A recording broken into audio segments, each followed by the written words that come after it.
Chapter 51. When the wedding procession arrived at the Liu family's gate, the sky was already bright. There were already many people waiting at the gate. Zhang Xiaohua led the horse to the front of the crowd before stopping. When Zhang Xiaolong got off the horse, Zhang Xiaohua handed the horse's reins to the Liu family members who came over. Everyone cupped their hands to Zhang Xiaolong and said, "Groom, congratulations, congratulations." Zhang Xiaolong also happily returned everyone's greeting. Then, everyone opened up a path. Zhang Xiaohua looked up and saw a wooden shelf next to the gate. On the shelf, there was a bow. This was the custom of the countryside. The first thing the groom did when he got married was to shoot 3 arrows into the sky at the bride's gate. It meant to drive away all the evil spirits. In the past, when other people were getting married, they had seen this before. However, although Zhang Xiaolong's arm injury was healed, the work in the field was still a problem. How could he draw the bow and shoot arrows? It seemed that this matter could only be done by the best man, Zhang Xiaohua. However, Zhang Xiaohua was only a 12 or 13-year-old child. Letting him draw the bow was too far-fetched. Everyone looked at each other. Zhang Xiaolong thought about it and walked forward, preparing to take the bow. Zhang Xiaohua was anxious. She quickly rushed forward and pulled her brother, saying, "Big brother, your arm just healed. How can you pull this thing? If there is any injury, wouldn't all the previous efforts be wasted? Let me do it." Zhang Xiaolong smiled and said, "It's okay. It's just drawing the bow and shooting. I still have the strength. You're still young. How can you draw the bow and shoot arrows?" Zhang Xiaohua also smiled and said, "Big brother, you're looking down on me. I can work in the field myself. How can I not have the strength? Let me try. If I can't do it, you can do it. We won't lose face, don't you think?" Zhang Xiaolong thought about it and agreed. Anyway, the best man did things for the groom during the wedding. If Xiaohua really couldn't draw the bow, then he could only do it himself. Mr. Liu probably knew that his arm wasn't good enough. The bow on the shelf should be a soft bow that didn't need too much strength to draw. Zhang Xiaohua walked to the shelf and took the big bow from the shelf that was as tall as him. He felt that it was very heavy. He had never used a bow before, so he thought that all bows were very heavy, so he didn't care. Then, he picked up an arrow without an arrowhead from the shelf and put it on the bow. He turned around and asked Zhang Xiaolong, "Big brother, where should I shoot?" Zhang Xiaolong pointed to the sky outside the village and said, "Over there." Zhang Xiaohua agreed and imitated the way he used to look at people. He got into a horse stance and then faced the sky and pulled the bowstring with all his strength. However, the bowstring was very tight. Zhang Xiaohua pulled it about 30% full and he couldn't pull it anymore. He couldn't help but blush. Normally, he should release his hand and shoot the arrow. But this was his first time shooting an arrow. Moreover, he used to see others pull the bowstring like a full moon, so he thought that it must be completely pulled. So, he took a deep breath and moved his 2 arms. Sure enough, he felt a force coming from his arms. He shouted and the bow was immediately pulled into a full moon shape. He confidently looked at the morning glow outside the village and released the tight bowstring. The arrow flew out like a meteor with its sob sound. Looking at the arrow flying far away, Zhang Xiaohua felt a sense of joy in his heart. Zhang Xiaohua used the same method for the remaining 2 arrows and shot them far away from 8 Mile Gorge. After the 3 arrows were shot, Zhang Xiaohua felt that his arms were sore and numb. He couldn't lift the bow and couldn't put it back on the shelf. At this time, everyone was applauding and praising Zhang Xiaohua's strength. Only Zhang Xiaolong saw the abnormality. He quickly walked in front of Zhang Xiaohua and took the bow. He was about to put it back on the shelf, but unexpectedly, his hand felt heavy. He quickly exerted some strength and caught it. Zhang Xiaolong was very surprised in his heart. Why is this flexible bow so heavy? However, at this time, everyone had already surrounded him. He didn't have time to think carefully and just put the bow on the shelf. He was surrounded by people and walked into the Liu family's courtyard, leaving the bow alone on the shelf. Just as Zhang Xiaolong was being crowded into the Liu family's courtyard, Hunter Zhang at the north end of 8 Mile Gorge was packing up and preparing to go hunting in the mountains. He walked into the small house where he kept the bow and arrows. Not long after, he came out in a flustered and exasperated manner and asked his wife, "Boy's mother, where did the bow on the shelf go?" His wife asked curiously, "Which bow? How would I know?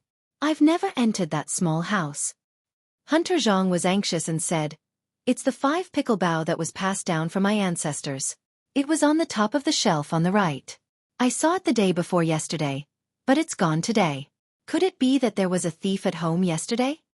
His wife was preparing breakfast on the stove when she suddenly remembered something and hurriedly ran out, saying, I remember now. Boy's father, Teacher Lu, sent someone to borrow a flexible bow yesterday. It must be for his son-in-law today. He was afraid that he wouldn't be able to draw it, so he specifically asked for it. At that time, I was packing the child's clothes, so I asked someone to get it himself. I remember you said that there was one on the shelf that you made for fun, so I told him. Hunter Zhang asked, Did you see it when he took it out? His wife said shamefully, He did tell me, but wasn't it just a toy that you made blindly? I was too lazy to look at it, so I let him take it away. Hunter Zhang immediately scolded, You prodigal woman, you didn't even take a good look at what you borrowed. He took away our ancestral bow, and you were too lazy to look at it. Moreover, Teacher Lu has always been very good to us. All the children in our village were taught by him. There must be a reason why he specially came to borrow a flexible bow. Look at you now. You gave him a bow that no one has been able to draw for more than 10 years. Aren't you purposely making him lose face? I'll see how I'll deal with you when I come back.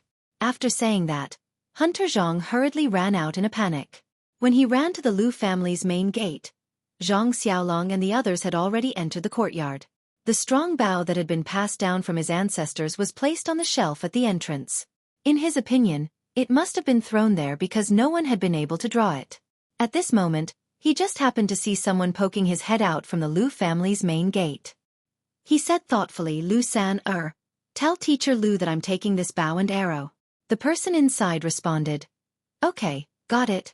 Hunter Zhang hurriedly took the bow and hugged it to his chest like it was a treasure. He hurriedly left with a guilty look on his face, afraid that someone would stop him and scold him for using a bow that no one had been able to draw. With his mind preoccupied, he did not notice that the 3 arrows without arrowheads that should have been placed on the shelf had all disappeared. At this moment, Zhang Xiaolong, accompanied by Zhang Xiaohua, had already walked to the door of Lu Qian's boudoir.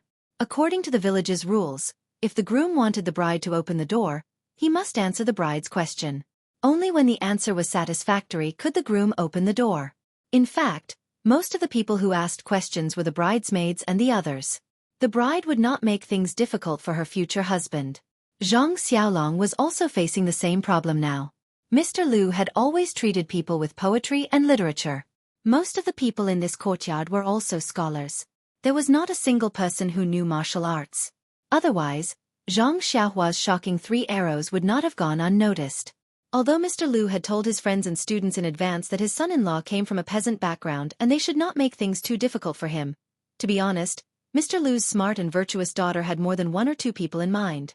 Today, she was actually married by someone who was not in her circle. There were a few guests who felt indignant in their hearts. However, of course, they could not be very obvious in front of Mr. Lu. There were a few nosy people who were thinking about how to make things difficult for Zhang Xiaolong on the bride's issue. Lu Yaya was of course Lu Qian's bridesmaid. This girl had always been a person who was not afraid of trouble. Moreover, she never thought before doing things. Thus, her first question was, let Zhang Xiaolong write a few words to show off his calligraphy. When this question came out, Lu Qian, who was in the boudoir, glared at Lu Yaya and asked, Whose idea was this? Why didn't you tell me? Lu Yaya said in a sweet voice, Sister, it was a group of people outside who said it. It's okay to make brother-in-law lose face now. It's also good to urge him to learn calligraphy properly in the future. What do you think? Lu Qian smiled bitterly in her heart. What can I say? Your question has already come out. Can I take it back? Sigh, I just don't know if Xiaolong will blame me in the future. Mr. Lu's face in the hall was also a bit ugly. This was obviously making things difficult for his son-in-law. However, marriage was about liveliness. No matter how much nonsense they made, they could not be blamed. It was better to see how Zhang Xiaolong would deal with it. If he really could not do it, he would just write something. It was not a big deal. After all, it was not a big deal anyway. Zhang Xiaolong and his brother's faces were also very strange.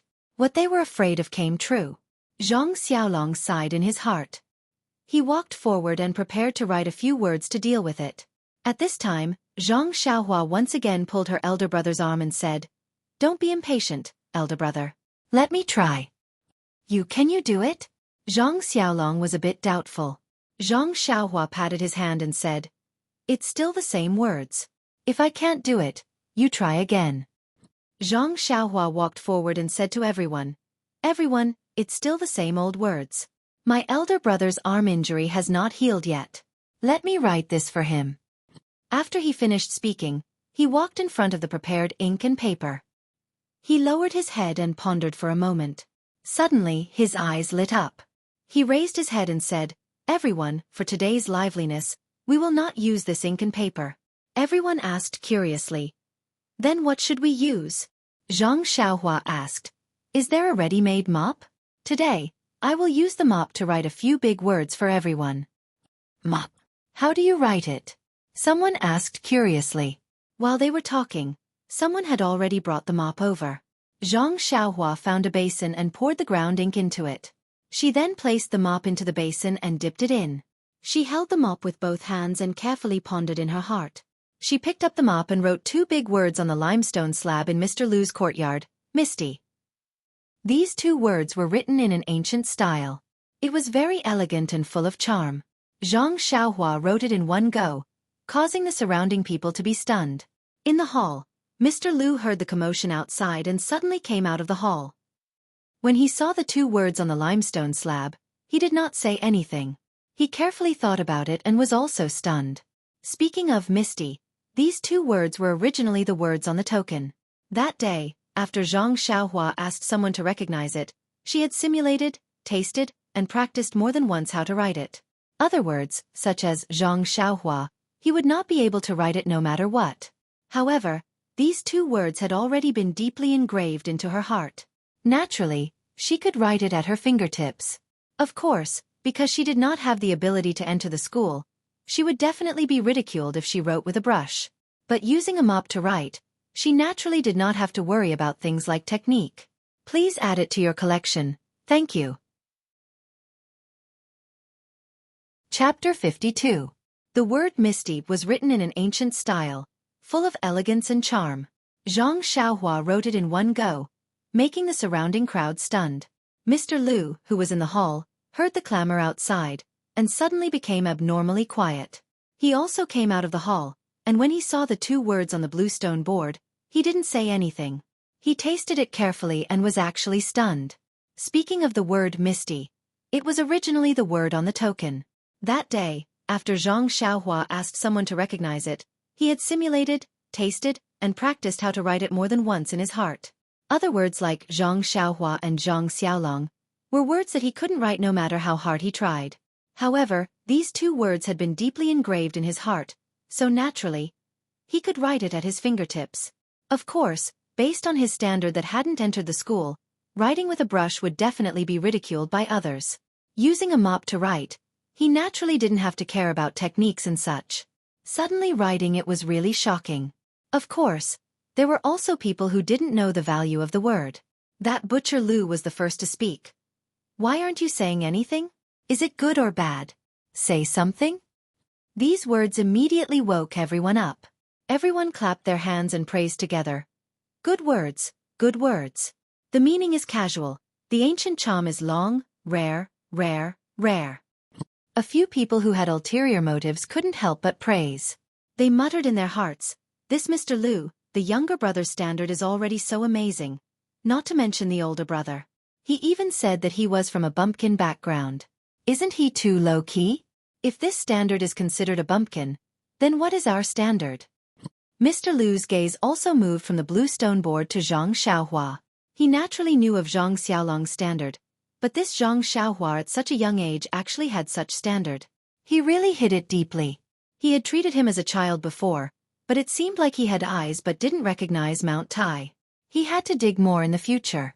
Actually, Zhang Xiaolong was also very surprised. But now wasn't the time to be surprised. He still had to face the bridesmaid's second question. Sure enough, the second question was still a literary question. Compose a poem. Zhang Xiaolong, Zhang Xiaohua, Lu Qian, and Mr. Lu broke out in cold sweat. Who was so shameless? Lu Yeye was also very innocent. She said with her big eyes, It's all the revenge of those disappointed people. Sister, if you want to blame someone, blame your charm. Zhang Xiaohua wanted to step forward again, but she was stopped by Zhang Xiaolong, who said, Xiaohua, look at Big Brother this time. Zhang Xiaolong lowered his head and pondered, pacing back and forth. Not long after, he raised his head and said to the crowd, Ladies and gentlemen, I'm just a man who grows crops in the fields. I can't be compared to all of you. However, I've always believed that everyone in this world has their own role to play in survival. Scholars have their own uses. Farmers have their own uses. No one can be missing. Today, I'll pretend to be cultured and reluctantly compose a poem. After saying that, he raised his voice and said, I was originally a banished immortal in the heavens, wandering in the mortal world for decades. I was just waiting for the opportunity to meet the hidden dragon and soar into the heavens. This time, the crowd was stunned again. Logically speaking, this poem did not rhyme at all, and the word count was also wrong. However, the concept contained within was very distant, and the momentum was boundless. The crowd did not know how to evaluate it. At this time, Mr. Liu interjected and said, Nephew, this poem's concept is very good. The momentum is overwhelming. I hope nephew will study hard in the future and reach a higher level. When everyone heard this, they could not help but say, Mr. Liu, you're still calling him nephew. Shouldn't you change your way of addressing him? The crowd was in an uproar, and everyone said their own words. This second question was passed. At this time, Zhang Xiaohua gave Zhang Xiaolong a thumbs up. Zhang Xiaolong smiled and used his hand to wipe his forehead. It seemed that he was already sweating. When Zhang Xiaolong once again walked to Lu Qian's boudoir, the third question appeared. If the bride was compared to an object, what would you want it to be? This question was very tricky. Everyone's answer would be different, and no matter how they answered, it could be said to be a very good answer. It was also this kind of question that looked easy, but on the contrary, it was not easy to answer. Many people in the crowd were thinking in their hearts. If they were to answer this question themselves, what would they say? However, this question seemed to be too simple for Zhang Xiaolong. He did not even think and immediately answered, I hope that Qian is a mirror given to me by the heavens. When I make a mistake, she can remind me and correct me. I hope that Qian is a lotus flower given to me by the heavens. We can be harmonious, respect, and love each other forever. I hope that Qian is a crutch given to me by the heavens. When we are both old, we can support each other and grow old together. Zhang Xiaolong's answer was so simple and straight to the heart. Everyone could not help but sigh in their hearts. Lu Qian indeed had a unique insight and found her true love. Originally, there were some people who were dissatisfied, but at this moment, they also felt Zhang Xiaolong's sincerity towards Lu Qian. They could not help but applaud and cheer. Lu Yaya, who was listening in the room, also had stars in her eyes. She smiled and said to Lu Qian, whose face was red and her eyes were sparkling, Sister, other people are all sour scholars. This future brother-in-law has not studied for a few days. How can he be so sour? Could it be that sister's few days in the Zhang family can make this Zhang Xiaolong so sour? What kind of distance is that? Lu Qian scolded. You're thinking too much. Lu Qian scolded with a smile. You little girl, you're always thinking in the wrong direction. I didn't think that this little dragon would have such literary talent and accomplishment. I didn't teach him these. I only thought that he had the potential in this area. It seems that I didn't misjudge him. Yaya, why aren't you opening the door? After that, she put the red veil on her head. Lu Yaya said, Yes, bride. After that, she opened the door wide. The people outside the room saw the door open and knew that the bride's side had passed. Naturally, there was a burst of cheers. Then, Zhang Xiaolong entered the room. Under the accompaniment of the bridesmaid, Lu Yaya, he carefully brought Lu Qian out. They walked into the Lu family's hall together. In the hall, Mr. Lu was already sitting there. Zhang Xiaolong and Lu Qian walked in front of Mr. Lu and knelt down together to kowtow 3 times to the old man. After they finished, Mr. Lu quickly stood up and helped them up. At this time, Lu Qian was already sobbing. She felt the pain of leaving home. It was also because she had gone to other places in the past. In the end, she had to return to her home. No matter where she was, she always had this root in her heart. From today onwards, this was no longer her home. She did not need to think about coming back. She inevitably felt a sense of loss in her heart. Thinking about the place where she grew up and thinking about her mother not being able to see this scene, How could she still control her feelings? Mr. Lu walked in front of Zhang Xiaolong. Zhang Xiaolong quickly called him father-in-law. Mr. Lu looked at Zhang Xiaolong's eyes and put Lu Qian's hand in his hand. He said, Xiaolong, I'll leave Qian Qian to you. You must remember what you said to me before. Treat her well and don't let her down. Zhang Xiaolong took Lu Qian's hand and said seriously, father-in-law, I treat Qian Qian sincerely. In the future you can look at me. I will definitely not let you down. Then, Mr. Lu walked in front of Lu Qian and took her hand. He said, Qian Qian, in the future, you are a member of the Zhang family. You must serve your in-laws well and live a good life with Xiaolong. I don't want to say anything else. I just hope that you can grow old together and live a happy life. Lu Qian cried and said, I know, father. We will do it. Then Mr. Lu said, Okay, you should go back quickly. They must still be waiting. After saying this, Zhang Xiaolong took Lu Qian's hand and sent Lu Qian to the bridal sedan that had been waiting for a long time at the door. Then, he got on the horse and let Zhang Xiaohua lead the horse. Lu Yeye accompanied by the bridal sedan. She led the bridal sedan and walked slowly from the Lu family's gate to the village entrance. Mr. Lu watched from afar as the wedding crowd walked further and further away. He couldn't help but cry. The daughter that he had raised for such a long time was going to be married off in the blink of an eye. Even if she would live with him soon, she would not be the same person at that time. At that time, she would first be the daughter-in-law of the Zhang family. Thinking of this, Mr. Lu couldn't help but think of his deceased wife. It was a pity that she passed away early and couldn't see the scene of his daughter getting married. At this time, Lu Kai also came over. He supported his father and comforted him. Father, Xiaolong is a very good child. The people of the Zhang family are also very reasonable. Sister won't suffer any grievances when she marries over. Moreover, aren't you moving over to live with them soon? If there is anything, you will be the first to know. It's not much different from sister living at home with you now. Mr. Lu sighed and nodded. Then, he shook his head and turned back to the house. Zhang Xiaolong and the others took the bridal sedan out of the village entrance of Balagu. Looking at the sky, it was already late in the morning. He said to Zhang Xiaohua and Lu Yeye, looking at the time, it's already late. We have to hurry. Xiaohua, you ride with me. Yeye, you also sit in the sedan. It's only right for the bridesmaid to sit in the sedan. The two also followed Zhang Xiaolong's arrangement. One rode a horse and the other sat in the sedan. Only then did the wedding procession speed up and prepare to reach the Guozhuang house before noon. When Zhang Xiaolong and Zhang Xiaohua were dealing with the bride's family, the other people in the wedding procession had already been arranged to eat and drink. Even the horse that Zhang Xiaolong rode had been fed well. After coming out of Balagu, the horse no longer played music. At this time, everyone was full of energy and was ready to hurry. They still walked on the main road back. At this time there were more people. Everyone was very interested in the wedding procession. Along the way, many people pointed at the wedding procession and commented on Zhang Xiaolong as the groom from time to time. They also guessed the appearance of the bride. It was a pity that the curtains of the bridal sedan were covered. Otherwise, everyone's eyes would look there, hoping to see the beauty of the bride. Chapter 53.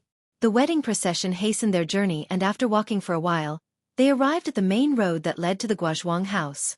Zhang Xiaolong looked at the sky and said, It's still early and we're already halfway there. There shouldn't be a problem for us to rush back to the Guozhuang house. Let's rest for a while so that we can rush back in one go. Other than Zhang Xiaolong, Zhang Xiaohua, Lu Qian, and Lu Yeye, the rest of the group were all walking. Putting aside the fact that the sedan bearers were already exhausted from carrying people, the band members were also carrying a few kilograms of heavy instruments. They were also very tired from rushing all the way. When they heard the word rest, they immediately walked to the side of the road and sat down on the grass. They poured out water from their gourds or leather pouches to quench their thirst. The sedan was carefully carried by the sedan bearers to a big tree by the side of the road, and the sedan bearers walked away to rest. Zhang Xiaolong also dismounted and walked to the side of the sedan with Zhang Xiaohua. Zhang Xiaolong took 2 leather pouches from beside the stirrups and handed one to Zhang Xiaohua for him to drink. He held the other pouch in his hand and walked to the side of the sedan. He said to the person in the sedan, Qian Qian, you must be thirsty. Do you want to drink some water? Lu Qian did not speak, But it was the bridesmaid Lu Yeye who spoke first. Elder sister probably isn't thirsty. She's still reminiscing about the twin lotus flowers on one stalk. Why are you thinking about your bride? Isn't I still in this sedan? Why are you asking me if I'm thirsty? Zhang Xiaolong and Lu Yeye had only met a few times and had heard from Lu Qian that this cousin of his had a straightforward personality. Now that he saw her mocking him, he did not mind and only said, "Isn't she the elder sister? You're the younger sister. Of course I should ask the elder first." Lu Yeye continued, "Oh, I didn't expect brother-in-law to be so quick-witted. Why didn't I see it before? This SK, elder sister's eyes are really sharp." Then she curled her lips and asked softly, "Elder sister, do you want to drink some water?" Lu Qian's head was still covered with a red veil as she said in a low voice, "I'm not too thirsty, but I still want to drink some to moisten my throat." "If you're thirsty, you can drink first." Lu Yeye said, "All right then, I'll drink it first. I've been busy with your matters since I woke up this morning. I haven't had a single drop of water. Just now, I've talked a lot with them in your room. My mouth is already dry. Wait for me to finish drinking it, then I'll give it to you." After saying that, Lu Yeye lifted the curtain of the bridal sedan chair and walked out. Zhang Xiaolong was standing beside the sedan. When he saw Lu Yeye come out, he quickly handed over the leather bag filled with water. At this time, from the direction of Lu Town, a few people on horses galloped over. The three in front were very handsome horses. The three people on the horses looked very similar. Their faces were charred black, their eyes were squinted, and they had a lecherous look. They were about 40 years old and wore very bright clothes. The four people behind them were ordinary tall horses.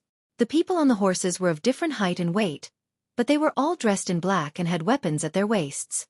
Their eyes occasionally wandered around the road, and they seemed to be very careful. These people saw Zhang Xiaolong and his group of people who were listening and resting at the side of the road from afar. They didn't care and hurriedly took a few glances before passing by. Coincidentally, one of the three in front was tilting his head and waving his whip when Lu Yeye came out from the bridal sedan chair. She used her hand to take the leather bag handed to her by Zhang Xiaolong and gave Zhang Xiaolong an angry smile.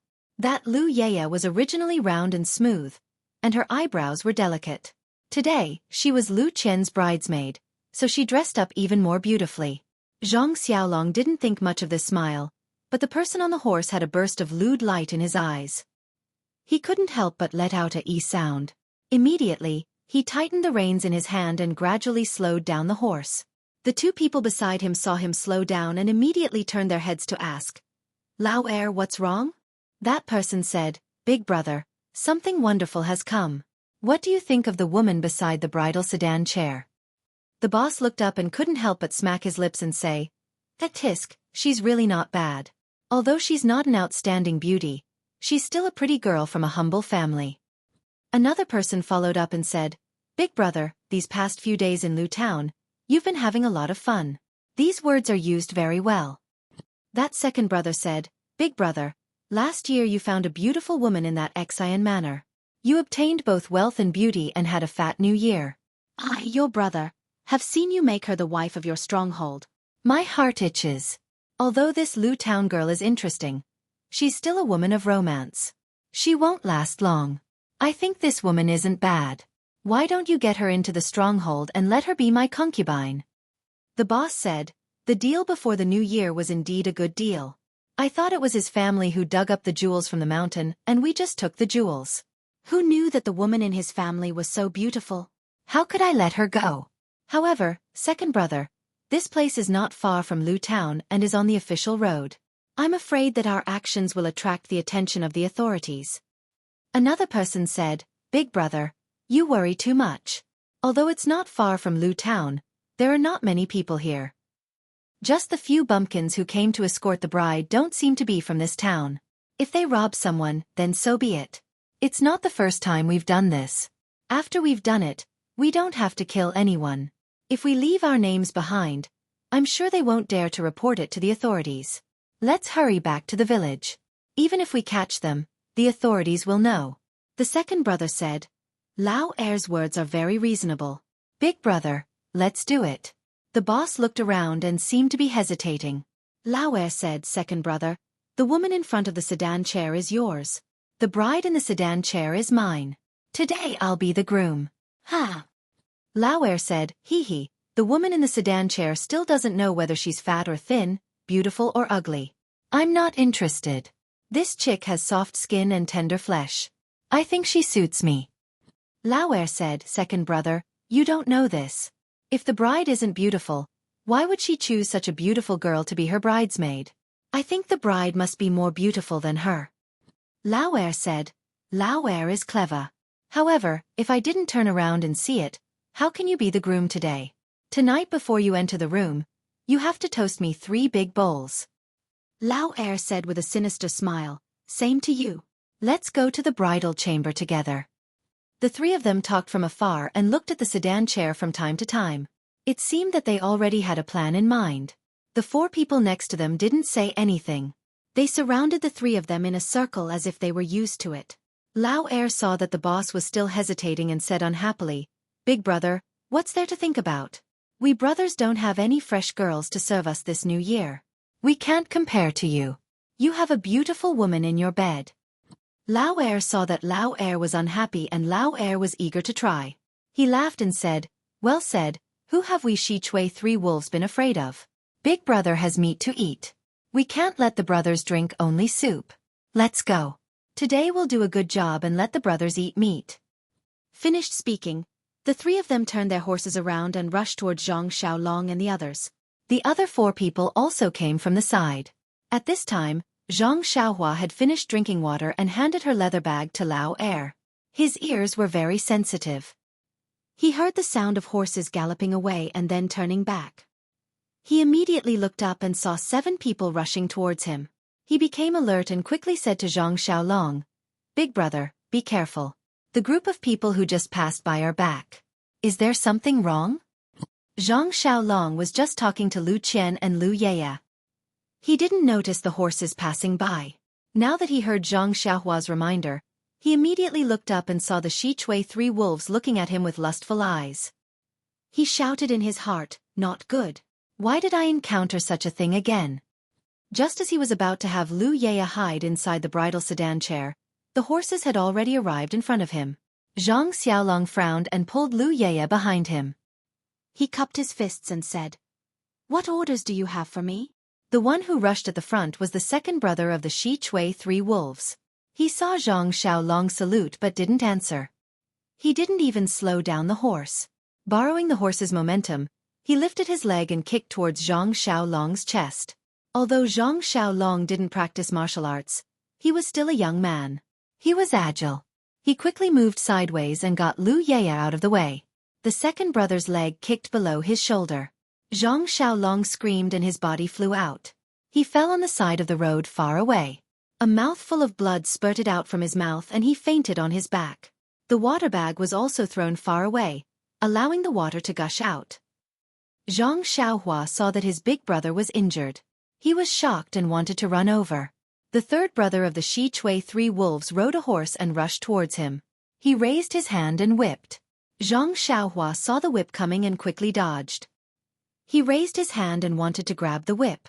However, he had exhausted all his strength to pull the bow and shoot arrows this morning. At this moment, his arms were still sore and he couldn't use any strength. He watched the whip hit his face and could only tilt his head as much as possible. The whip fell on his shoulder.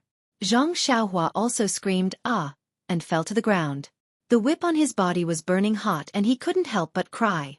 After the second brother and the third brother of the Xueqi 3 wolves succeeded, they didn't stop. Instead, they rushed to the rest of the people resting on the side of the road and raised their whips to hit them. The eldest brother ran to the front of the sedan chair. He didn't move forward. Instead, he tightened the reins and stopped. Seeing the second brother and the third brother running to the others, he said to the other 4 people around him, Go and help them. The other 4 people immediately pulled out their weapons from their waists or horses and outflanked them from different directions. They shouted as they walked, Xueqi Mountain is working here. Those who have nothing to do with it should leave quickly. There were still some people on the road. When they saw these people rushing over and injuring people, they felt strange. There were also some busybodies who stopped to watch the fun.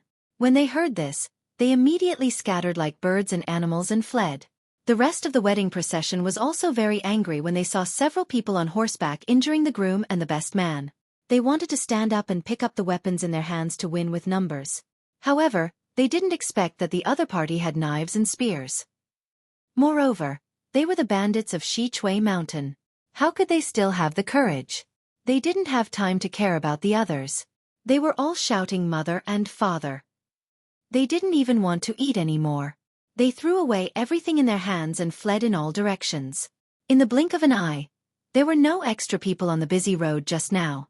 There were only Zhang Xiaolong lying on the ground, Zhang Xiaohua struggling to get up, Lu Yeye who was panicking and didn't know what to do, and the people of Xueqi Mountain who succeeded in their plot and were complacent.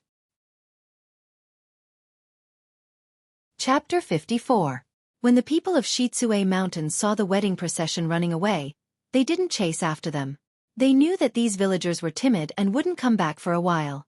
If they didn't kill them, they wouldn't resist. When they had the courage to come back, they would have returned to Xueqi Mountain. Lu Qian, who was in the bridal sedan, didn't know what had happened. She heard Zhang Xiaolong's words after Lu Yeye went out, so she knew that someone was coming. Then she heard Zhang Xiaolong scream. She felt pain in her heart and wanted to get out of the bridal sedan.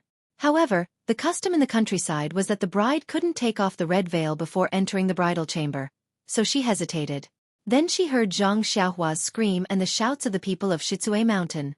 She immediately knew that something was wrong. She made up her mind, tore off the red veil, opened the curtain and walked out.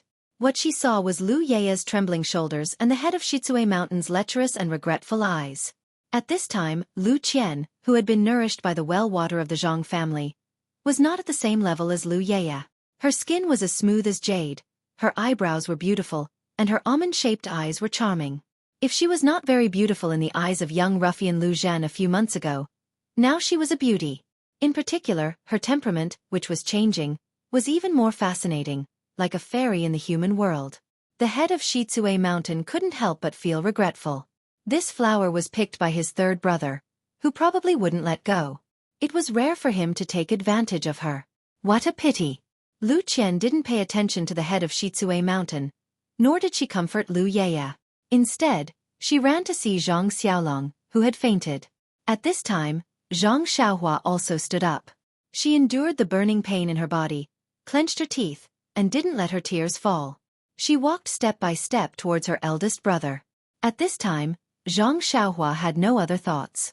The seed that had been brewing in her heart for a long time had bloomed. She had made up her mind that she would no longer live a life of being at the mercy of others. If she survived today, she would only choose one path in the future, which was to practice martial arts. She would use absolute force to protect herself, her family, and the people in the world who needed to be protected. She would no longer allow others to trample on her dignity and the happiness of her family.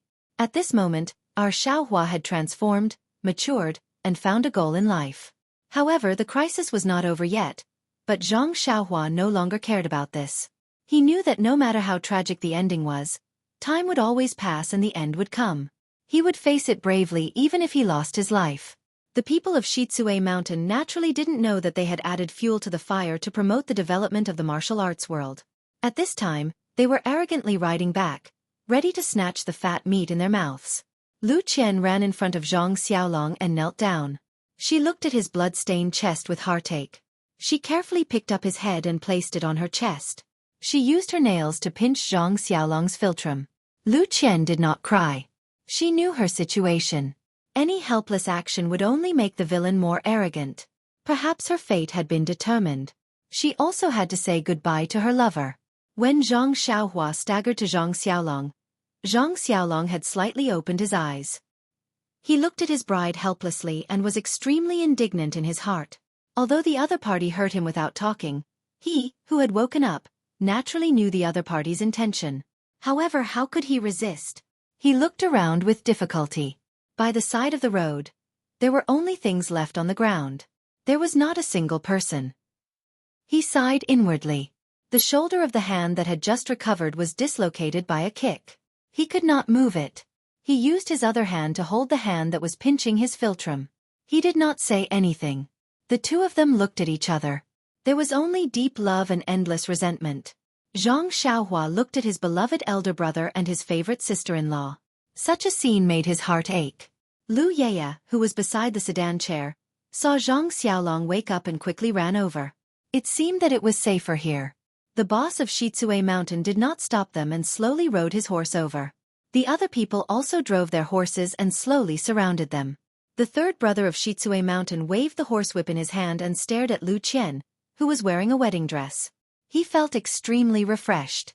This trip was really worth it. He got such a beautiful woman without any effort. In the future, he would have unlimited happiness. The second brother of Xueqi Mountain stared at Lu Qian. His heart was full of jealousy. He secretly regretted letting the third brother get the upper hand.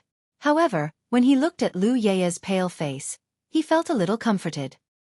He stole a glance at the greedy look of the eldest brother and could not help but feel lucky. The bride was so beautiful. After returning to the mountain, he did not know who she would belong to. It was better for him not to get involved. When Lu Yeya saw that everyone was surrounding them, she could not help but hug her shoulders and asked with a trembling voice, "You? What do you want to do?" The second brother of Xueqi Mountain said with a lewd smile, "We don't want to do anything. It's just that when we see this little brother being the groom today, our hearts are also itching. We want to be the groom and have a taste. How about it? Seeing your sister as the bride, do you also want to have a taste? Let's enter the bridal chamber together tonight?" In fact, she already knew what the ending would be. At this time, when she heard the other party's affirmative answer, Lu Yeya was speechless. She just said in fear, You. Lu Qian's face was also as white as paper. She was very scared. But she held her lover's hand in her hand, so she did not tremble. Zhang Xiaolong said weakly, "Heroes, there are countless beauties in Lu Town. How can my wife enter the eyes of heroes? If you can let us husband and wife go today, we will definitely go bankrupt and send all our property to Xueqi Mountain in the future." The third brother of Xueqi Mountain laughed and said, "Your wife's beauty is very good in our eyes. It's your blessing to take a fancy to her. If you know what's good for you and let her go with us, we can still spare your lives. Otherwise, all of your heads will be chopped off. You won't be able to marry a wife even if you want to." The second brother of Xueqi Mountain also laughed and said, "You don't look like a son of a rich family. What gold and silver jewelry can tempt us? It's better to obediently give them away." At this time, from the distance of the main road, another person riding a horse rushed over. The people of Xueqi Mountain heard the sound of horse hooves from afar. They all looked up and saw that it was a person, so they did not care. Only the eldest brother frowned and said, "Why are you being so long-winded with them? Take them and leave. From time to time, there will be people passing by on the main road. Don't run into a large group of people. If they don't let go, chop off their heads." The second brother and the third brother heard this and their expressions turned cold. They immediately agreed and jumped off the horse. They each rushed to Lu Yeya and Lu Qian. Seeing the bad guy rushing to the eldest sister-in-law, Zhang Xiaohua immediately blocked in front. The third brother of Xueqi Mountain reached out and grabbed Zhang Xiaohua's neck like lightning. He shook his hand and threw her to the side of the road. Then he reached out and grabbed Lu Qian's hand and pulled her onto the horse. Zhang Xiaolong pulled Lu Qian's hand hard, but he couldn't pull away the third brother of Xueqi Mountain. He watched Lu Qian's hand fall away from his own hand. His hand fell weakly on his chest and touched something hard on his chest. Suddenly, Zhang Xiaolong's eyes lit up. He seemed to think of something. He shouted, "Heroes, my family has relatives from Misty School. I have a token here as proof. We are all Jianghu people. Can you give me some face?" Misty School? The people of Xueqi Mountain were stunned. The second brother and the third brother let go of their hands. Lu Qian and Lu Yeya quickly returned to Zhang Xiaolong's side. The man riding a horse on the main road just passed by them at this time. He was concentrating on the road and didn't pay attention to the movement on the side of the road. When he heard Misty School, his ears couldn't help but twitch and then he slowed down the horse. However, the people of Xueqi Mountain were focused on Zhang Xiaolong and didn't notice. The eldest brother of Xueqi Mountain jumped down from the horse and walked to Zhang Xiaolong and said, "Where is the token? Let me see." Zhang Xiaolong hurriedly used his good hand to take out the token that he accidentally put in his arms with difficulty and handed it over. The eldest brother of Xueqi Mountain carefully took it and looked at both sides carefully. His face was a little gloomy. He then handed it to the second brother and the third brother. The two of them also looked at it very seriously. Then they also handed the token to the eldest brother with a gloomy face. The three of them looked at each other. Their eyes were fierce and they didn't speak anymore.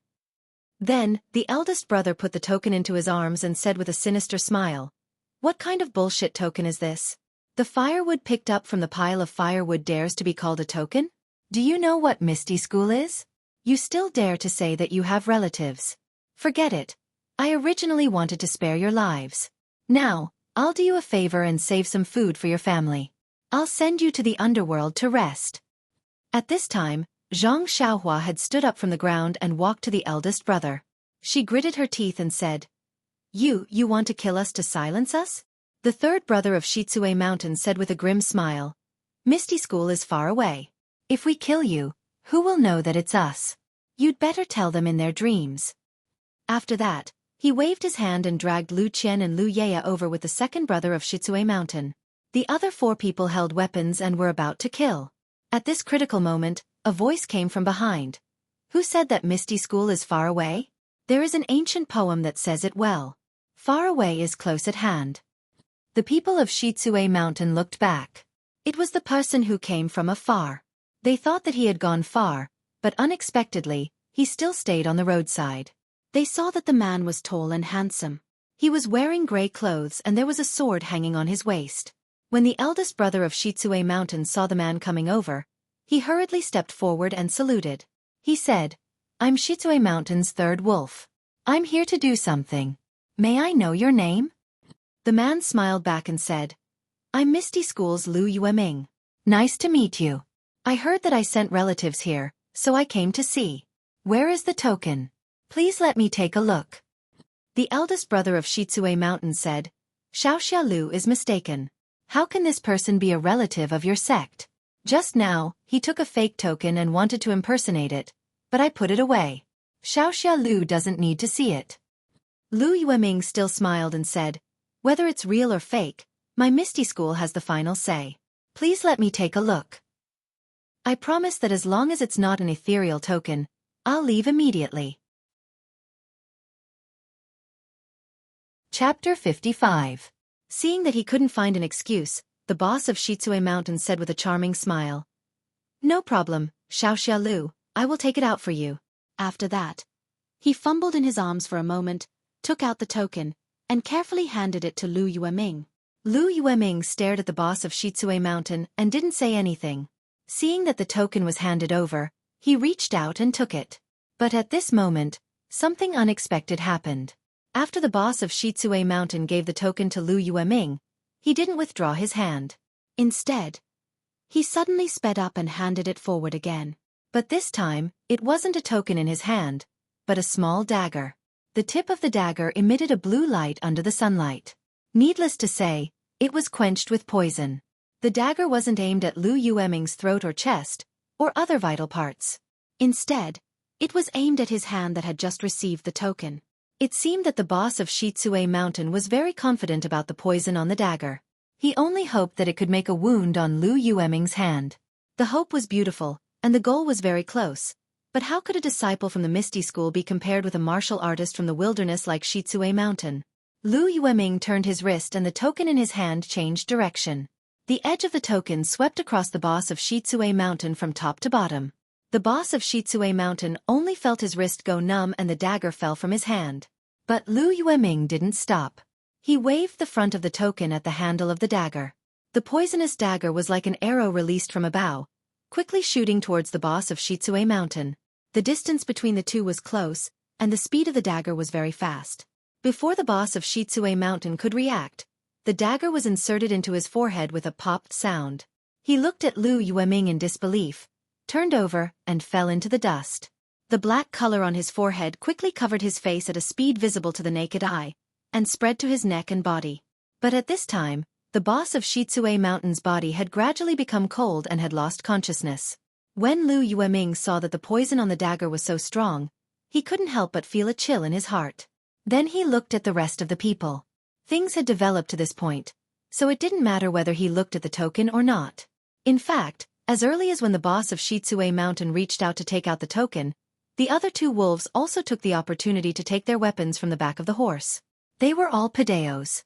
Now that they saw that their boss was killed, they were furious.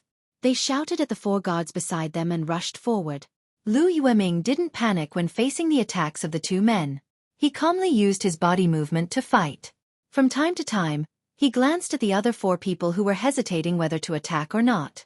Those 4 people were the personal guards of their boss. They had always listened to their boss's orders. Now that they saw that their boss was dead and the opponent was so strong, they naturally wanted to retreat. However, the 2nd and 3rd leaders of the mountain stronghold were still alive. They also asked them to attack, so they hesitated. Lu Yueming saw that the 4 guards didn't have the intention to attack for the time being. He was overjoyed. Although it wasn't too difficult for him to fight against 7 people with his martial arts, if someone suddenly used the poison just now in the chaos, he would be very scared.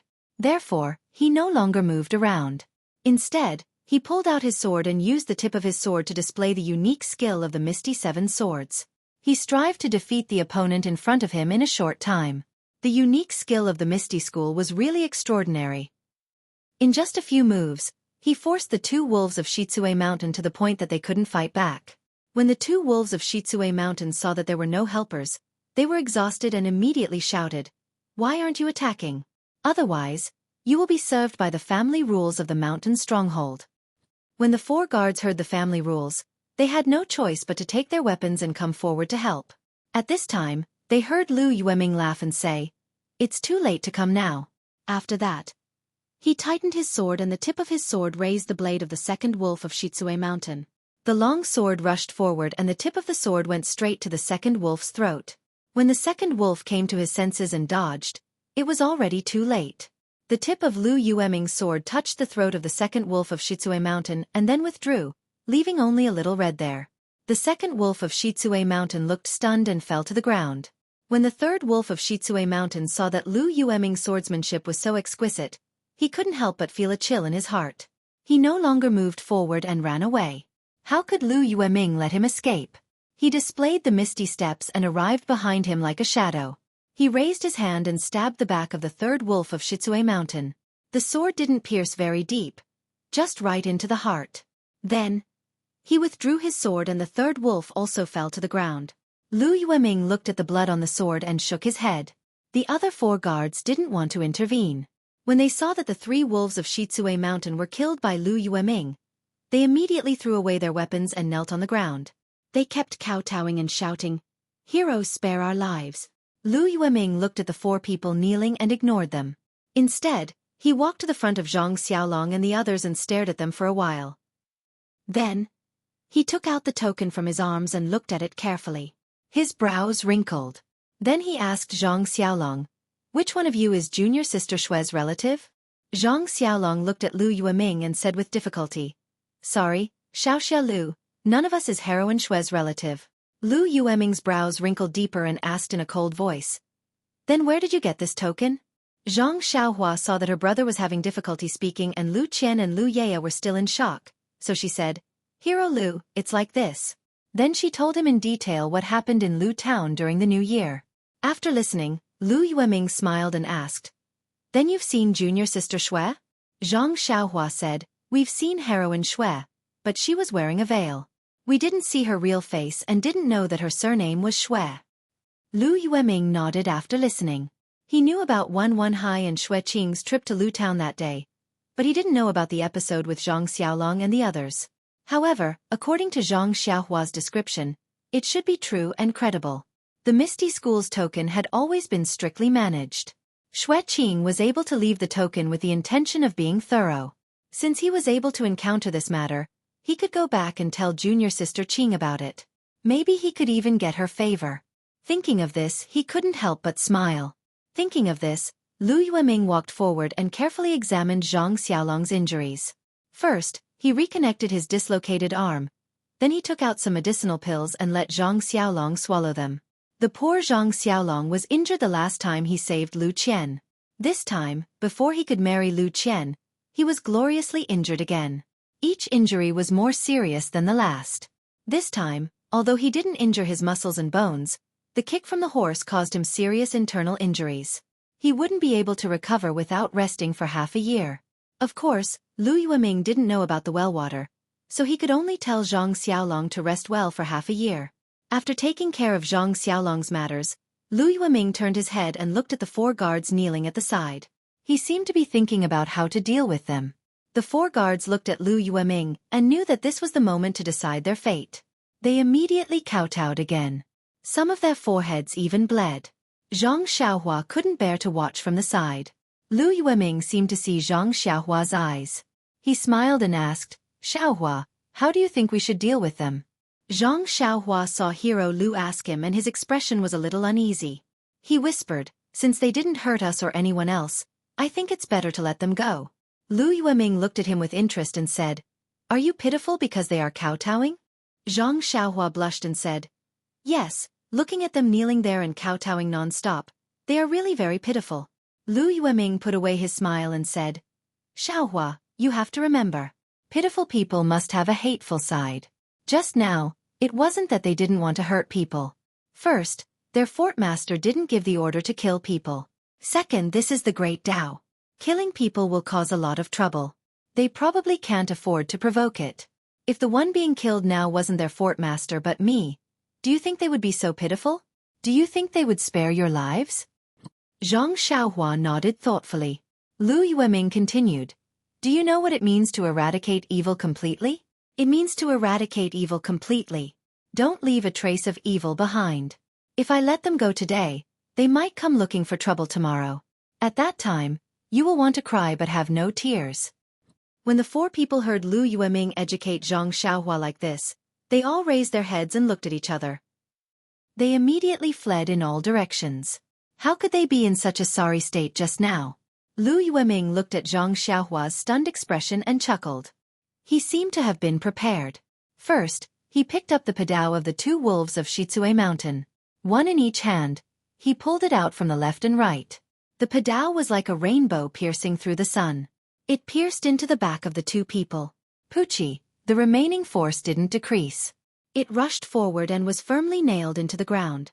The moment Lu Yueming threw out the padao, he immediately used his lightness skill to chase after one of them. In the blink of an eye, he was behind that person. Lu Yueming stretched out his hand and stabbed his sword into the back of the person's heart. After pulling out the sword, he didn't check and immediately slanted to chase after the other person. The last guard seemed to have good lightness skill. By the time Lu Yueming chased after him, he was already dozens of feet away. Lu Yueming took a deep breath and sped up his pace. His body seemed to fly as he quickly floated towards that person. Not long after, he caught up behind him. That person seemed to have felt Lu Yueming's pursuit and shot a hidden weapon at him. Lu Yueming didn't dare to catch it. He used one foot to flip into the air and avoided the hidden weapon. Then, his body stretched out in the air and his sword pierced the top of that person's head. This place was very far away from Zhang Xiaolong and the others, but Zhang Xiaohua still clearly saw the moment the sword pierced the top of that guard's head. After Lu Yueming killed the last guard, he didn't stop. He turned around and returned to the original place. Looking at Zhang Xiaohua's stunned expression, he shook his head. He wiped the bloody sword on the clothes of the dead person and put it back into the scabbard. Lu Yueming walked in front of Zhang Xiaolong and the others who were also stunned. He handed over the Misty School token and said, "You should keep this token. It's hard to guarantee that it will be useful in the future." Chapter 56. Zhang Xiaolong hurriedly and carefully placed this thing that had saved his family's lives into his arms. Lu Yueming didn't wait for Zhang Xiaolong to speak and ordered, "You 4 ride the original horses and go quickly. Don't touch the things of these thieves. Leave the corpses and horses where they are. I heard that there are 3 leaders in Xueqi Mountain. It seems that they have been killed by me. It is estimated that Xueqi Mountain will scatter in the future. You don't have to worry about their revenge.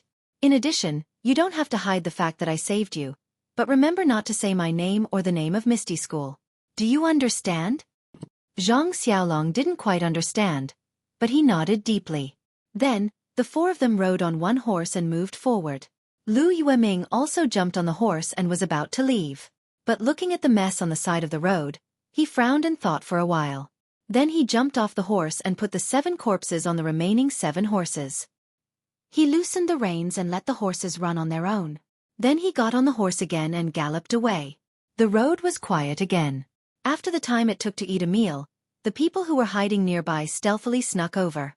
Seeing that there were no bandits by the roadside, they tidied up the bridal sedan chairs and other things, thinking that the bride and groom had already been murdered. Feeling sorry for them and lucky for their own luck, they slowly returned to Guozhuang.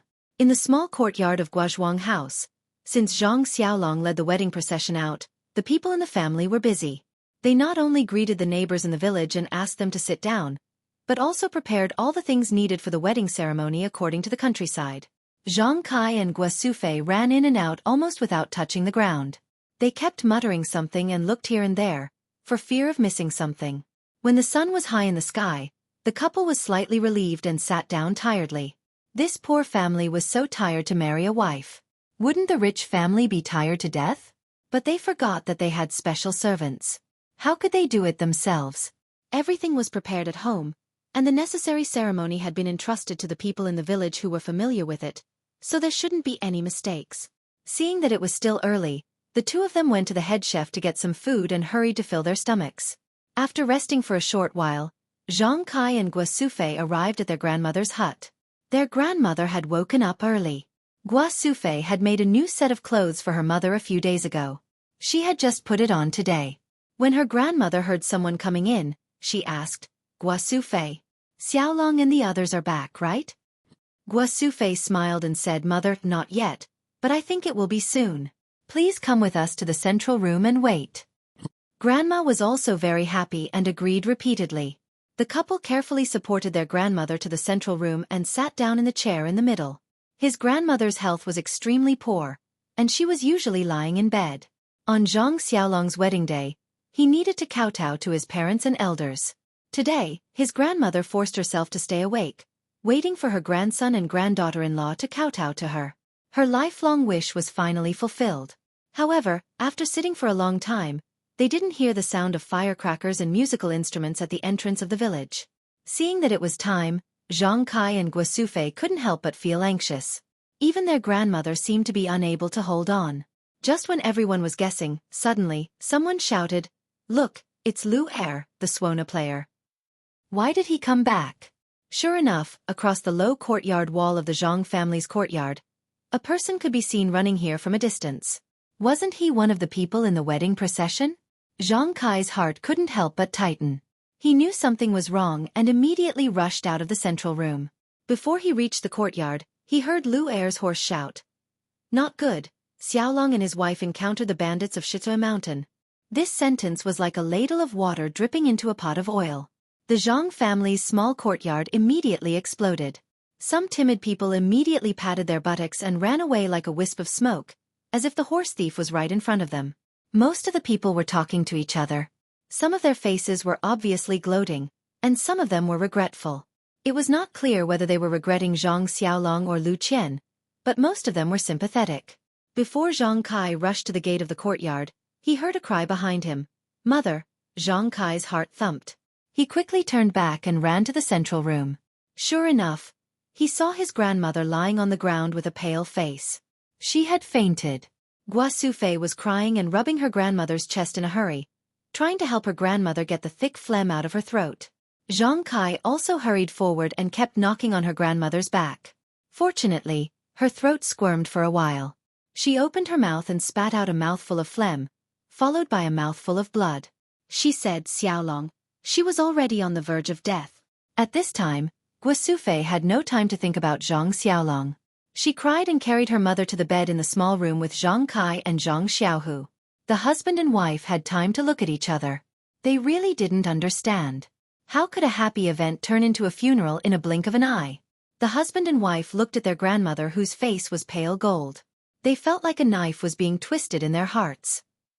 Zhang Xiaolong's life was uncertain, and their mother was going to go far away. What should they do? Zhang Kai left Guo Sufei to take care of her grandmother. He and Zhang Xiaohu then went to the central room. Some of the people in the courtyard had already left. Many people had also entered the central room and were listening to Lu Er. Seeing Zhang Kai come in, Lu Er started talking from the beginning. This Lu Er's mouth was also very nimble. He actually described Zhang Xiaolong and Zhang Xiaohua's archery to how they solved the difficult problem vividly. He also remembered Zhang Xiaolong's poem without missing a word. Hearing this, the people praised Zhang Kai for having two good sons. At the same time, they also felt sorry. These two good children were probably in danger now. Zhang Kai was even more distressed when he heard this. He was anxious to know what happened when they encountered the bandits, but Lu Er's description was so detailed that he wished he could tear his mouth open and dig out the last words. When Lu Er said, "4 fiendish bandits with weapons in their hands chased us away," he stopped talking. Everybody was startled and asked, "And then?" Lu Er said innocently, "No, I don't know where they went. But I was worried about Brother Zhang, so I quickly came to report."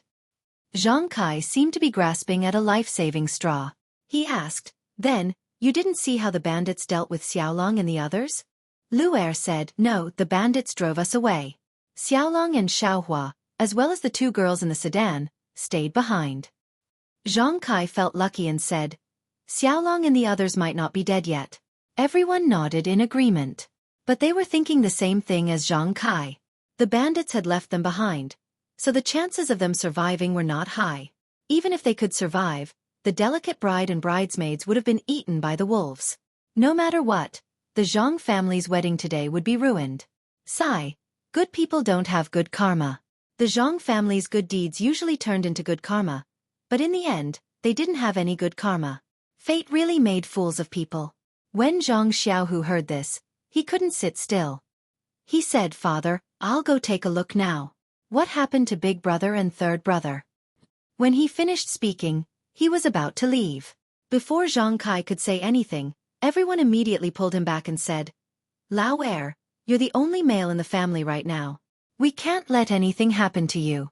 You can't go by yourself. Wait a moment. We'll organize the strong men in the village. It won't be too late to go after we get weapons." Thus, everyone in the courtyard quickly went out and mobilized the young laborers of the Guozhuang house. They held hoes and other tools in their hands and prepared to go to the place where the incident happened to see what happened. But just as the group of loose people walked out of the Guozhuang house's village entrance, they saw a horse coming towards them, carrying 4 people on its back. A sharp-eyed person immediately recognized them and shouted loudly, "It's Zhang Xiaolong and Zhang Xiaohua. Ah, they're back. They're still alive." Everyone cheered and rushed over. Zhang Xiaohu rushed at the front of the crowd. When everyone received Zhang Xiaolong and the others, they saw the tattered clothes on the 2 brothers and the blood on their bodies. A few people carefully carried Zhang Xiaolong down. Zhang Xiaohu also carried Zhang Xiaohua down from the horse. He looked at the marks on his shoulder with heartache. Lu Qian and Lu Yeye didn't get down from the horse. They were still in shock and their legs were still weak. They couldn't walk. Some people led the horses forward slowly. Some people with fast legs had already run back to report to the Zhang family. Before the crowd reached the center of the village, Zhang Kai and Guosufei, who had received the news, had already rushed over. When they saw their sons and daughter-in-law were alive and well, they couldn't help but cry. They only used their hands to carefully touch their sons' wounds and said, "Good, good." It wasn't until they reached the entrance of the Zhang family's courtyard that Guosufei woke up from her dream. She said, "Xiaolong, Qian, come over and meet your grandmother." At this time, she didn't care whether Lu Qian could walk or not. She went forward to help her get down from the horse and helped her walk into her grandmother's house. Grandmother was already a little delirious at this time. When she heard that her grandson came back alive, she couldn't help but feel refreshed. There was a flush on her face. Her gray eyes seemed to be able to see her beloved grandson and granddaughter-in-law. She muttered, "Bow to heaven and earth, bow to heaven and earth." Hearing her mother's words, Guosufei also woke up. The custom in the village was that when a happy event met with a funeral of an elder, one had to step back. Grandmother didn't want to delay Zhang Xiaolong's wedding because of her departure. Therefore, Guosufei also gritted her teeth and hurriedly asked Zhang Kai to prepare for the wedding ceremony. Grandmother was also energized at this time. She insisted on going to the central room to accept the kneeling of her new daughter-in-law and grandson. Guosufei and Zhang Kai had no choice but to carry their mother to the central room. "Please collect, thank you." Chapter 57. The wedding ceremony of Zhang Xiaolong and Lu Qian was carried out in a hurry in the central room of the Zhang family's small courtyard.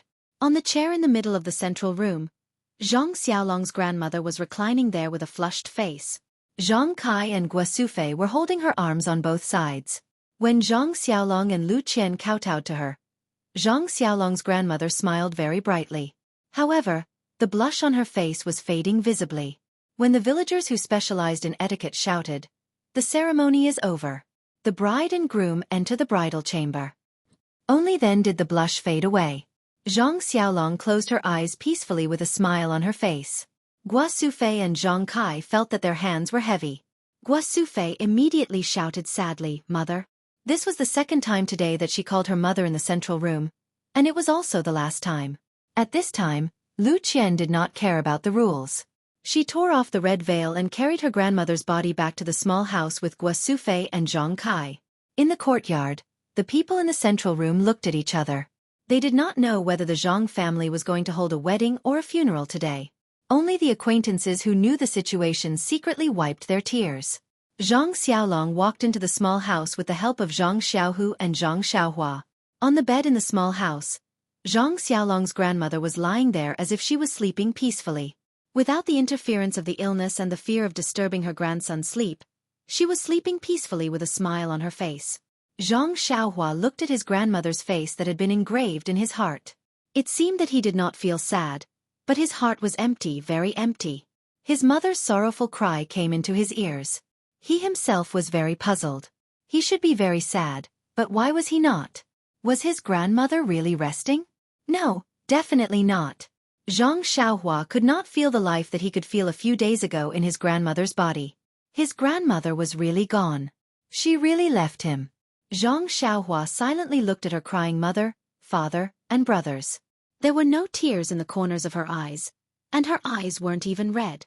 In his grandmother's small house, the mournful cries of the relatives continued for a long time before most of the people in the courtyard dispersed. When Zhang Kai calmed himself down and came out, he looked at the villagers in the courtyard. He could only apologetically cup his hands and ask them to help him put away all the festive items and replace them with the black and white items used for the funeral.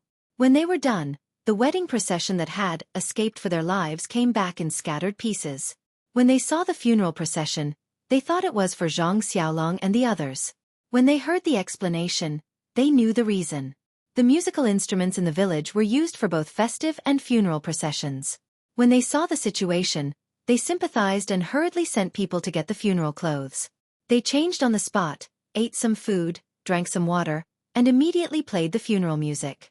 At this time, the people in the Zhang family also put on mourning clothes. Zhang Xiaolong was seriously injured and could only be bedridden again. It was just that pitiful Lu Qian. She had just married into the family and had to change into mourning clothes. She also had to wash and change her grandmother's clothes. It was really difficult for her. Zhang Kai looked at his busy daughter-in-law and his heart was full of guilt. When he was young, his parents died. He did not enjoy the happiness of a family reunion and married into the Guozhuang house. Guo Sufei's parents loved him like a son. After sending off his father-in-law and mother-in-law, he felt as if his heart was being cut by a knife. Thinking about the little things that happened in this small courtyard, his tears could not help but fall again. Xiaolong had the good fortune to marry Lu Qian. He hoped that when he left in the future, he would not find trouble for them. Grandmother's coffin and clothes were prepared early. Not long after it was ready. Zhang Kai, Zhang Xiaohu, Guo Sufei, and Lu Qian put grandmother's body in the coffin together. They asked people to carry the coffin to the central room. The central room was not big. After the coffin was put in, there was almost no space left. According to the custom in the countryside, the coffin of the funeral had to be left at home for 7 days for the family and relatives to worship. After this time, the lid could be nailed and the coffin could be placed in a place. Funerals were not as good as happy events. There were many things that the family did not care about. Zhang Kai and Guo Sufei went to the village patriarch and asked people to come and help. The Guozhuang house's family was also old. There were many people who came to help, so the funeral went smoothly. At night, the noise in the courtyard gradually faded. The swaying light in the central room pulled the shadow of the coffin, which kept swaying in front of Zhang Xiaohua. Zhang Xiaohua and the rest knelt in the small space beside the coffin. Guo Sufei kept sobbing and seemed to have used up all her strength. Lu Qian also knelt beside Guo Sufei and used her hands to support her, wiping her tears from time to time. Her grandmother treated her extremely well. Although they did not talk much, her grandmother would always reveal a kind smile whenever she saw her, which made her feel endless warmth. Although she was already mentally prepared, It was too unexpected for her grandmother to pass away during her wedding ceremony. Thinking about her short ceremony, Lu Qian did not want to blame this kind and considerate elder. Perhaps this was all fate. Lu Qian could also see the apology in Zhang Kai's eyes. She deeply felt the warmth of this family. However, this was the beginning of her marriage to the Zhang family. Would the future be a blessing or a curse? Was this a warning? In fact, looking at Gua Sufei's sad appearance and thinking about her grandmother, she felt that her life was worth living. She had many grandchildren and a harmonious family. Except for some poverty, everything was perfect. She did not know what she would be like when she was old.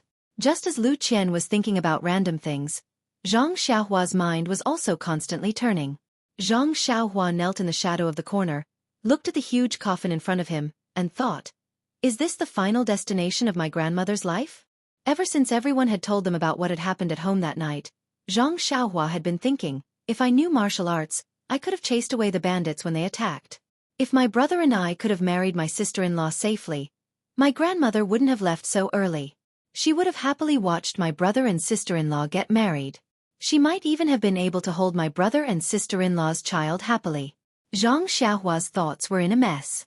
Perhaps he had thought about a lot of things. Many hypotheses only had one fulcrum, and that was that he must know martial arts and have the ability to turn the tide. But did he have it? Therefore, Zhang Xiaohua finally made the first decision in his life. He wanted to learn martial arts. But how to learn martial arts? He was still confused, but since he had a target, everything would be easy to handle. Thinking of learning martial arts, Zhang Xiaohua suddenly thought of Misty. From Wanhai, Xueqi, to Lu Yueming, everyone left a deep impression on him. That momentum of controlling everything, that pleasure of punishing evil, could only make Zhang Xiaohua's eyes filled with stars. There was also the power of the Misty School. A sign could make people not dare to act rashly. They could take out a few hundred taels of silver without daring to make a sound. For a child who grew up in a mountain village like Zhang Xiaohua, it was an unimaginable temptation. Perhaps, a real man should live like this, and not shelter under the wings of others when disaster struck, and ask for help from a sign. Moreover, even if the leader of the bandits was eliminated, it was hard to guarantee that the bandits would not come back. What should he do at that time? Could a sign make people retreat? Thinking that the lives of his family were tied together by a sign, Zhang Xiaohua's heart was filled with endless emotions. He thought, and his eyes slowly closed along with the swaying of the shadow. He actually fell asleep. The flickering like breathing came to his dreams as promised. At this time, it was midnight. After busying himself with the matters outside and sending off the people who helped, Zhang Kai dragged his tired body back to the central room. In the room, his wife's cries were still there, and her voice was already hoarse. He also went to comfort her.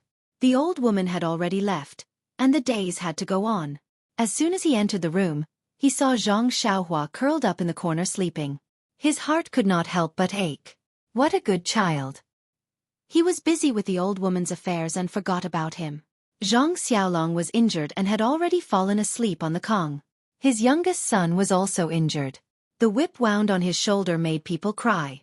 He had suffered such a serious injury at his age, not much worse than Xiaolong. He just changed his clothes and could not see him, so he forgot about him. Should he blame himself for being careless, or blame himself for having too many things to do today? Zhang Kai was secretly annoyed. He carefully carried Zhang Xiaohua, wanting to carry him back to the Kong. Unfortunately, after trying, he could not carry him. He could not help but smile bitterly in his heart. The child had grown up, and he was also old. He could not be carried when he was young. He called out to Zhang Xiaohu, who was also kneeling in the shadows. The two of them then lifted Zhang Xiaohua up. When they were about to leave the room, Gua Sufei spoke. She wiped her tears and said, "Tonight, let's put Xiaohua in Xiaolong's room. If the child wakes up in the night and thinks of his grandmother, he will be scared." A mother's love was so attentive. Gua Sufei was mourning her mother's death, but when she saw her son, she could still think of her son. Zhang Xiaohu interrupted. "Mother, Xiaohua is asleep. He won't wake up even if you water him." "Don't worry." Gua Sufei said, "That won't do. He's still young. If he wakes up, he will be scared. It's better to put him in Xiaolong's room. I can watch over him." Zhang Kai and Zhang Xiaohu then gently put Zhang Xiaohua next to Xiaolong, who was already sleeping soundly. Guo Sufei also washed her face. Holding the oil lamp, she carefully lifted Zhang Xiaohua's clothes. Looking at the whip wound on his shoulder, the scar was like a centipede lying on Xiaohua's body.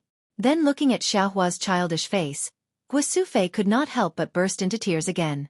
This child was so seriously injured that he did not even tell her in detail when he came back. After changing his clothes, he went to watch over his grandmother's coffin. He did not even eat dinner. From the morning until now, he had experienced so many hardships and endured so much pressure. As his mother, she had long forgotten about him. At this moment, if he was not so tired, perhaps he would still be accompanying her in the central room. It was better to let him have a good rest. Guo Sufei came out from the inner room and let Zhang Xiaohu and Lu Qian go back to rest. She and Zhang Kai came to accompany her grandmother. Zhang Xiaohu and Lu Qian did not agree at first, but Guo Sufei insisted again and again. Only then did they go back. Zhang Xiaohu naturally slept in the inner room, so that he could take care of his two injured brothers at any time. Lu Qian, on the other hand, fell asleep as soon as she laid down on the Kong bed. Today's encounter was too bizarre. Please accept it. Thank you. In the works related, there is a prose of longing. Everyone, please enjoy it. Chapter 58. The next morning, when the sun rose, a group of people was already waiting quietly in front of the jujube forest on the ring finger of Stoneman Peak. The person in front was the green-clothed and green-scarfed householder Yan Ming. Behind him were three young men, one of whom was Lu Yueming, who had saved Zhang Xiaolong and the others on the road yesterday. Lu Yueming was not as arrogant as he was yesterday. He stood behind the crowd with his hands behind his back, looking at Yanming Jusher in front of him, waiting quietly. It was still the same shadow that crossed the jujube forest at dawn.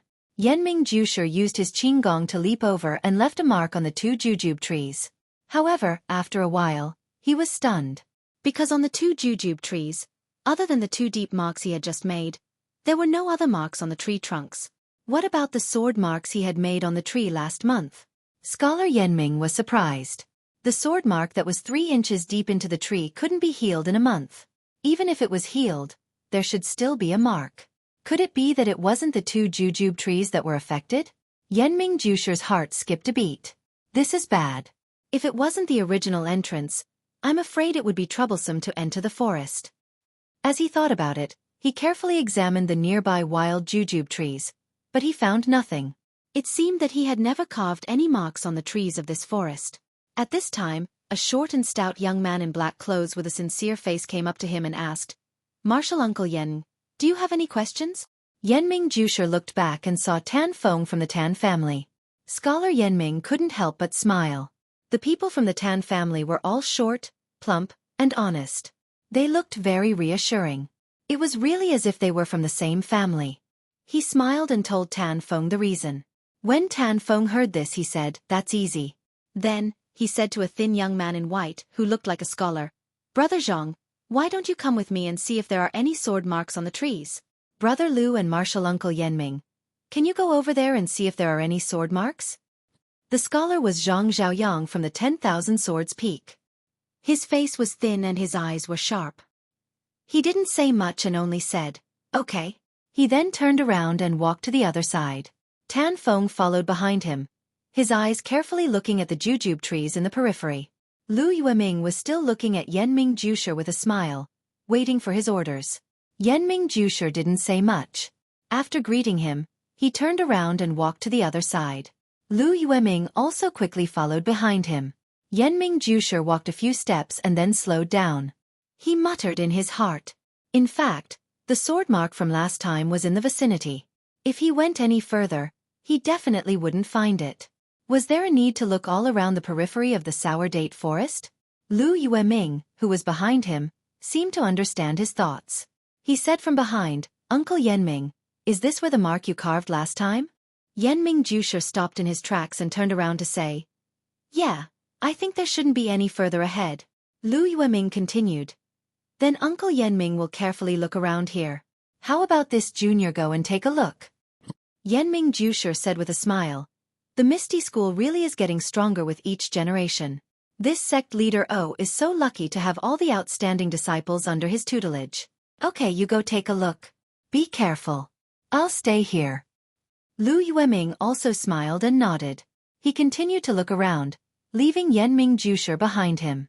Leaving aside Yanming Jusher, who stayed in place and thought about what to do next, the other three looked from the beginning to the end of the sour date forest. Just as Yanming Jusher expected, they didn't find anything. Everyone couldn't help but fall silent. The premise of their previous discussion was to enter from the original entrance. Since the entrance was different from before, then the steps of their discussion were obviously invalid. What should they do? The three of them stood quietly, thinking while waiting for Yanming Jusher's instructions. This time, the three of them came to the five-clawed peak in the same way as the four sects did last time. They all sent their second-generation disciples, but this time they did it more secretly. As early as the leaders of the four sects returned from Mount Wutong, they frequently sent different disciples to different places to deal with affairs. They were afraid that the spies of other sects would figure out their details. These three people were just one of the operations. Only a moment before they set off, the leaders of the four sects told them the goal of this operation and secretly told them everything they should pay attention to. After they left, there were still many disciples sent out continuously. Even many of the core figures in the four sects didn't know who was carrying out what task. Therefore, these three people could hide from the spies of other sects and smoothly arrive here. The disciples who could be sent to participate in this matter were, of course, the leaders of the four sects. After knowing the preciousness of the secret plane, the four sects would not take it lightly. Moreover, these three people had all taken the secret pills of the four sects. Their profound skills were also quite powerful in Jianghu. Otherwise, Lu Yueming alone could easily deal with the 7 people of Shizue Mountain yesterday. If it were Wan Hai and Xueqi a month ago, it would not be so easy. Although they had made a mistake in their operation, the three of them were all people with calm personalities. Even Tan Feng, who appeared to be a little boorish, remained silent and focused, quietly waiting for Scholar Yanming's orders. Scholar Yanming pondered for a long time and said, "Since the entrance is no longer the same as before, it might not necessarily be unsafe. However, we can't just follow what we've said before and enter the forest according to the chant we used last time. Perhaps there will be a new chant this time. You all should bring your own skins. I'm sure your teachers have already told you how to use them. Now, let's see if the chant is the same."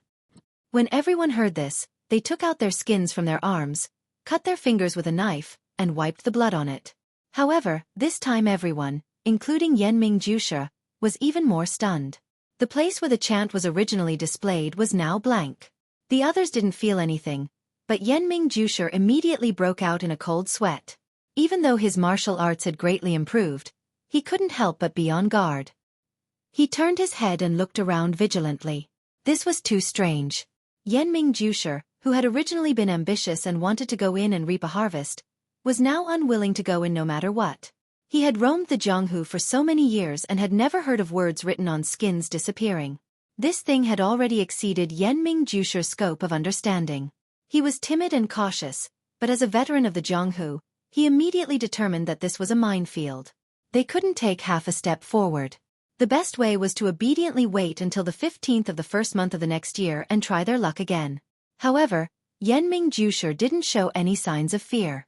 He still said casually, "Since the chant isn't here, there must be 2 reasons. The first is that this time is the same as last time. The second is that the chant hasn't appeared yet because the time isn't right." Speaking up to this point, he didn't quite believe his own 2 explanations. If it was the same as last time, then the chant should have appeared just like last time. But what if the time wasn't right? In this world, there really weren't any words that could be related to the time and only appear when the time was right. This was too inconceivable. In short, no matter what the reason was, Yanming Jusher said, "We don't have the chant right now. We can't guarantee that the chant we used last time can be used now. In view of this situation, I don't recommend that everyone enter the forest. What do you guys think?" The 3 people in front of Yanming Jusher, although their martial arts weren't as good as his, and their seniority wasn't as high as his, they still represented their respective schools. Yanming Jusher still looked at them very patiently, waiting for their answers. Lu Yueming's eyes turned, but he didn't speak. In fact, before coming here, O Peng had already explained that although the matter of the secret plane was very important, the Misty School's current strength was enough. Expanding their territory was the most important thing. Of course, it would be good to be able to enter the secret plane and obtain precious herbs. Even if they couldn't enter, they had to first keep this secret and leave it for next year. Therefore, Lu Yueming already had a plan in mind. Seeing that Yanming Jusher seemed to have the same thoughts as him, he didn't say much. Tan Feng of the Tan family frowned. Previously, the head of the family had said that safety and confidentiality were first. It didn't matter if they didn't enter the secret plane. However, he was very curious. He really wanted to see what kind of place could grow 100-year-old herbs. He weighed for a long time, then raised his head and said, when the head of the family came, he already said that everything here will be arranged by Martial Uncle Yanming. I have no objections. Yanming Jusher nodded, then looked at Lu Yueming. Lu Yueming naturally also agreed. Finally, he looked at Zhang Xiaoyang of the Wanjian Peak. Zhang Xiaoyang didn't frown and think like Tan Feng. His face was calm, his eyes looking at the Swanjujub forest as if it was a small forest where he played as a child. He seemed to have decided long ago, but had been waiting for other people's decision. At this time, seeing that Yanming Jusher listened to his opinion, he smiled faintly and said, Martial Uncle Yanming, my family's swordmaster has already instructed that no matter what dangers there are in this forest, the herbs inside must be brought back. I think I must explore this Swanjujub forest. Zhang Xiaoyang's words were very unexpected. He thought that he would also listen to Yanming Jusher's arrangement. He wanted to go in, but it gave Yanming Jusher a difficult problem. However, thinking back to the meeting at Wutong Mountain, Wan Chengjiu wanted to go in the most. It was not difficult to understand why he gave this order. But if the others didn't want to go in, did they let Zhang Xiaoyang go in alone? Yanming Jusher pondered for a long time, but didn't know how to answer him. Zhang Xiaoyang saw that Yanming Jusher didn't directly answer him, and naturally knew what he was thinking. He cupped his hands to Yanming Jusher and the other two and said, Martial Uncle Yanming, brothers, I have already made preparations to enter the forest this time. There shouldn't be any danger. If you all don't want to go with me, then let me go in alone. I can also help you all scout the way. What do you think? The last sentence was directed at Yanming Jusher. Chapter 59. Hearing Zhang Xiaoyang's words, Yanming Jusher knew that he had made up his mind. He said to Lu Yueming and Tan Feng, I'm going to stay here. What about you guys? Lu Yueming and Tan Feng looked at each other and said, we won't go in either. We'll stand guard here for Brother Zhang. Yanming Jusher nodded and said to Zhang Xiaoyang, then Nephew Zhang, you should go in. You know the chant, right? Zhang Xiaoyang smiled and said, go straight for 10 trees, right for 8 trees, back for 6 trees, left for 6 trees. I've already memorized it in my heart. Is it correct? Yanming Jusher said, that's right. That's the one. Master of 10,000 swords is very thoughtful. This sentence seemed to have a double meaning, but Zhang Xiaoyang didn't care. Instead, he checked his bag and took out a bundle of long, thin, snow-white string. Yanming Jusher's eyes lit up and asked, Nephew Zhang, is this string woven from snow silk? Zhang Xiaoyang smiled and nodded, praising. Martial Uncle Yanming's eyes are indeed sharp. This is indeed woven from the snow silk that can only be found in the frozen lands of the far north, mixed with other precious strands. Yanming Jusher asked again. I heard that this snow silk is abnormally tough. Ordinary swords can't cut it. Is that true? Zhang Xiaoyang said, that's right. Why don't Martial Uncle give it a try? Yanming Jusher thought for a moment and said, for Nephew Zhang's safety, I'll give it a try. After saying this, he took out the sharp dagger that he used last time and said to Zhang Xiaoyang, my dagger can cut through iron like mud. Can this string take it? Zhang Xiaoyang still smiled and said, Martial Uncle Yanming, there's no harm in trying. When my sword master obtained this string, he already tried it. Other than the divine sword guarding peak, no other sword has been able to leave a mark on it. When Yanming Jusher heard this, he picked up the dagger and used his strength to cut at the snow-white string on the ground. As expected, when he raised his hand, the string didn't leave a single mark. Yanming Jusher couldn't help but shake his head, saying, the master of 10,000 swords is indeed a good schemer. If you don't sacrifice the child, you can't trap the wolf. To be willing to take out such a treasure. Good scheming, good scheming. Zhang Xiaoyang still didn't answer. He picked up the silk rope from the ground and tied one end to the wild jujube tree where Yenming Lei's sword mark, while the other end was tied to his waist. Then he said to Yenming Lei, "Martial Uncle Yenming, this snow silk has another advantage, which is to use internal strength to shake it. It will transmit the shaking to the other side. Even if the silk rope is tied to the tree, the other side can still feel it. Martial Uncle Yenming, please wait here. After this junior enters the forest, please send a message every once in a while." This junior has also replied, saying that this junior is safe. When this junior reaches the other side of the forest, I will send 4 messages to senior.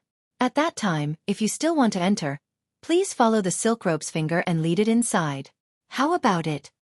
How about it? Yenming Jusher smiled and said, "All right, then we'll have to trouble Martial Nephew. We'll just wait for the ready-made one." Then Zhang Xiaoyang took out the leather from Wanjian Peak and handed it to Yenming Jusher, saying, "Martial Uncle Yenming, if I encounter any mishap in the forest, please return this leather to my family sword master." Yenming Jusher stared blankly and frowned, saying, "Such a precious item. How can your family sword master be at ease with giving it to me?" Zhang Xiaoyang smiled and said, "Since Martial Uncle is in an alliance with my family sword master, naturally you're not an outsider. I can entrust it to you." Yenming Jusher stretched out his hand and received it, saying, "Martial Nephew, feel free to enter. When we meet in the secret area, I'll immediately return it to you." Zhang Xiaoyang said gratefully, "Thank you, Martial Uncle, I'll enter now." After he finished speaking, Zhang Xiaoyang pulled out his long sword and was about to enter the forest with his head held high. Suddenly, Yenming Jusher stopped him and asked, "How long is this silk rope of yours? I remember that it takes a long time to enter the forest, at least 4 or 5 miles.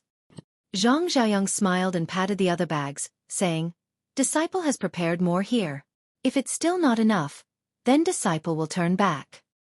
Yenming Jusher looked at the bag on his waist and shook his head with a bitter smile, saying in his heart, "This Wan Chengjiu is really ambitious and ruthless." Zhang Xiaoyang once again cupped his hands and bowed to everyone. Then, he picked up his sword and carefully stepped into the sun-dappled Swanjujub forest.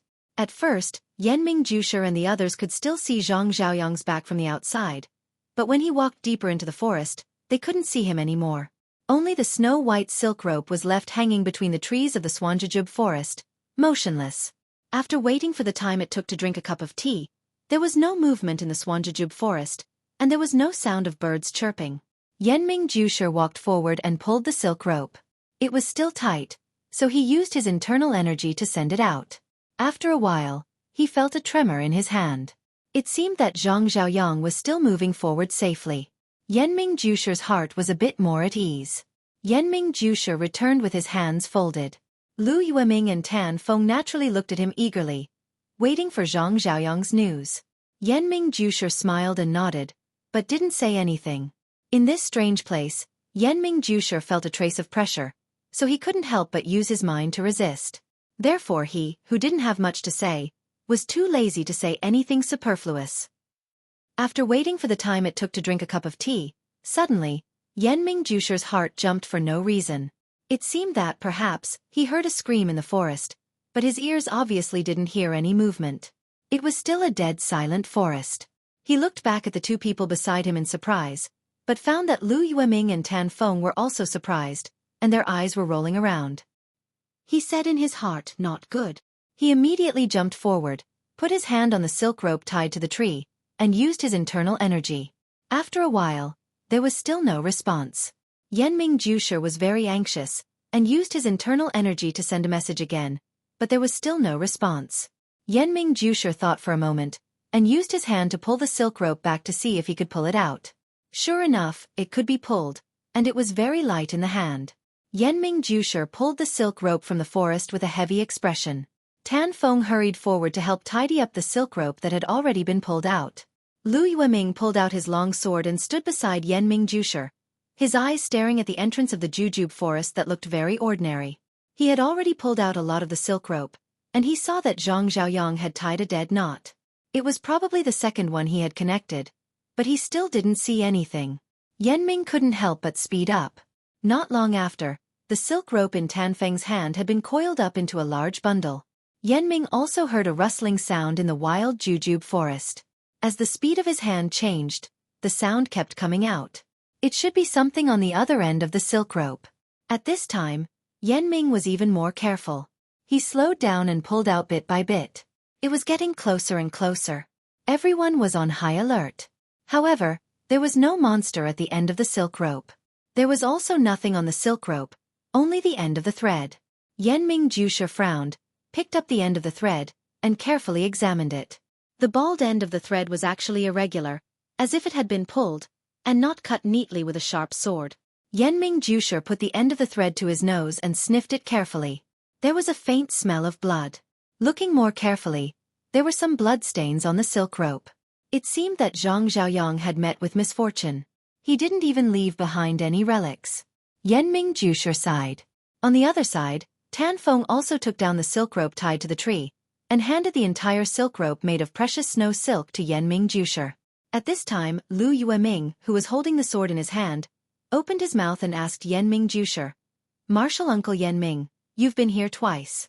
Did you notice anything different from other places?" Yanming Jusha thought for a moment, and said in puzzlement, "I didn't notice anything different." "Nephew, did you find anything?" Lu Yueming looked at the deep forest of jujubes, and said thoughtfully, "Martial Uncle Yanming, I grew up in the mountains. Although I've never seen such a large forest of jujubes, I often go to other forests of this size. After being here for so long, I always felt that this forest was different from other forests.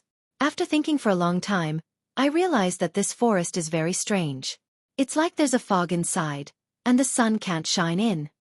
Yanming Jusha chuckled and said, "Yes, nephew is very careful.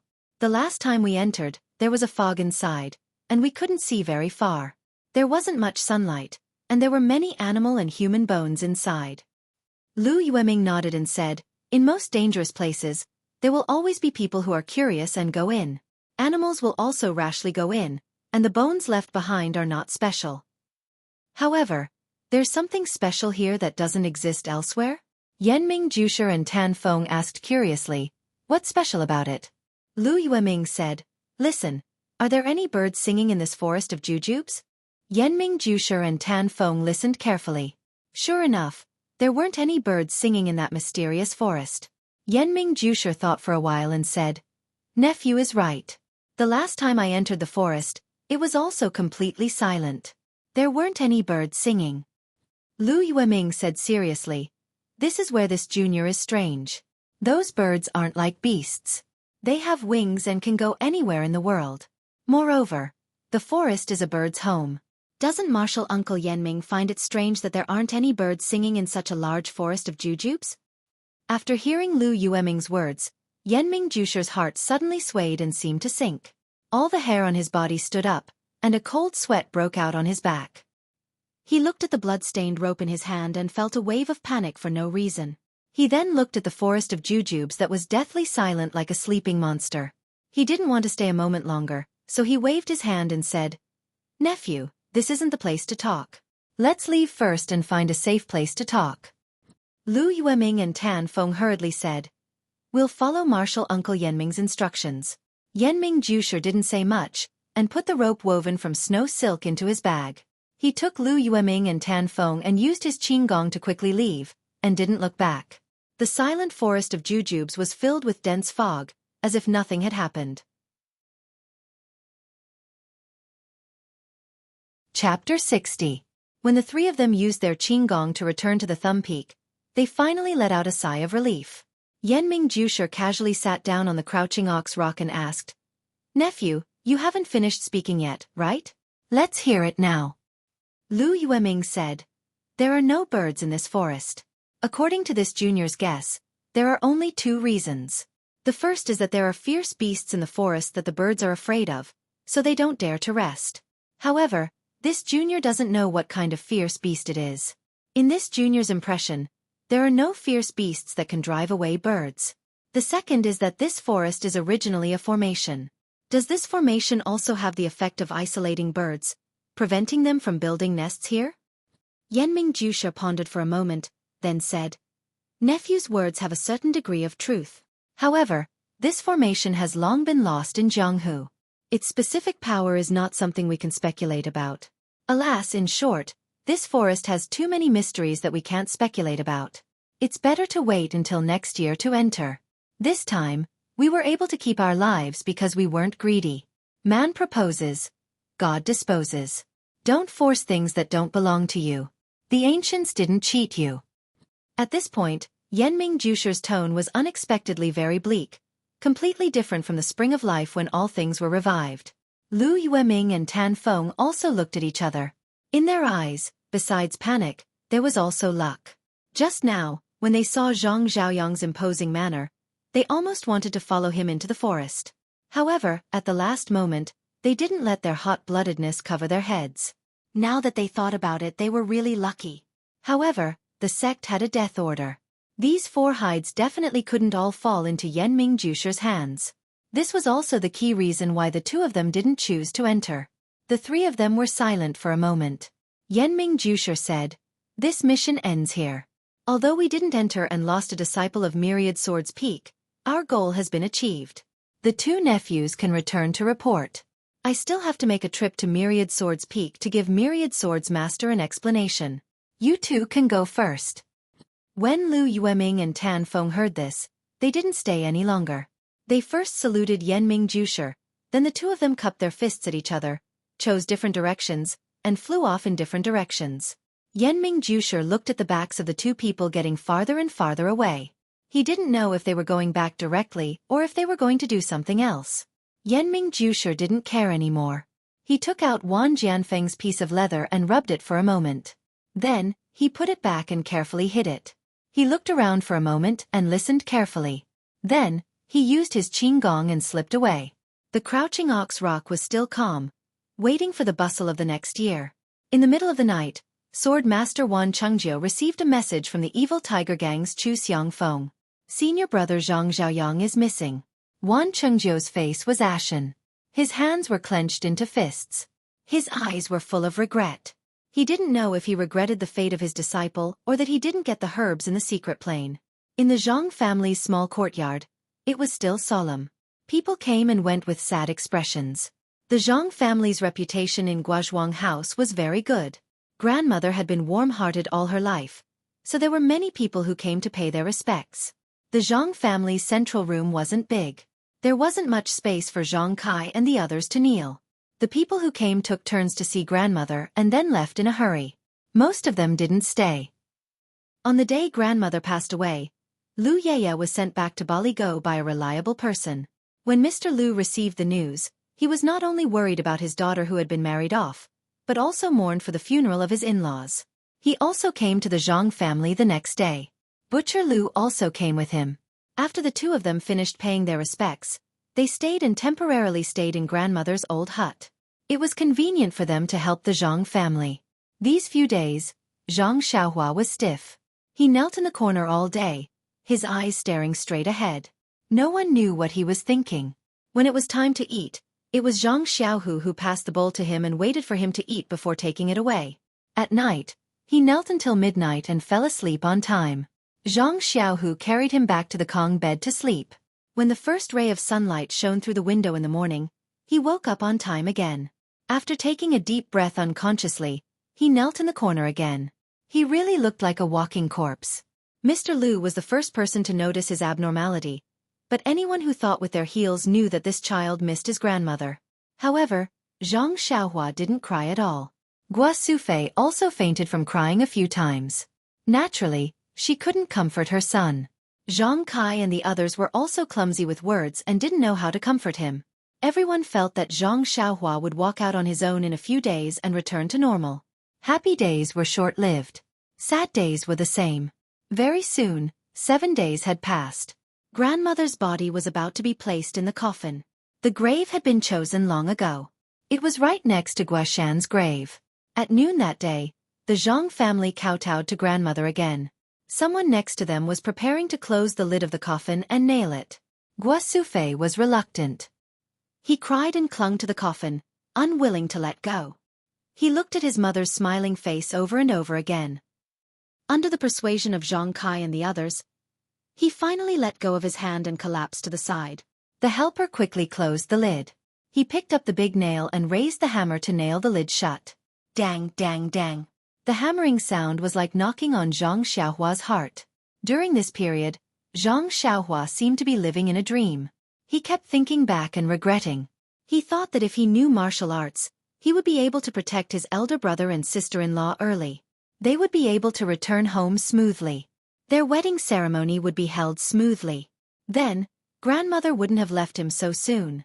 He hated himself for not having martial arts and for not being able to protect his family. From the New Year's Lu town to the wedding, he was always bullied and trampled on by others. He hated that he didn't have powerful strength. He hated that he didn't choose the right direction in life. He hated that he couldn't accompany grandmother for a while. Even in its sleep, the breathing flicker seemed to have sensed his remorse, and it flickered even more vigorously. The hammering sound shook him. He felt a burst of pain in his heart. He raised his head and found that grandmother had been nailed in the coffin. "Grandmother," Zhang Xiaohua growled. His tears fell like rain, blinding his eyes. Xiaohua rushed over and pushed the person away. The person who was not short was pushed by a 13-year-old child. He staggered and sat on the ground. He held the hammer in his hand and was stunned. He still couldn't believe it. The nail had been nailed in more than half. Zhang Xiaohua was anxious. He pinched the tail of the nail with his fingers and pulled the nail out slowly. Then, Xiaohua pushed the heavy lid aside. Grandmother's peaceful smile appeared in the dark coffin again. Zhang Xiaohua murmured, "Grandmother." Tears flowed down his cheeks, his clothes, and fell into the coffin. The tears that had accumulated over the past few days were like water that broke through the dam. They could no longer be controlled. The people in the room who were surprised by Zhang Xiaohua's strength were also crying secretly at this moment. They were witnessing this tragedy. According to the village's custom, there was a time limit to the burial. If it was too late, it would not be auspicious. It would affect the deceased's rest. So after crying for a while, everyone looked at the time and stopped. They only wanted to let the old woman pass away peacefully. However, Zhang Xiaohua was sad and no one could persuade him. Some people from the village came to forcefully pull him away, but they did not expect that Xiaohua's strength was so great that several people could not pull him away. Everyone could only look at Xueqi for help. However, although Xueqi was not very sad, it was impossible for her to persuade her son. Just when everyone was at their wits' end, Lu Qian walked out. She walked to Zhang Xiaohua's side and softly called out, "Xiaohua." After calling out 4 or 5 times, Zhang Xiaohua finally reacted and said, "Sister Qian, grandmother is really gone." Lu Qian hugged Zhang Xiaohua's head in her arms. She touched his hair and said, "Xiaohua, do you still remember what you said to me by the river outside the village?" Zhang Xiaohua was still crying and said, "I remember, sister. At that time, I knew that grandmother was going to leave me." Lu Qian said, "Yes, Xiaohua. There is no banquet that lasts forever in this world. Everything has an ending. Grandmother has been busy all her life. At this time, she finally has time to rest. Look at grandmother's face. She is smiling so happily. She left so happily. We also have to send her off happily. Aren't you disturbing grandmother's rest and making her angry?" Zhang Xiaohua said, "Sister, I know this. But I won't be able to see grandmother in the future. I don't have a grandmother anymore. I don't want her to leave me." Lu Qian continued, "Then how long are you going to accompany grandmother? Half a day, 1 day, 2 days or 10 days? Grandmother will be buried in the coffin eventually. You know this. You can accompany her for a while, but how can you accompany her for a lifetime? Come, Xiaohua, quickly get up. Let's send grandmother off properly. Let's send her off on her last journey." Zhang Xiaohua looked at his grandmother's face reluctantly. That familiar face that was engraved in his heart was gradually covered by the darkness and drowned in the pitch-black coffin. He weakly closed his eyes and let the tears roll down his face. He kept asking in his heart, "Why can't grandmother leave me? Why can't we live forever?" Grandpa and Grandma's graveyard was at the back of the village. It was quite a distance away. The villagers carried the coffins and walked in front. The Zhang family walked behind, crying. The villagers also followed to send off this familiar person. The grave had been dug. They carefully put the coffin in and covered it with soil. Not long after, a small new grave was formed. After the villagers who helped saluted and left, only the Zhang family and the Lu family were left in front of the grave. Zhang Kai and Zhang Xiaohu carefully repaired grandmother's grave and added a lot of new soil to grandfather's grave. Guo Sufei and Lu Qian then carefully put away the incense and candles. Everyone stayed in front of grandmother's grave until dusk. Only then did they leave slowly. Chapter 61. The next day, Mr. Lu and Butcher Lu left.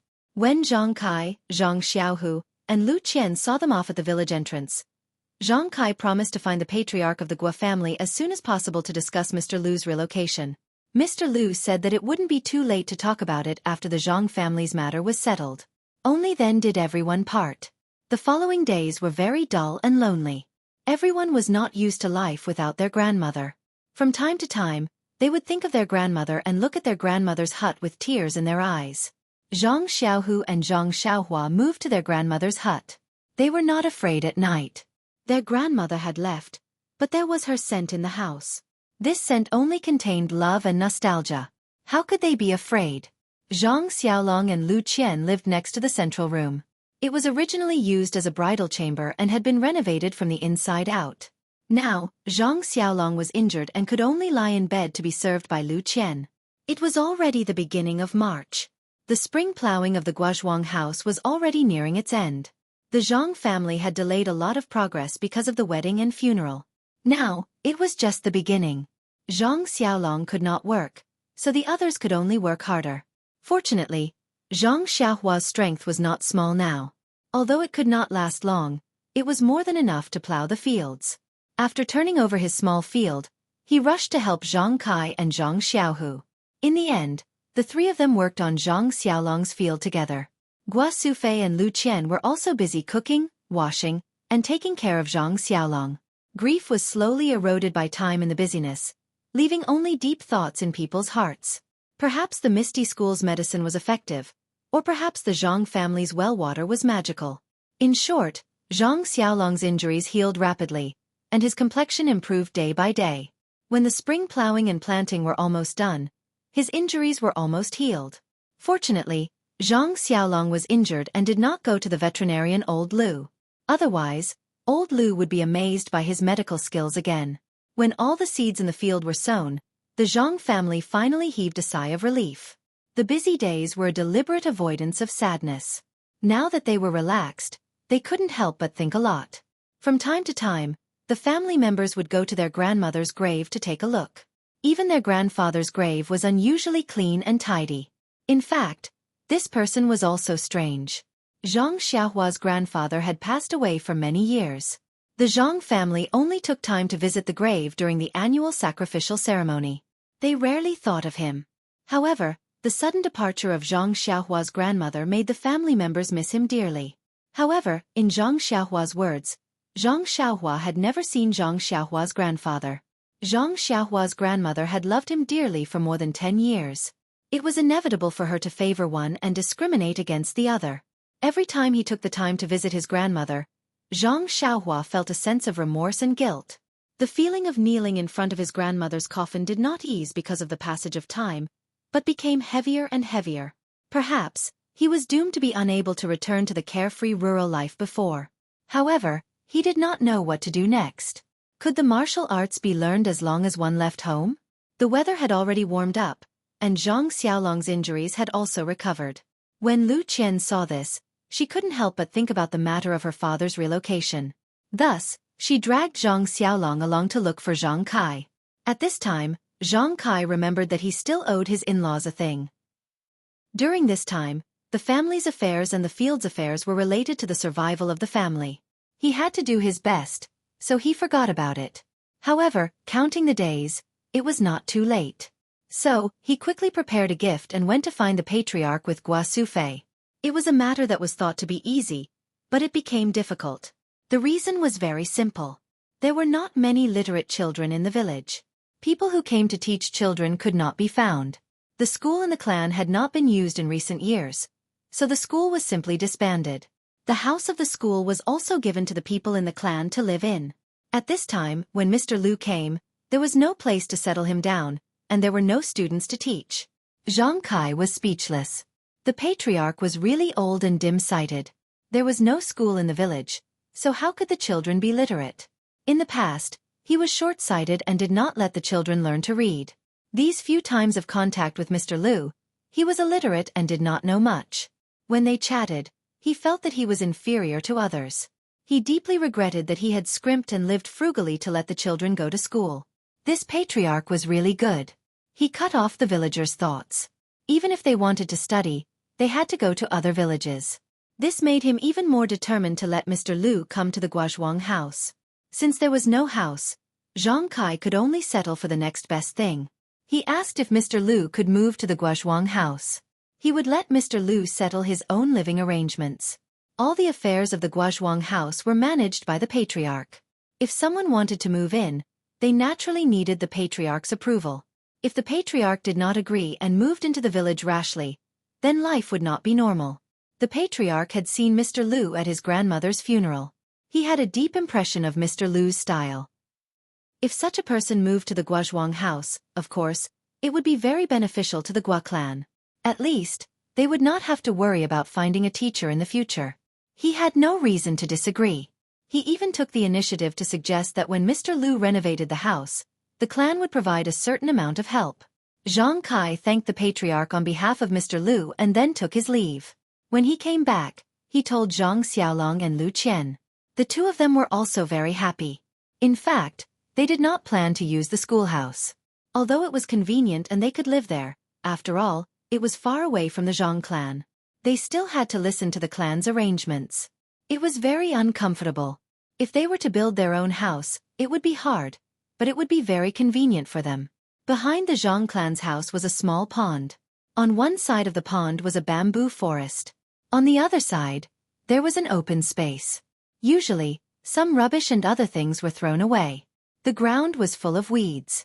If they were to be tidied up, it would be just right to make a small courtyard. Next to the pond, after tidying up and planting lotus flowers and other things, one would be able to see the endless green of the lotus leaves in summer. The bamboo forest next to it was even more serene and elegant. Lu Qian was very satisfied with it. Lu Qian did not like it. However, it was all weeds now.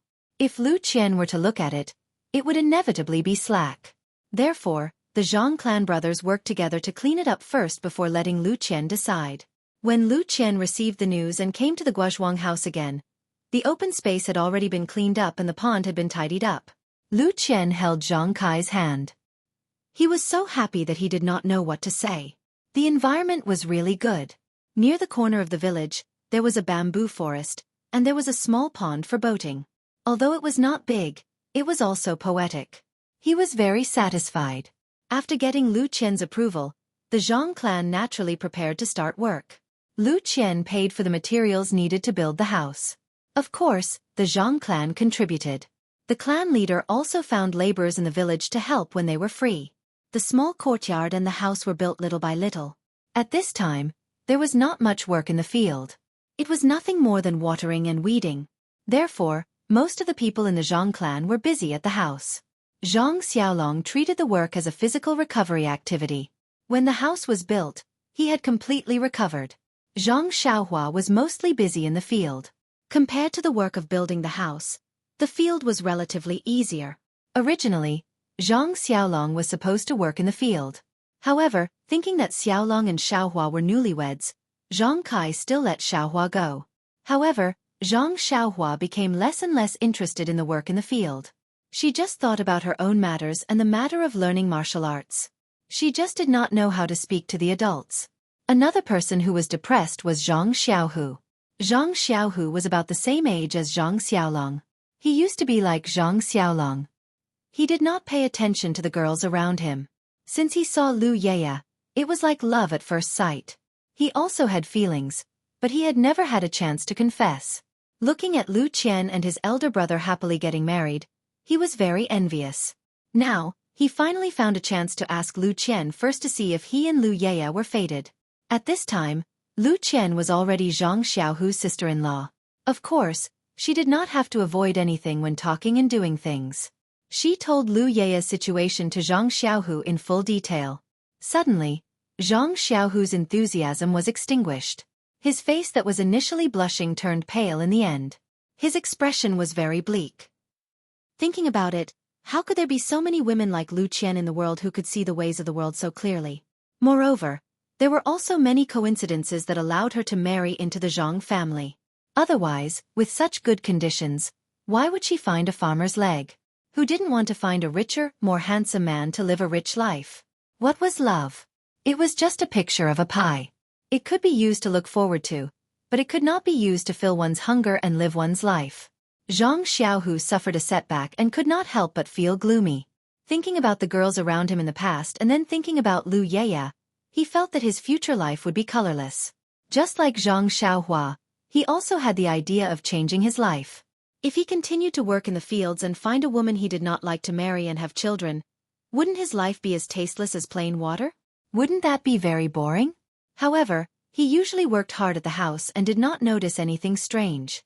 Lu Qian thought that he might have given up, so she did not tell Xueqi about this matter. She only thought that if he met a suitable girl or a girl he liked in the future, as his sister-in-law, she would definitely do her best to help Zhang Xiaohu forget Lu Yeya and live a good life. The weather gradually became warmer. With the help of the villagers, Mr. Lu's house and small courtyard were built. Mr. Lu moved here alone and did not make a big fuss about it. He packed his necessities and his favorite calligraphy and paintings and drove a big cart over. He left the rest of his things for Lu Kai. Lu Kai and Butcher Lu also accompanied him. Lu Qian, who received the news, was naturally very happy. She pulled Zhang Xiaolong over to help. Zhang Kai and Xueqi also rushed over. Mr. Lu did not have a lot of things, so they were quickly packed. Looking at his simple and crude courtyard, Mr. Lu could be considered to have vented his anger. He had an indescribable feeling that he would have to spend the rest of his life here. Looking at his reluctant son and then looking at his happy daughter, Mr. Lu's eyes were somewhat moist.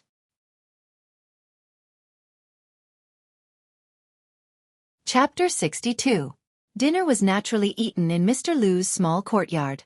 Although the cutlery in the courtyard was not complete, it was still close to the Zhang family's residence. It only took a few steps for him to bring everything over. Xueqi was busy in Mr. Lu's kitchen. Looking at the small and exquisite room, she was very envious. As expected of a scholar, he was so particular about the place where he cooked. It was unlike her own house, where the entire stove was placed in the courtyard and there was only a shed built to shelter her from the wind and rain. Now that she thought about it, it was not a simple and crude kitchen. She would find some time to discuss with her old man and ask her sons to help as well. They could also build a small house like this in their own courtyard. After all, it was not a very expensive thing. The result of this idea was that in less than half a year, all the outdoor stoves in the Guozhuang house were changed into kitchens. This was also a trend that Mr. Lu brought about. The Guozhuang house's population was less than Balaga's, and the things sold at the village entrance were also less than Balaga's. Therefore, even if Mr. Lu wanted to use the first meal to reward everyone, he was powerless to do so. The dinner at night was still simple, but there were many people eating. Mr. Lu's spacious central room could not hold all of them. Fortunately, the weather was already hot, so everyone simply moved the tables and chairs outside. Farmers did not pay particular attention to eating without talking when eating. Everyone ate while chatting. Mr. Lu, Zhang Kai, and Lu Kai only took a small sip of wine. However, they could not withstand Butcher Lu's frequent toasts and they were all drunk. Mr. Lu squinted his eyes and looked at the lively crowd. He also had a different feeling in his heart. It had been a long time since he had participated in such a happy and harmonious scene. Perhaps it was because his daughter liked this kind of environment. Suddenly, it seemed to have touched the weakness in his heart. He could not help but think of his late wife who had passed away early. Then, he looked at Lu Qian's face, which was very similar to his late wife's face. A kind smile appeared on his face. He hoped that his daughter's choice was not wrong, and that he had also been pulled into the boat by his daughter. He also hoped that he could change his way of life and accompany them for the rest of his life. After dinner, the night wind was a little cold, so everyone returned to the house. Lu Qian boiled water in the kitchen and made tea for everyone. Mr. Lu tasted the tea and sighed in his heart. There was nothing better than this. To be able to drink this tea every day, he wouldn't mind being a Guozhuang house member for a long time. Lu Kai also took a sip of his tea. Looking at Zhang Xiaolong, he asked with a smile, "Xiaolong how are your injuries?" Zhang Xiaolong hurriedly said, "Thank you for your concern, big brother. My injuries have healed a long time ago." Now, I don't have any problems working in the fields. Lu Tufu also spoke up. Xiaolong, what happened on the day you married Qianqian?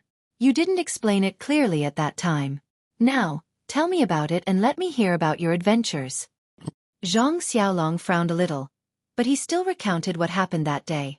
However, according to Lu Yueming's instructions, he didn't mention his name or the name of the Misty School. Of course, he didn't mention Xueqing's token either. The process sounded simple, but the danger of that day could be heard clearly. When Butcher Lu heard this, he couldn't help but fall silent. Mr. Lu saw that the scene was a little quiet and interrupted. I heard that the bandits of Xichui Mountain have dispersed. Xiaolong, you can rest assured that they won't come looking for trouble with you. Zhang Xiaolong replied, yes, at first, I was busy with my grandmother's funeral, so I threw this matter to the back of my mind. Later, when I was free, I was afraid that the bandits would follow the clues of the marriage and come looking for me. It was only later that I heard that they had dispersed that I was relieved. Mr. Lu waved his hand and said, the bandits of Xichui Mountain are just a motley crew. Without a leader, the monkeys scatter when the tree falls.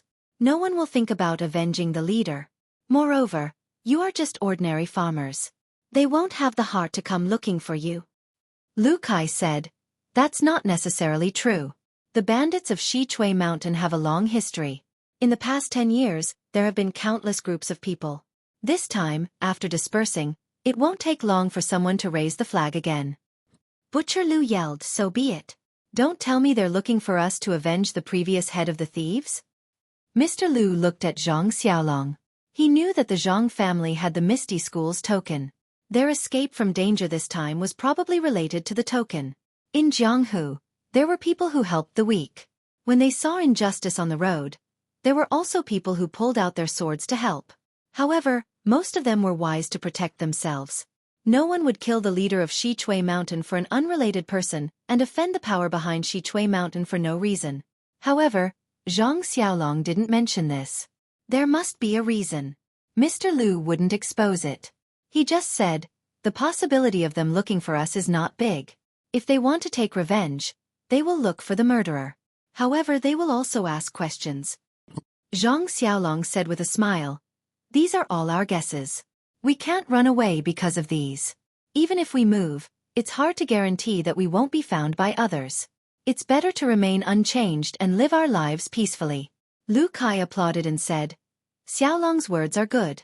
Hee, by the way, let me ask you. Last time, you made that thing in 8 groove. How did you come up with it? No matter how I think about it, I don't think you can make it. Zhang Xiaolong blushed a little. However, no one saw it under the oil lamp. He said embarrassedly, well, I don't know myself. I've never made a poem. That day I was forced to do it. It appeared in my mind for no reason. Maybe it was given by God.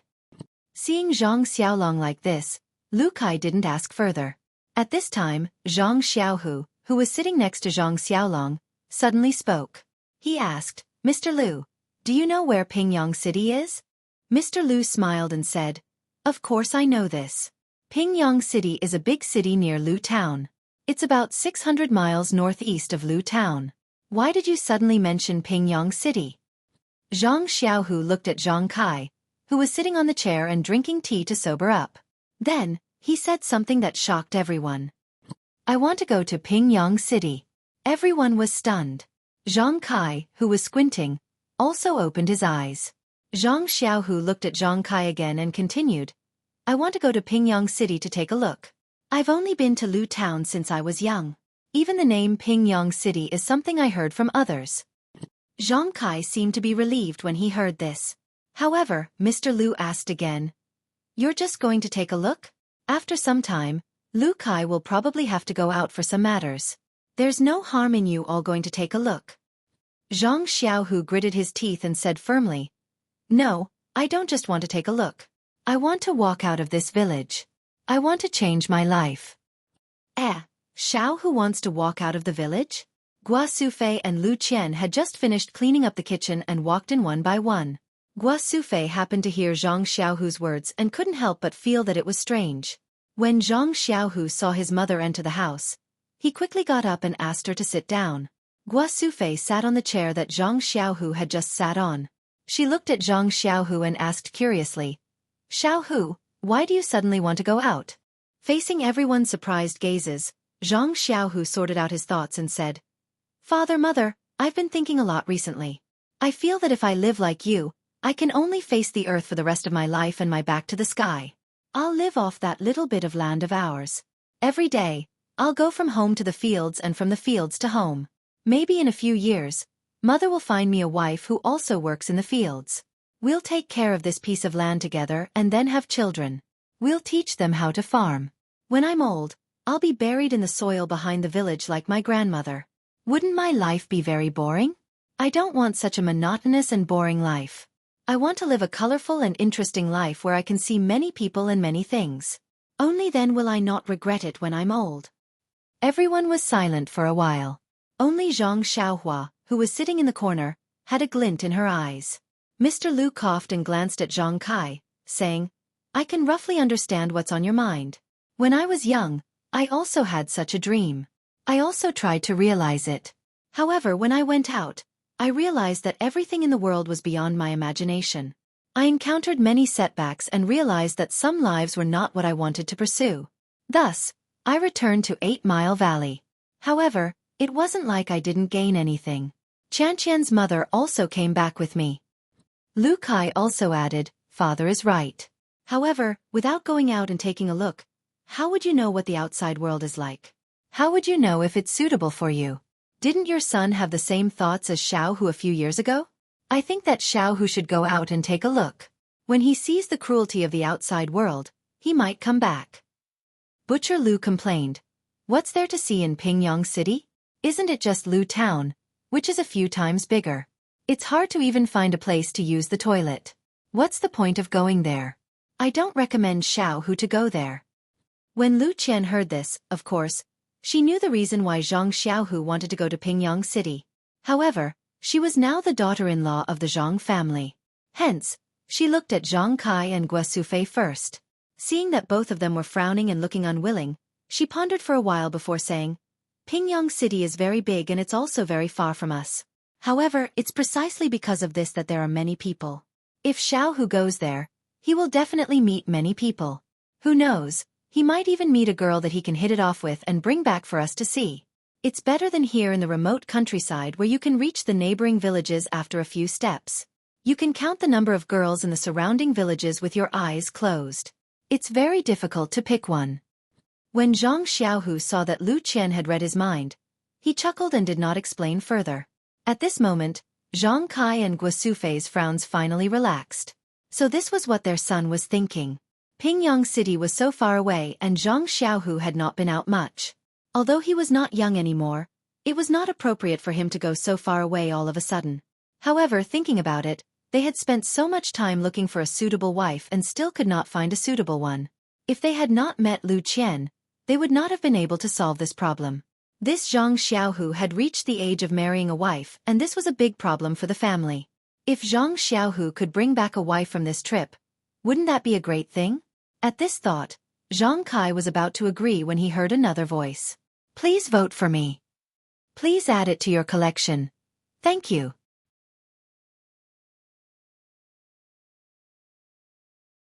Chapter 63. I want to go too. A voice rang out from the corner. Everyone was stunned again. Zhang Xiaohu turned around and saw that it was Zhang Xiaohua who was sitting in the corner. Xuefei said angrily, Xiaohua, what are you doing? Your second brother is going to find a wife. You are still young. Why are you going to Pingyang City? Zhang Xiaohu could not take it anymore and said angrily, Mother, I am not just going to find a wife. Look at what you are saying. Xuefei looked at Zhang Xiaohu with a smile. She was about to say something when Zhang Xiaohua's answer surprised everyone. I want to go to Pingyang City to learn martial arts. Learn martial arts? Why? Everyone was puzzled. At this time, Zhang Xiaohua had already walked out from the corner and stood at the door. He looked up at his small face and said to everyone, Actually, since Lu Zhen met sister-in-law, I have been thinking about why we were bullied but had no strength to fight back. It was not until this time when I was injured by the bandits during the wedding ceremony that I knew the answer. It was because we did not have martial arts. We did not have enough strength to make people fear us. If I knew martial arts, those people would definitely not dare to attack us. Moreover, didn't Uncle just say that the bandits of Xueqi Mountain might come to our door? There is no guarantee that we will always rely on others' protection. Only when we have mastered martial arts can we truly face the bandits. After saying this, Zhang Xiaohua looked back outside. The courtyard was already dark and there were faint stars in the sky. He said again, only when I learn martial arts can I protect myself and everyone. After listening to Zhang Xiaohua's words, everyone's reaction was different. Mr. Lu and Lu Kai looked at him in surprise. Last time at the wedding ceremony, Zhang Xiaohua's handwriting had already made them admire it. Now, after listening to his words, they could not help but re-evaluate this young man who had just turned 13. Butcher Lu opened his mouth as if he wanted to say something, but no words came out. Zhang Xiaolong's face was filled with shame, but looking at this younger brother that he had brought up since he was a child, there was a faint pride in his heart. Zhang Xiaohu, on the other hand, had a look of joy on his face. He seemed to have been enlightened and found his direction again. He happily looked at his younger brother who was a head shorter than him. Guo Sufei and Zhang Kai looked at each other and frowned again. They were not thinking about their own safety, but the safety of their son. Only Lu Qian looked calm, as if she had expected Zhang Xiaohua's words. It was Mr. Lu who spoke first. He said, Xiaohua, I think this idea of yours is very correct. However, I've never learned martial arts before, so I can't give you any advice. I only heard that learning martial arts is very difficult, and it's not something that can be learned overnight. Moreover, learning martial arts has a lot of risks. If you're not careful, you'll be injured, and if you're not careful, you'll lose your life. Besides, you're a smart kid. Why don't you learn from me in the future? You'll be able to bring honor to your ancestors if you pass the imperial examinations in the future. Lu Kai also advised, as the old saying goes, the poor study while the rich practice martial arts. Learning martial arts is not something that poor people like us can do. Xiaohua's handwriting was so good the last time. Learning from my father is also a very healthy path to success. Guo Sufei and Zhang Kai still did not speak, only frowning. Zhang Xiaohu said, that's true. Xiaohua, why don't you stay at home to learn your literature? I'll go to Pingyang City to learn martial arts. I'm already grown up now, my parents won't be worried. You're just a kid, how can they let you go so far?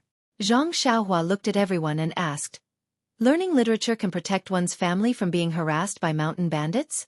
Learning literature can eliminate violence and bring peace to the people? Everyone was speechless. Zhang Kai asked, how are you going to learn martial arts in Pingyang City?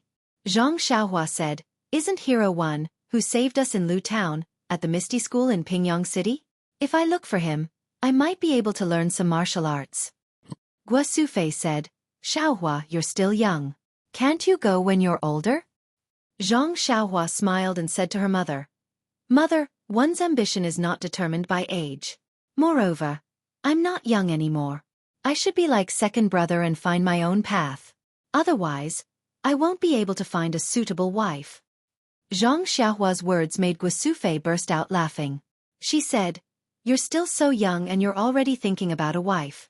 Zhang Kai thought for a while and said, Xiaolong, Qianqian, you two bring Xiaohu and Xiaohua back to sleep first. Your mother and I will think about it again.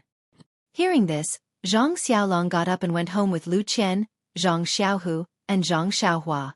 Only the 5 adults were left in the main room. Zhang Kai asked Mr. Lu, what do you think about the matter between the two of them? Mr. Lu smiled and said, no matter what the matter is, I still have to congratulate you for having 2 promising children. At such a young age, they can worry about family matters and have the courage to face it and think of their own ways. It's really a blessing for you. Zhang Kai was very happy in his heart, but he still waved his hand and said, these are all children's crazy words. You don't have to take it seriously. Mr. Lu said with a straight face, I'm not flattering the in-laws. How many children from the countryside have this kind of knowledge and experience, to be able to say such words? However, he is indeed still young and doesn't know the dangers of the outside world. Going out to gain experience is also a good thing. Moreover, there's still Xiaohu. With Xiaohu taking care of him, you can rest assured. When he knows the dangers of the outside world, he will definitely miss the warmth of home. You don't need to say anything, he will come back on his own. Maybe Xiaohu will meet a suitable girl at that time and it's not impossible for them to come back together. Lu Kai interrupted and said, Uncle, I don't think it's a bad thing for Xiaohua to go out. I feel that Xiaohua isn't a simple child. Staying in a small village like ours all day might bury him. Maybe he will have an opportunity when he goes out and can do big things. Zhang Kai smiled bitterly and said, What big things? I don't hope for him to be successful. As long as he marries and has children and lives a stable life, we will be satisfied. The big things are done by the people in town. We, the people in the countryside, only need to take care of the crops. Guosufei was unhappy and said, They are all nobles and generals. I still remember when I gave birth to Xiaohua, the sky was filled with flying flowers. Maybe my son will do big things. However, she then said in puzzlement, But Pingyang City is too far away. Why don't we let him practice martial arts in Lu Town? It's near. When I miss him, I can go and visit him. If it's too far away, it won't be convenient to go. Butcher Lu said, That's right. Isn't there an evil tiger clan in Lu Town? He can go there to practice martial arts. Hearing the words evil tiger clan, Zhang Kai and Guosufei's hearts jumped. Weren't the bodyguards of that evil tyrant from last time also from the evil tiger clan? Looking at them helping the tyrant, they weren't good people. Moreover, they had so many banknotes of unknown origin at home. How could they let Xiaohua go to the evil tiger clan? Guosufei asked Mr. Lu. Then in-law, do you agree with them going? Mr. Lu nodded and said, Yes. We scholars have a saying, read 10,000 books and you can travel 1,000 miles. Only by going out and broadening your horizons can you truly learn the things in the books. I think it's the same for practicing martial arts. However, in this small mountain village, even the most talented person will be short-sighted. I agree with them going out. Lu Kai also nodded with a smile and said, I've been to Pingyang City before. At most, I'll bring them there. However, this doesn't seem to be in line with their original intention. I'll tell them the details later. Xiaohu is all grown up. There won't be any problems. Butcher Lu said, Why go? It's so relaxing to stay at home. I don't agree. Zhang Kai and Guosufei looked at each other and said, Let's think about this again and come up with a suitable solution. Then, the few of them chatted for a while. Seeing that it was getting late, they bid farewell and went home. At night, Guosufei and Zhang Kai also discussed for half the night. They only went to sleep when the sun was about to rise. Butcher Lu and Lu Kai could not stay in the Guozhuang house for too long. After breakfast, they hurriedly bid farewell. Before leaving, Lu Kai told Zhang Xiaohu and Zhang Xiaohua about the route to Pingyang City and the things to take note of in detail. Both of them memorized it carefully. Looking at Lu Kai's expression, they could tell that their parents had been convinced last night. Both of them could not help but smile. After sending Butcher Lu and Lu Kai off, Zhang Xiaohu and Zhang Xiaohua were preparing to go to work in the fields. Only then did they realize that if both of them left, what would happen to the family's fields? Zhang Xiaohu and Zhang Xiaohua seemed to have noticed something. Zhang Xiaolong and Lu Qian, who were walking together, seemed to know what they were thinking. Zhang Xiaolong said, The two of you can go ahead and see the outside world. As for the family's fields, I've already discussed it with your sister-in-law last night.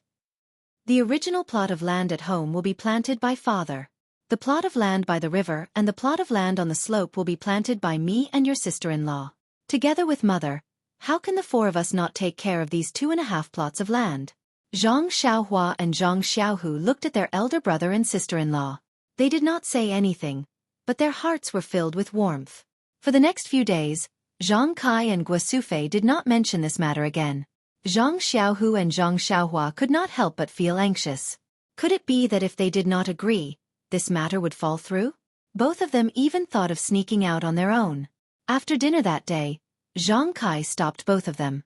Both of them could not help but feel their hearts thumping wildly. It seemed like it was time to reveal the truth. As expected, Zhang Kai said, I've discussed with your mother about the matter of the two of you going to Pingyang City. We still feel that we should listen to you. Your mother has already rushed out some clothes for the two of you. Take them with you. With that, Guosufei took out a few sets of new clothes from the inner room. It seemed like they had been rushed out in the past few days. Zhang Xiaohua felt a lump in her throat. The elderly were really worried about their children. They had thought of everything. She, on the other hand, had thought that they would not be allowed to go and had other ideas. Looking at Lu Qian's smiling face, she thought that her sister-in-law must have put in a lot of effort to get the clothes. Zhang Xiaohua smiled and said to Lu Qian, "Sister-in-law, since you knew that father and mother wanted us to go, why didn't you tell us? Why did you make us anxious for nothing?" Lu Qian said, "When you're outside, you have to be scheming. You can't be anxious about anything. You have to face it calmly and steadily. Isn't this a test for you? Please collect it. Thank you."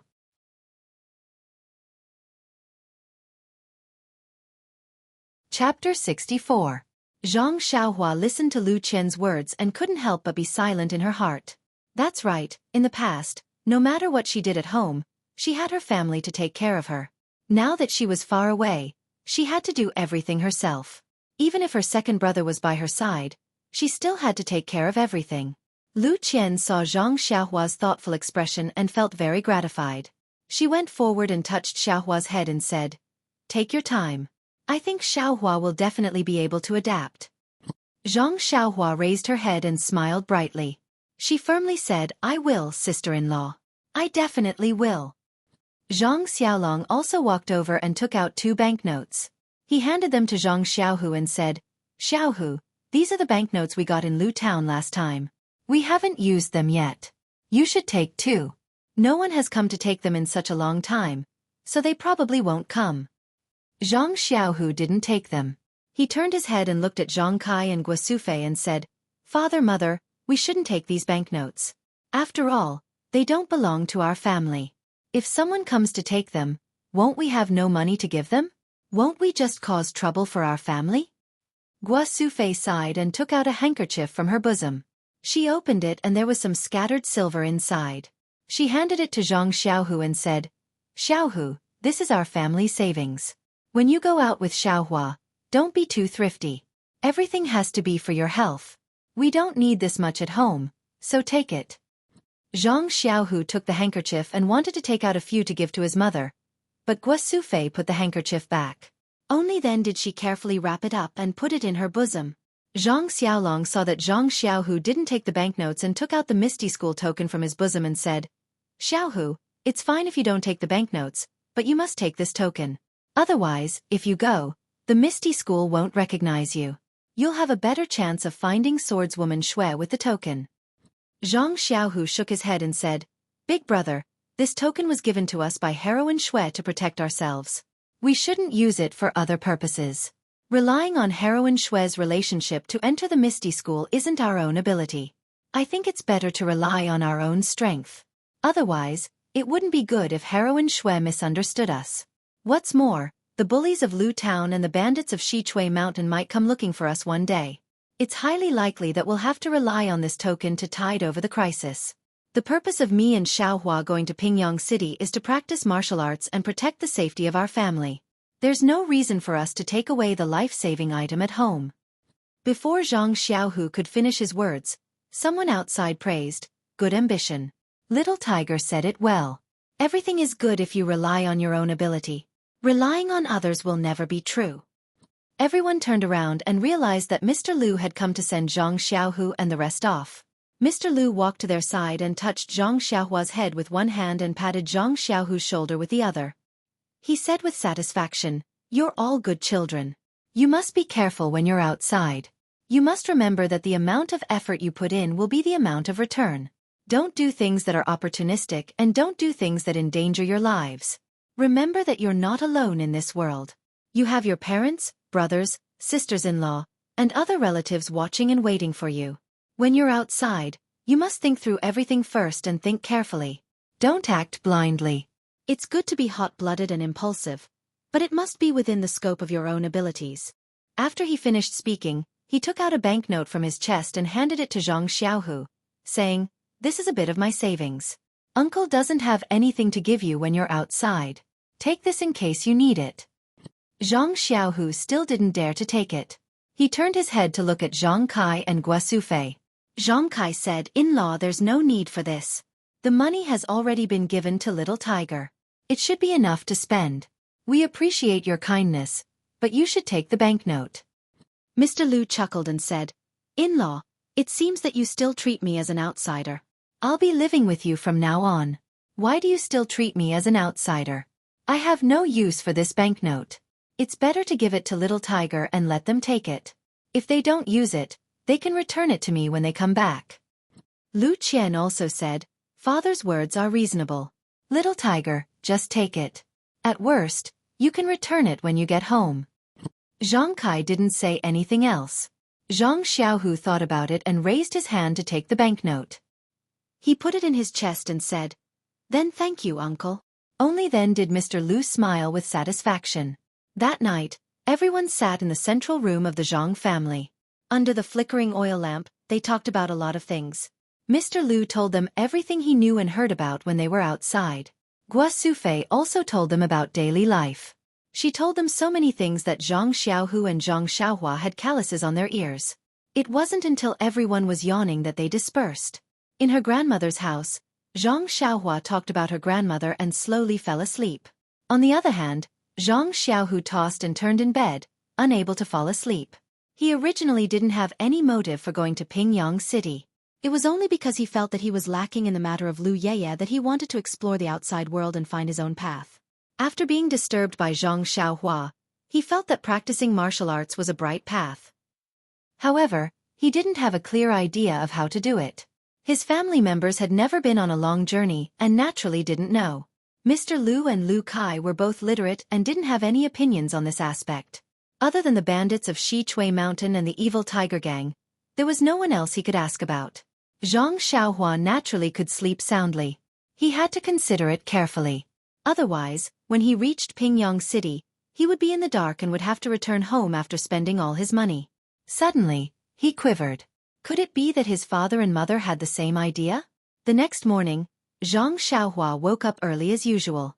He washed his face and went to the hillside to fetch water to fill the water tank at home. He wanted to do more work for the family before he left.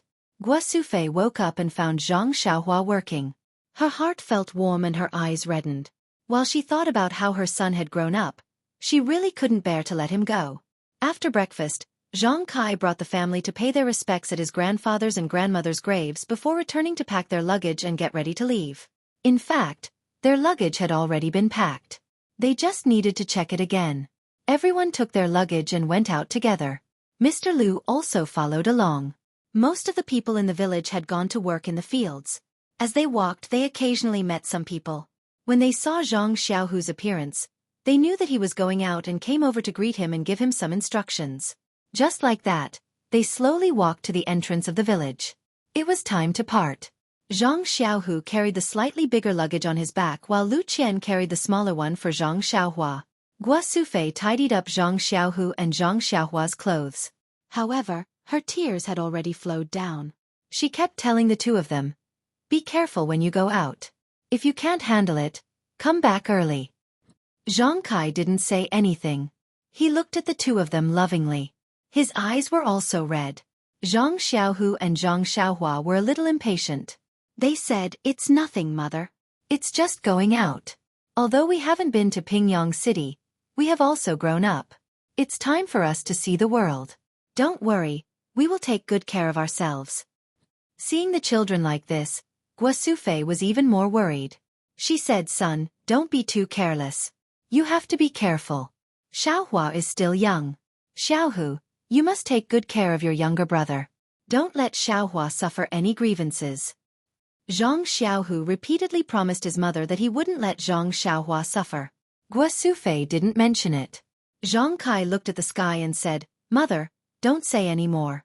Let them go quickly. They still have to go to Lu Town to catch the carriage. Don't delay the time." Gua Sufei thought about it and agreed. She let go.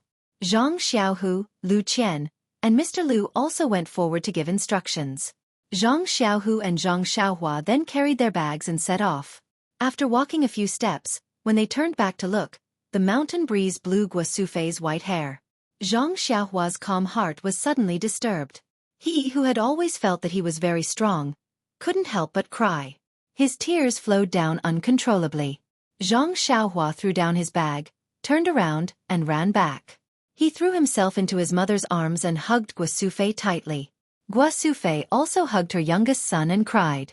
After a while, Zhang Xiaohua let go of his hand. Gua Sufei said tentatively, Xiaohua, how about you don't go? Stay at home with your mother, okay?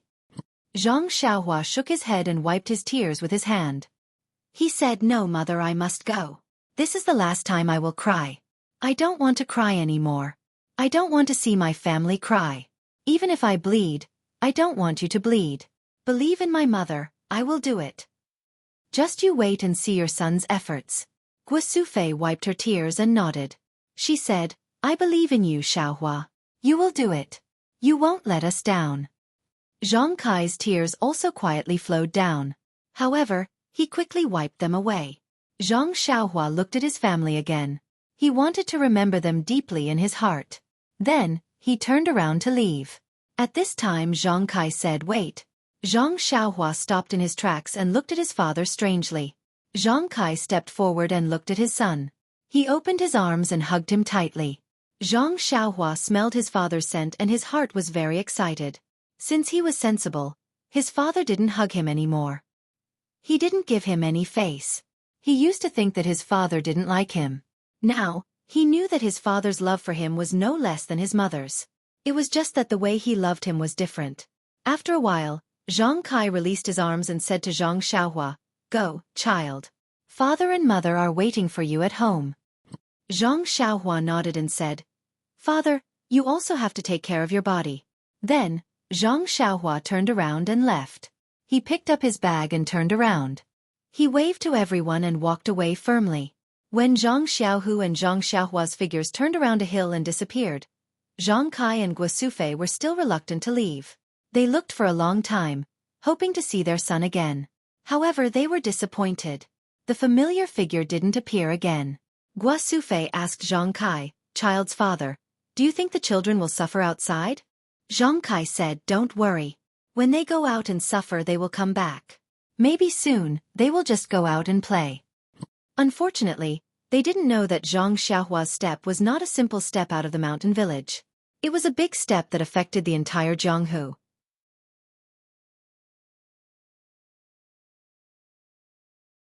Chapter 65. It was already the middle of April and the weather was obviously hot. Zhang Xiaohu and Zhang Xiaohua were already drenched in sweat after walking for a while. At first, both of them were thinking about their families and did not speak much. They were very quiet throughout the journey. After walking for a long time, their moods were slightly relaxed. Looking at the bright and beautiful scenery, their state of mind gradually became more open. More smiles appeared on their faces and they became more talkative. Looking at the horses galloping past them from time to time, Zhang Xiaohua could not help but ask Zhang Xiaohu, second brother, it's a long journey from Guozhuang House to Pingyang City. How long will it take for us to walk there? Zhang Xiaohu looked at Zhang Xiaohua and smiled, saying, that's a distance of a few hundred miles. If we walk on foot, it will take at least 70 to 80 days. Zhang Xiaohua was stunned and said, why so long? Won't it be cold by the time we reach Pingyang City? Zhang Xiaohu said, of course we can't walk on our own. Didn't you hear what Mr. Lu said? There are horse carriages from Lu Town to Pingyang City. When we reach Lu Town, we will first find a horse carriage to Pingyang City and pay them. Otherwise, it will really be cold by the time we reach Pingyang City. Our clothes are also not good enough, not to mention the shoes on our feet. I know that you didn't listen carefully when Mr. Lu said it. Zhang Xiaohua blushed and muttered, I don't know when Mr. Lu said it. Why didn't I know? The two of them talked as they walked and did not feel lonely. By noon, they had already reached Lu Town. It was Zhang Xiaohua's first time in Lu Town since the new year. Looking at the bustling streets, his mind was filled with thoughts. He did not know why, but he was a little distracted. His state of mind was empty and there was a slight twinkle in his eyes.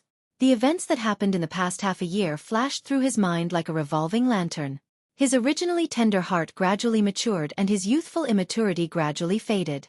Zhang Xiaohu walked a few steps and saw that Zhang Xiaohua didn't follow. He turned around and patted him on the shoulder. What are you standing there for? It's not your first time here. It won't be too late for you to stare blankly when we reach Pingyang City. This slap woke Zhang Xiaohua up. He laughed at himself and said, I haven't been here for a long time, so I missed it. I don't know how those two bullies are doing. I don't think I'll run into them. Zhang Xiaohu carefully looked left and right, saying, who knows? This Lu town is only the size of a palm, so it's very likely that we'll encounter it. Zhang Xiaohua looked at Zhang Xiaohu's expression and said, it's all right, second brother. Don't worry.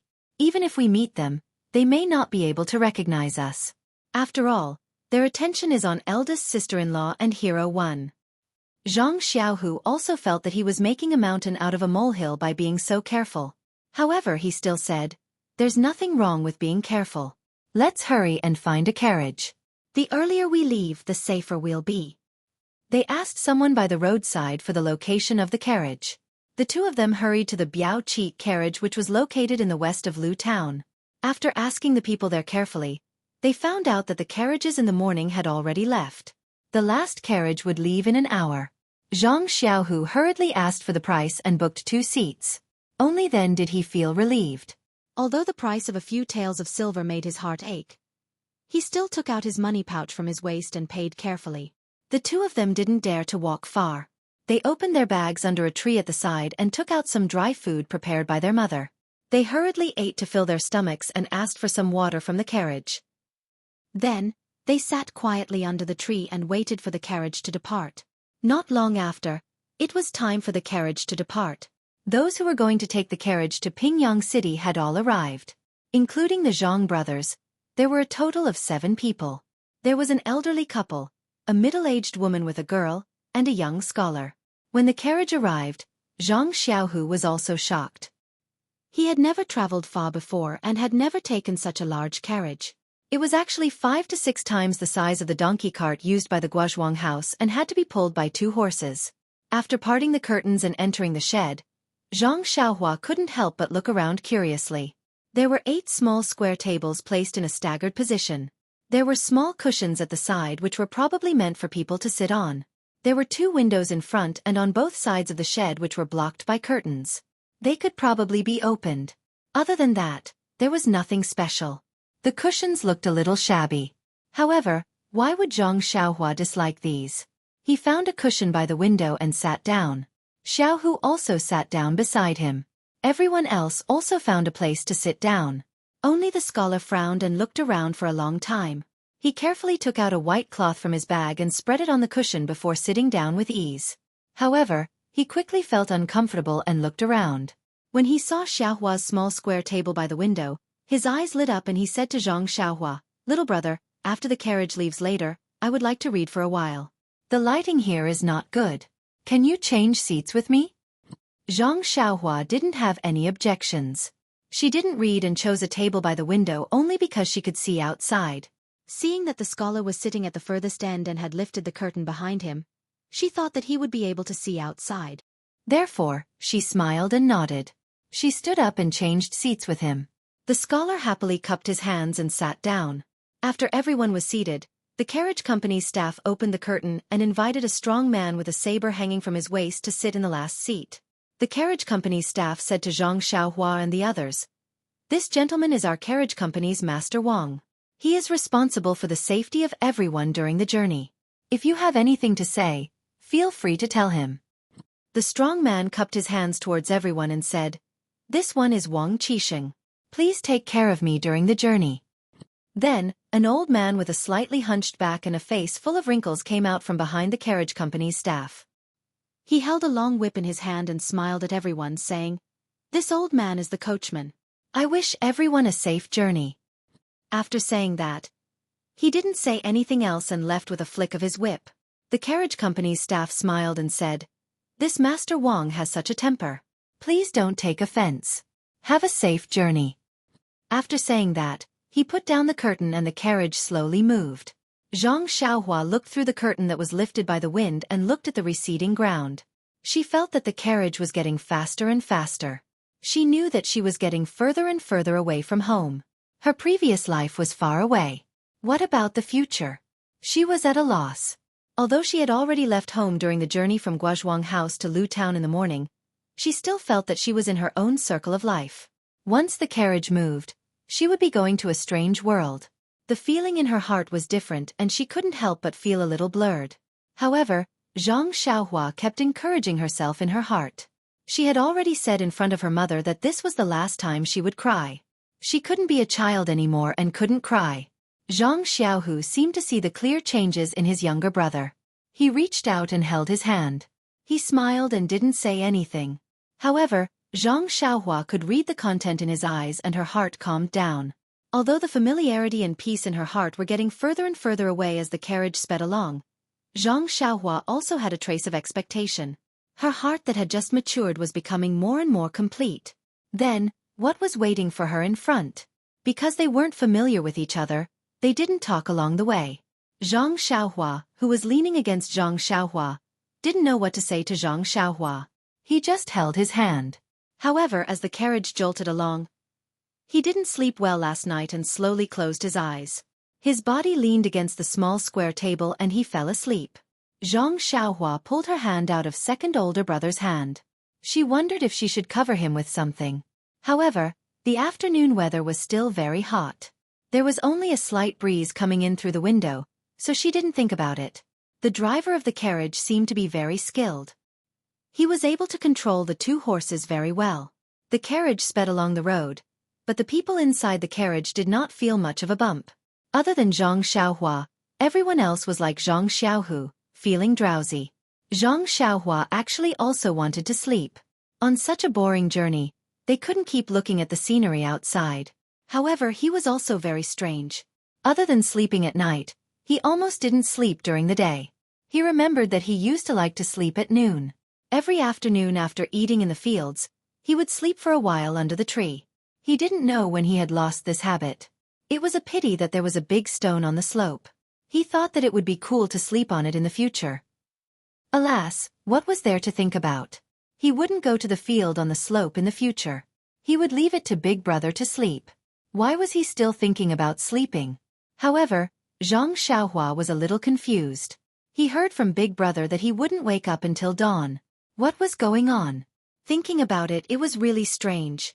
He remembered that he used to wake up often at night.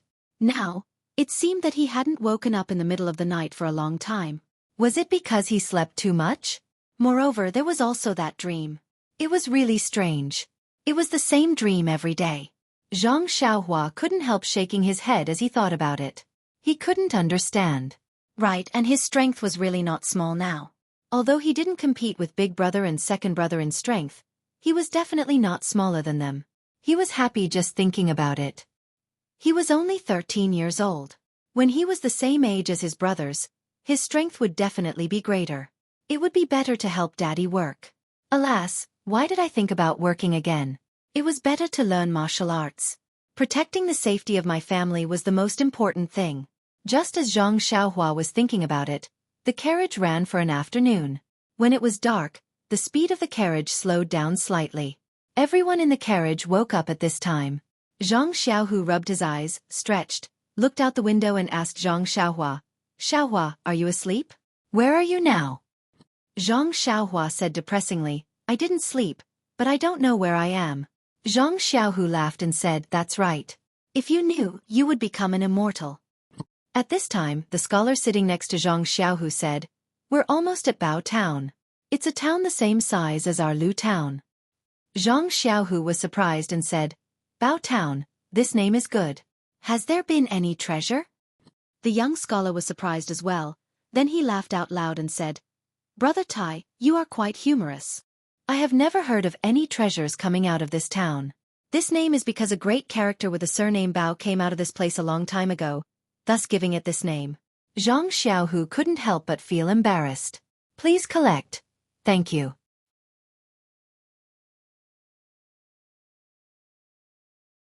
Chapter 66. Even though they were already close to Treasure Town, the sky was already dark by the time they reached it. The horse carriage stopped in front of a horse carriage shop and the guard jumped off the carriage first. While Zhang Xiaohua and Lu Kai were still confused about what was going on, the rest of the people in the carriage also alighted. The young scholar saw that the two of them were still in the carriage and said with a smile, "Since you're not alighting from the carriage for a meal and a place to stay, are you going to spend the night in the carriage?" Zhang Xiaohua was stunned and asked, "Aren't we going to run all the way to Pingyang City? Why do we still need a meal and a place to stay?" The scholar smiled and said, "Even if we don't need to rest, The horses that pull us have to rest as well. Otherwise, the horses will die of exhaustion before we reach Pingyang City. Moreover, it's very dangerous to travel at night. Unless there's an emergency, no one will travel at night. This gallop horse carriage shop has branches in every town. The route they take and the time they use are all fixed. We'll be resting here today. Quickly alight. Zhang Xiaohua and Lu Kai finally understood. They secretly blamed Mr. Lu and Lu Kai for not explaining things clearly and making a fool of themselves. When the two of them alighted from the carriage and walked into the shop, the rest of the people had already found their seats and asked the waiter to prepare the food. Zhang Xiaohua and Lu Kai were just about to find a seat when they saw the scholar waving at them from a corner. The two of them looked at each other and walked over. When the two of them sat down, the scholar poured 2 cups of water for them and said, "Thank you for giving up your seat in the afternoon. I'll be the host tonight and treat the two of you to dinner. How about it?" Zhang Xiaohua waved her hand and said, "It's okay, it's just giving up your seat. It's not a big deal. Don't stand on ceremony. Let's eat separately." Seeing that the two of them did not agree, the scholar did not insist. He called the waiter over and ordered his own food.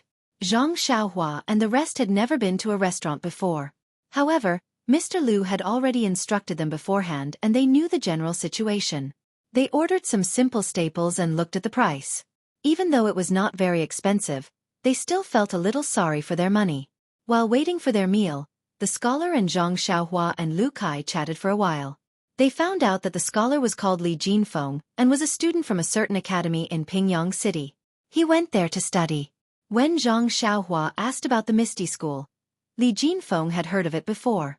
He also knew that the Misty School was very influential in Pingyang City. However, he was not too sure about the exact location. Looking at Zhang Xiaohua's disappointed look, Li Jinfeng patted his chest and promised that he would help them find out about the Misty School when they reached Pingyang City. Only then did Zhang Xiaohua feel happy. After the meal, there were ready-made guest rooms and shared beds at the back of the carriage. The prices were different. Zhang Xiaohua and Zhang Xiaohu naturally chose the cheapest shared bed. The rest did not see them. They had probably found a quiet guest room. The bedding and other things in the shared bed were not very clean and the smell was very unpleasant. There were already many people snoring inside. However, these were not things that Zhang Xiaohua could be picky about. He was indeed tired and fell asleep as soon as he lay on the bed. Only Zhang Xiaohu was left to pack carefully before lying down to sleep. Pingyang City. In the meeting hall of the Misty School. Large candles the size of children's arms lit up the entire hall as if it was daytime. O Peng sat majestically on the chair in the middle. The 2 rows of seats below him were not only occupied by the 6 ethereal tigers. The other chairs were also filled with people. There were also many people standing behind the chairs with their hands clasped behind their backs. There were also countless sect members standing upright outside the hall. It seemed like a big battle. Everyone in the meeting hall was discussing something in low voices. The buzzing sound was incessant. O Peng frowned and coughed. The hall immediately quieted down and everyone looked at O Peng. O Peng looked around at everyone. His eyes landed on Shangguan Laosi and asked, "Junior brother Shangguan, have the preparations for the attack on the Audiobook sect been completed?" Shangguan Laosi stood up and said, "Reporting to Sect Master, after nearly 2 months of careful planning, our sect's elites are already guarding the key areas of the Audiobook sect. We are just waiting for Sect Master's orders to launch the attack. I believe that our sect will definitely succeed." O Peng then asked Zhang Chengyue, "How's the recruitment of disciples?" Zhang Chengyue hurriedly went forward and bowed. "Reporting to Sect Master, we have recruited about 400 children with talent for martial arts in the past 2 months. They have been handed over to the specialized brothers for training.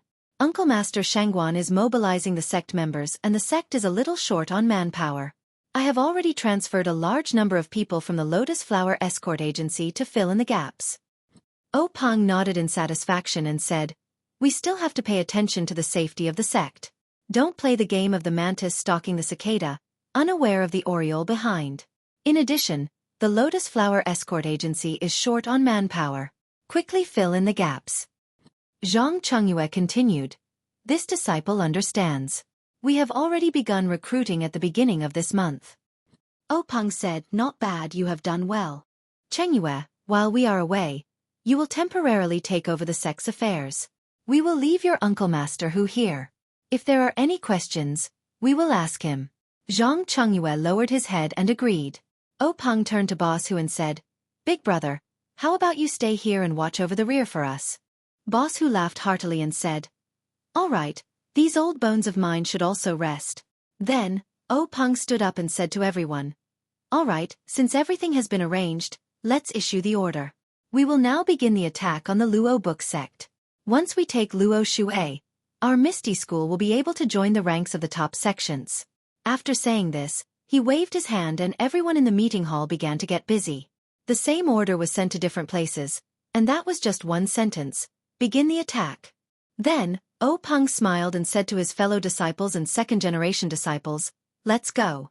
We will also take a look at the Luo Xueqi sect's trump card.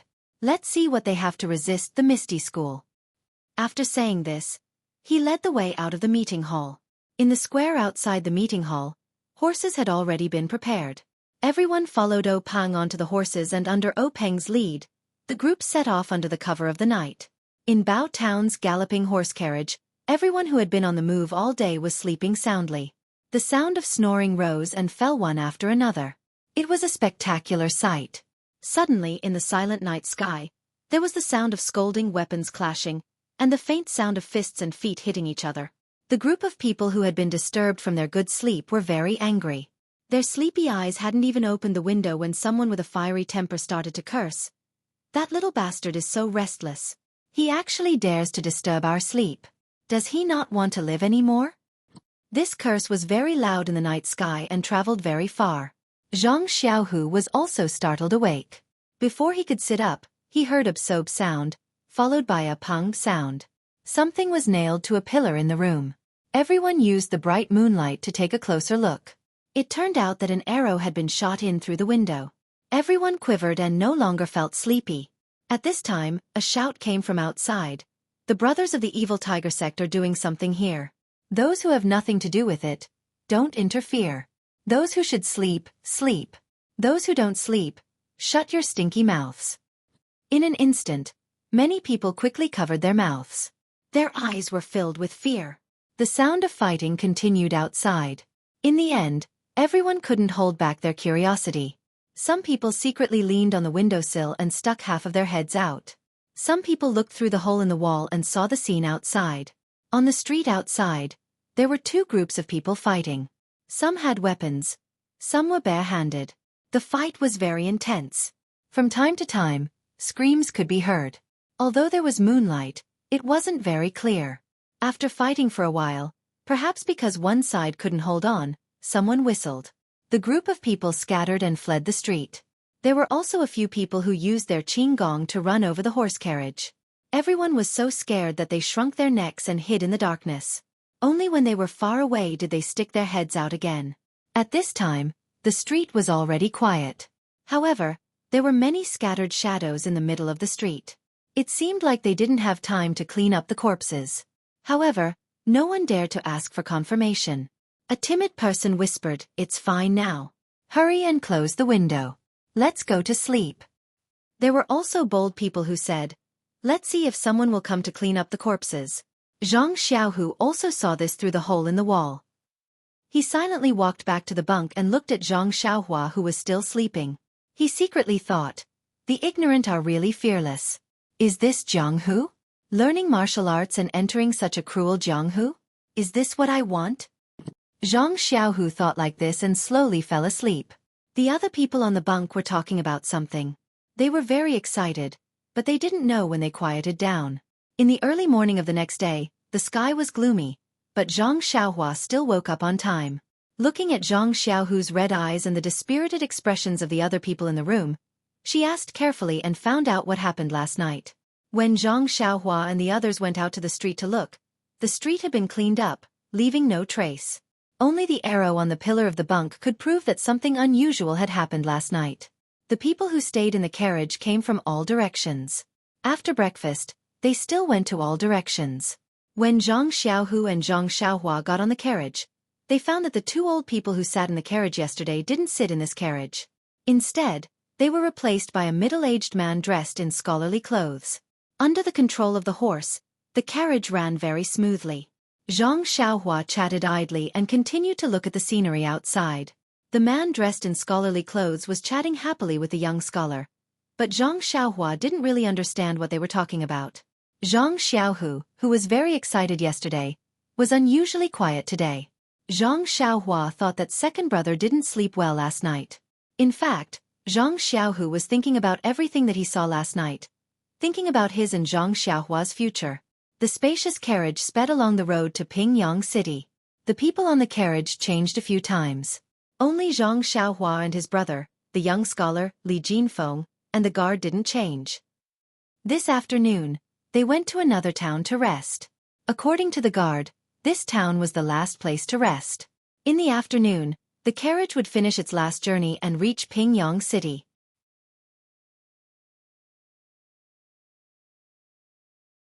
Chapter 67. When the carriage started moving again, two people boarded it. One of them was a young man dressed in a brocade robe with a folding fan in his hand. He looked very dashing. The other was a plump young man with his small eyes dotting around. Obviously, the two of them did not know each other and found their own seats. It seemed that birds of a feather flocked together. Not long after the carriage started moving, the young scholar, Li Jinfeng, started chatting with the young man in brocade robe. The people around them also knew that the young man's surname was Shangguan and his given name was Yun. He came from Su Town. However, they did not know each other well and did not tell him why they were going to Pingyang City. Shangguan Yun seemed to be very arrogant. He only talked to Li Jinfeng and ignored Zhang Xiaohua and the rest. Sometimes, he would even frown when he saw Zhang Xiaohua. Zhang Xiaohu might be thinking about something and did not notice it. However, Zhang Xiaohua saw it clearly. Zhang Xiaohua was also very puzzled. He even lowered his head to look at his own clothes and his second brother's clothes. There was nothing special about them. They were all new clothes that their mother had made for them before they left. This made Zhang Xiaohua very confused. In fact, Zhang Xiaohua did not understand. From his and Zhang Xiaohu's clothes and manners, anyone with a little bit of knowledge could tell that they came from the countryside. It was probably their first time traveling. At first, the few people who came before them were from ordinary families. Although they looked down on them, they did not show it on their faces.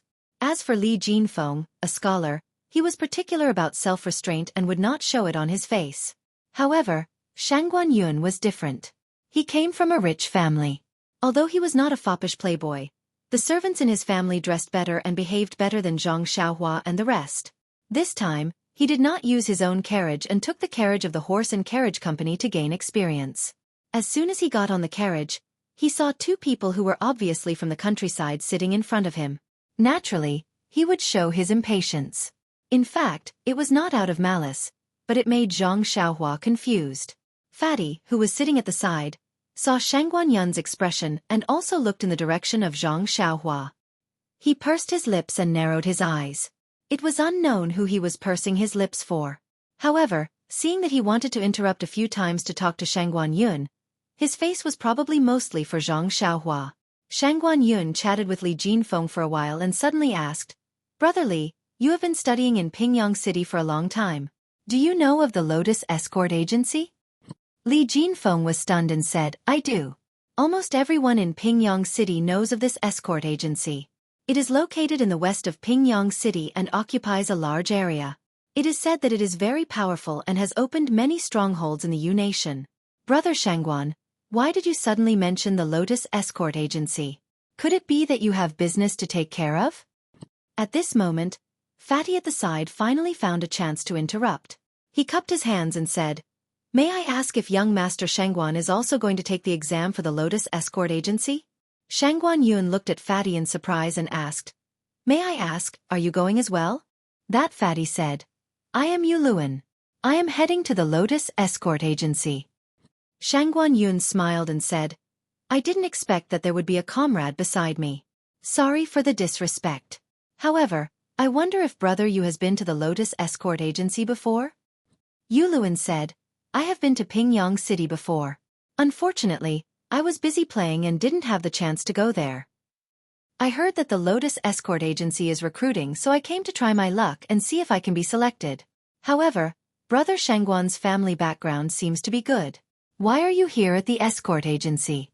Shangguan Yun smiled bitterly and said, I sneaked out secretly. My family forced me to study, but I feel dizzy when I see those books. A few days ago, I heard the guards under me talking about the Lotus Escort Agency and felt that it was good, so I came to give it a try. I thought that since I have been practicing martial arts since I was young, there shouldn't be any problems. When I have learned real skills and returned home, I won't have to look at my old man's face anymore. After saying that, he seemed to feel that he had gone overboard and hurriedly said to Li Jinfeng, Brother Li, it's not that you scholars are good. It's just that I have no interest in studying. Please don't take it to heart. Li Jinfeng smiled and said, I won't. Everyone has their own aspirations. There's no harm in saying it. However, he was cursing in his heart. A bunch of reckless martial artists. At this moment, Zhang Xiaohua asked timidly, May I ask, does this Lotus Escort Agency have anything to do with the Lotus Escort Agency in Lu Town? Shangguan Yun looked at him and didn't say anything. Instead, it was Yu Luan who said, This little brother must have come from Lu Town. That Lotus Escort Agency is a very large escort agency and has bases in various places. Lu Town naturally has one. Zhang Xiaohua nodded and said, Oh, I know this. I still want to ask more. Yu Luan smiled and said, Little brother, there's no harm in saying it. I will definitely tell you what I know. The fatty's puffed up cheeks made him look like a good teacher. Zhang Xiaohua asked, Then, what does the escort agency do? Bang! Fatty Yu Luan fell down on the carriage, his head hitting the roof of the carriage. Li Jinfeng and Shangguan Yun also had their mouths wide open. They looked at Zhang Xiaohua in shock. Xiaohua was very puzzled. What's wrong with you guys? You guys don't know what an escort agency does either. At this moment, the guard at the side said, Little brother, this is your first time going out. Zhang Xiaohua nodded. The guard said, This escort agency is a group of people who know martial arts. They escort ordinary people's belongings or protect other people's safety. Zhang Xiaohua nodded as if she didn't understand, but thought in her heart, Hero Lu said that if our family needs something, we can take the token to Lu Town's Lotus Escort Agency. That Lotus Escort Agency must be related to the Misty School. Zhang Xiaohua looked at Zhang Xiaohua asking these questions from the side. His face was a bit red. He didn't really understand these questions, but he was too embarrassed to ask. Since Zhang Xiaohua asked, it was a good opportunity for him to listen. At this moment, Fatty Yu Luan sat up. Shangguan Yun and Li Jinfeng also closed their mouths. However, Zhang Xiaohua asked again. Then do Big Brother Shangguan and Big Brother Yu go to the escort agency as guards? The three people once again lost their composure. Yu Luan laughed and said, Little brother, it's like this. The Lotus Escort Agency not only provides guards for others, they also teach people martial arts. We go to the Lotus Escort Agency to learn martial arts. Hearing this, Zhang Xiaohua and Zhang Xiaohu's eyes lit up. They looked at each other, already having a plan in their hearts. Zhang Xiaohua asked again, Big Brother Yu, how does the Lotus Escort Agency choose people? Yu Luan said, It's nothing more than strength, fists and weapons. I'm not too sure about the specifics. We'll know when we go. Zhang Xiaohu heard this and secretly remembered it in his heart. Shangguan Yun was already impatient and said, Why are you asking so much? Don't tell me you want to go too? Yu Luan said, Little brother is too young, so they probably won't accept you. You as the older brother can go try. Zhang Xiaohu said, Really? Yu Luan blinked and said, Really, you have no problem. Zhang Xiaohu was happy and asked, Then when you go tomorrow, can you bring me along? We don't know how to get there. Yu Luan smiled and said, That's not a problem. We'll go together tomorrow. Following that, Yu Luan and the other two began to talk about culture and customs. Zhang Xiaohu and Zhang Xiaohua couldn't get a word in edgewise. Both of them looked outside happily, as if they could see the light of tomorrow. It was a pity that as it was their first time out, they didn't see the disdain between Shangguan Yun's brows and the sneer in Yu Luan's eyes. Only the guard saw this, but he also knew that it was their first time out and they would definitely hit a wall. Since it wasn't a big deal, he didn't specially remind them. The horse carriage arrived at Pingyang City at night. The Zhang brothers had originally wanted to see what Pingyang City looked like, but when they saw the pitch-black night sky, this idea had long been extinguished. They could only look at the huge city gate in the dark, like a monster swallowing the horse carriage whole, and the lanterns in front of the houses by the roadside swaying in the wind. The horse carriage traveled a long distance into the city before stopping at a secluded place. Everyone alighted from the carriage. As expected, there was a sign of a Gallop Horse Carriage Company. It must be the Horse Carriage Company of Pingyang City. It was already late at night. The staff of the Horse Carriage Company invited everyone into the store. Everyone ate hastily and went to rest. The Zhang brothers naturally stayed in the shared bunks. Zhang Xiaohua didn't know where Yu Luan and the other two were staying. Originally, she wanted to remind them about going to the Lotus Escort Agency together tomorrow, but seeing how tired they were, Zhang Xiaohua opened her mouth but didn't call out to them. The shared bunks of the Horse Carriage Company in Pingyang City were cleaner than other places and there weren't many people. The Zhang brothers couldn't care less. After a tiring day, they couldn't wait to go to bed. Zhang Xiaohua even fell asleep immediately on the bunk. Zhang Xiaohu, on the other hand, carefully placed the bundle under his head before falling into a deep sleep. The next morning, the two of them woke up very early. After breakfast, they waited at the entrance for Yu Luan and the other two. However, after waiting for a long time, they still didn't see Yu Luan and the other two. The two of them panicked and went inside to inquire. It was only then that they found out that after young Master Shengguan had checked in last night, he had felt uncomfortable staying in the inn and had asked Yu Luan and Li Jinfeng to look for another inn together. This scholar Li Jinfeng patted his chest and fatty Yu Luan's promise immediately turned into bubbles. The two brothers couldn't help but look at each other. Why was this person so untrustworthy? The two of them were contemplating whether to go to the Misty School or the Lotus Escort Agency. In the end, they decided to listen to Zhang Xiaohu and still go to the Misty School. However, where was the Misty School? The two of them went to look for the staff of the Horse Carriage Company to inquire. Fortunately, the staff's attitude was good. That Misty School's reputation was also prominent. It was easy to find out that the Misty School wasn't in Pingyang City, but in the Ethereal Heights, which was 10 miles east of the city. This horse carriage company was in the northwest corner of Pingyang City. They needed to pass through Pingyang City and exit from the east gate. They only left the horse carriage company after they had ascertained the route. The horse carriage company was in a remote area in the northwest corner of Pingyang City. Although the sun was high up in the sky, there weren't many people in the vicinity. After the two of them had walked for a while, they passed through an alley and turned a corner. Both of them couldn't help but stop in their tracks. Zhang Xiaohu looked at everything in front of him and asked Zhang Xiaohu in puzzlement, "Second brother, don't tell me it's the new year again."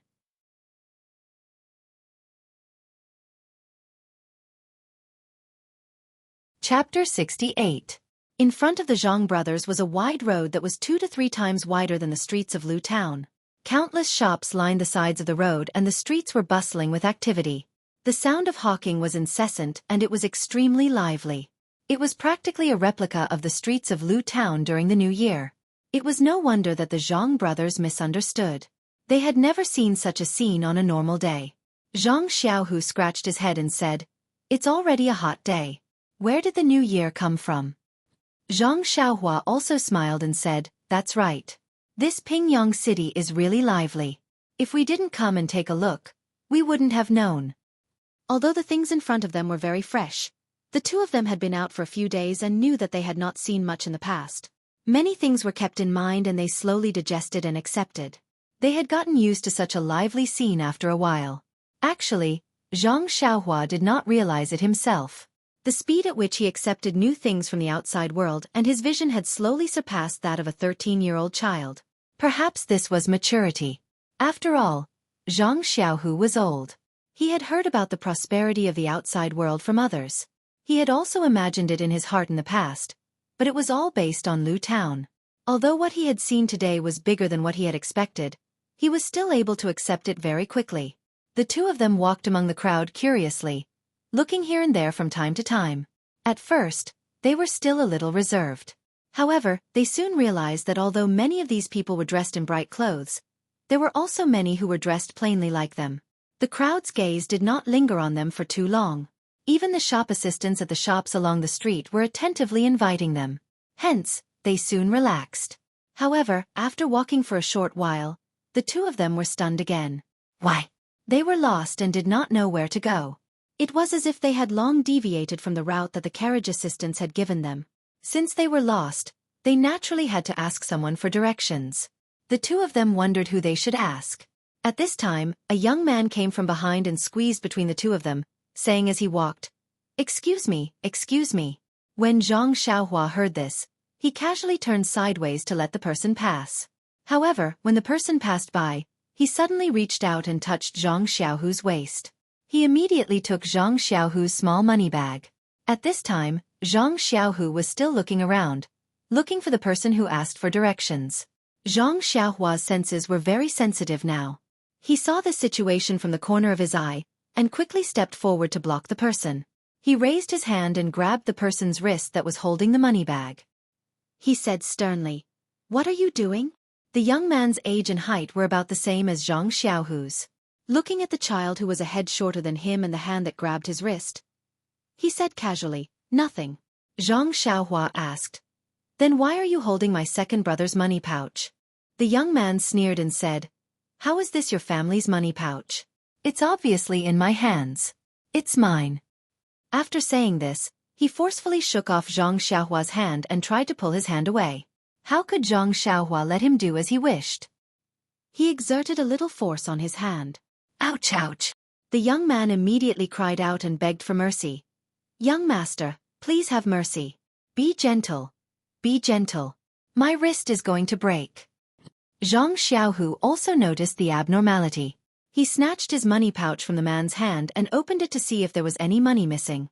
Seeing that her second brother had taken the money pouch, Zhang Xiaohua naturally let go of her hand. At this time, a few people ran from behind and passed by Zhang Xiaohu and Zhang Xiaohua, bumping into them. Zhang Xiaohua couldn't help but be puzzled. Why were these people so reckless? What was so urgent? But when they ran over, Zhang Xiaohua was stunned. The people who had stolen the money pouch just now were gone. The Zhang brothers looked at each other again. It seemed that the people behind them were in cahoots with the thief in front of them. They carefully checked again. Fortunately, they didn't lose anything, so the two didn't take it to heart. But because of this, they developed a sense of distrust towards the people here. Even when they asked for directions, they found a very friendly-looking old granny. After asking for directions, the two brothers continued to move forward. This Pingyang city was really big. After walking for the time it took for a stick of incense to burn, they still hadn't reached the east gate. The two of them weren't tired, but the weather was too hot and crowded. Both of them were thirsty.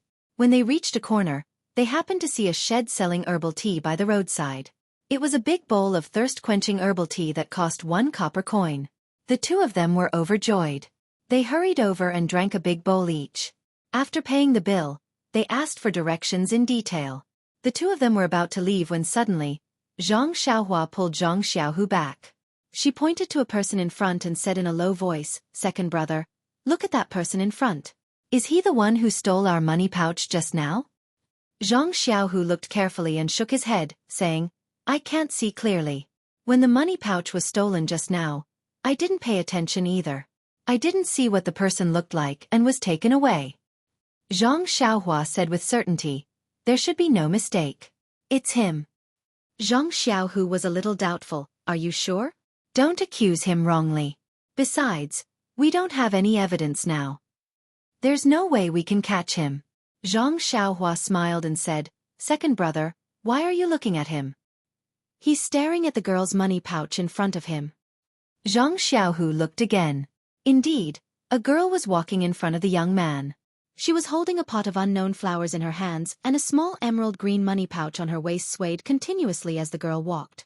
Wasn't the young man staring at the money pouch? As he looked, the young man quickened his pace. Zhang Xiaohua hurriedly threw the small bundle in her hands to Zhang Xiaohu and said, "Help me hold it, second brother. Watch how I catch the thief." At this time, the young thief had already run to the girl's side. He stretched out his hand and grabbed the money bag in his hand. Then he ran away. The girl also felt it and shouted anxiously, "My money bag, you hateful thief." However, she was holding the flower pot in her hands. How could she chase after him? She could only stomp her feet and secretly say, "I'll let you hold it first. Later, I'll let third uncle take care of you." The girl was vexed. Zhang Xiaohua, who was brave for justice, rushed over and said, "Wait a moment. I'll help you get it back." After saying that, she chased after the thief's back. While running, she shouted, Catch the thief who stole something. When the thief heard someone shouting, he turned around and saw that it was the person who grabbed his wrist. Thinking about the bruise on his wrist, he immediately quickened his pace, wanting to get rid of Zhang Xiaohua's pursuit. In the thief's mind, Zhang Xiaohua was just a little brat. Although he was strong, he could run faster than an adult. It wouldn't take long for him to run away. However, Zhang Xiaohua was the exception. After chasing him for a few streets, the thief was a little tired. When he looked back, he saw that Zhang Xiaohua was still chasing him. The distance between them was getting closer and closer. Then, he looked around and saw that because he ran far away, his brothers who were covering for him didn't come over. The thief couldn't help but feel a little guilty. He rolled his eyes and threw the money pouch in his hand into an alley. Then, he ran in the opposite direction. Zhang Xiaohua chased him to this place and had to pick up the money pouch first. When he came back, the thief had already disappeared into the alley. However, Zhang Xiaohua's purpose was just to get the money pouch back. He didn't want to catch the thief, so he went back the way he came. Fortunately, the girl who chased him wasn't too far away. Zhang Xiaohua could go back according to his memory. He saw that the girl was still waiting at the same place. Taking the money pouch that Zhang Xiaohua handed over, the girl smiled and said, "Thank you." Looking at the girl with braided hair and wearing red and green clothes, Zhang Xiaohua blushed slightly and hurriedly said, "It's okay. He wanted to steal our things just now. However, this person is very cunning. We didn't catch him and let him run away." The girl said, "It's okay. It's okay to get the money pouch back. Thank you. I'll go first. There are still people waiting for me over there." After saying that, the little girl smiled at Zhang Xiaohua again, turned around, and walked east. At this time, Zhang Xiaohu also came over and praised Zhang Xiaohua with a smile. "Xiaohua, you're really good. You can even get the money pouch back. However, you're still young. If there's a fight, you won't be a match for him. Next time let me chase him." Zhang Xiaohua took his small bag and said, "It's okay, second brother. I think I'm very good now. I just chased him for so long, but I'm not tired." Zhang Xiaohu thought that his brother was bragging, but he didn't expose him. He also smiled and said, "That's right. Xiaohua has grown up. Of course, you're very good." While talking and laughing, the two also walked to the east. Coincidentally, they were just behind the girl. After walking for a while, the girl looked back and saw that the two were also walking behind her. She stopped. When the two were close, she asked, "It seems that we're on the way. Where are you going?" Zhang Xiaohua said, "We want to go to the Ethereal Heights." "Ethereal Heights?" The girl was stunned. "What are you going to do there?" Zhang Xiaohua said, "We want to learn martial arts." "Learn martial arts? To the Ethereal Heights?"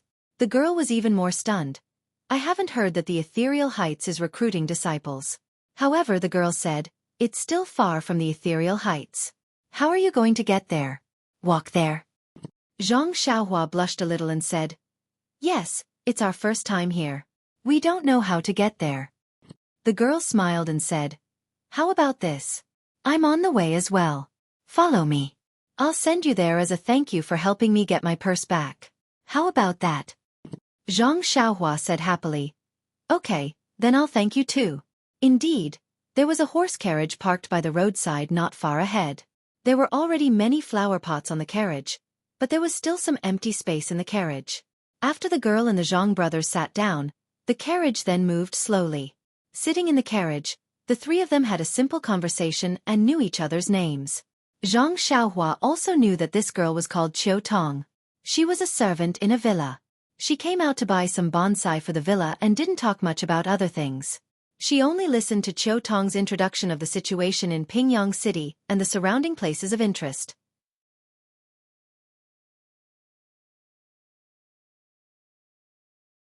Chapter 69. The Misty Mountain Villa was indeed far away. The carriage left the city gate and traveled east for nearly the time it took for a stick of incense to burn before arriving at a straight road. The carriage stopped and the three people got off. Qiu Tong pointed to the road and said, "If you go further, you will reach the Misty Mountain Villa. I can't send you any further. I live in the Huanxi Mountain Villa. If you have the chance, you can come and play with me." Zhang Xiaohua and Zhang Xiaohu said some words of thanks before Qiu Tong got on the carriage. The carriage turned around and slowly went back. Qiu Tong waved goodbye to the two people in the carriage. The Zhang brothers looked at the wide and straight road and the huge trees beside it. They couldn't help but feel a sense of solemnity in their hearts. The two people took a deep breath and strode forward. After walking for a short while, they saw the tall archway in the distance. When they got closer, they could clearly see the big Misty on the archway. Wasn't that the two words on the token? The two brothers' hearts beat faster. They could see hope in front of their eyes. Below the decorated archway stood a few men with sabers strapped to their backs. Another man was patrolling on the left and right. He should be the leader. It was noon, and the Zhang brothers were the only ones walking on the main road under the sun. Naturally, they had seen them long ago. Seeing that the two of them were still moving forward, the man walked up to them. He raised his right hand and stopped the two of them from moving forward. His eyes looked at the two of them for a long time before he said, "Please wait a moment. Up ahead is an important place for our gang." Zhang Xiaohu came forward and asked with a fist salute, "Excuse me, is this the Misty Mountain Villa?" The man looked at Zhang Xiaohu suspiciously and replied, "It is the Misty Mountain Villa." Zhang Xiaohu said happily, "Great. We are looking for the Misty Mountain Villa." The man took a step back warily and asked, "Excuse me, what can I do for you, friend?" Zhang Xiaohu said, "We came to the Misty School to learn from a master." That person stared blankly, as if he had seen something funny. He looked at Zhang Xiaohu, and the guards who had been standing upright a moment ago also looked at the two of them with strange expressions. Zhang Xiaohua asked curiously, "Why?" "We're from Lu Town, and we're here to learn." That person couldn't hold it in any longer and laughed while clutching his stomach. He pointed at the two of them and said, "Apprenticeship? You?" "Ha ha ha ha ha ha." The guards also bent over in laughter. Some of them even sat on the ground as if they had heard the funniest joke in the world.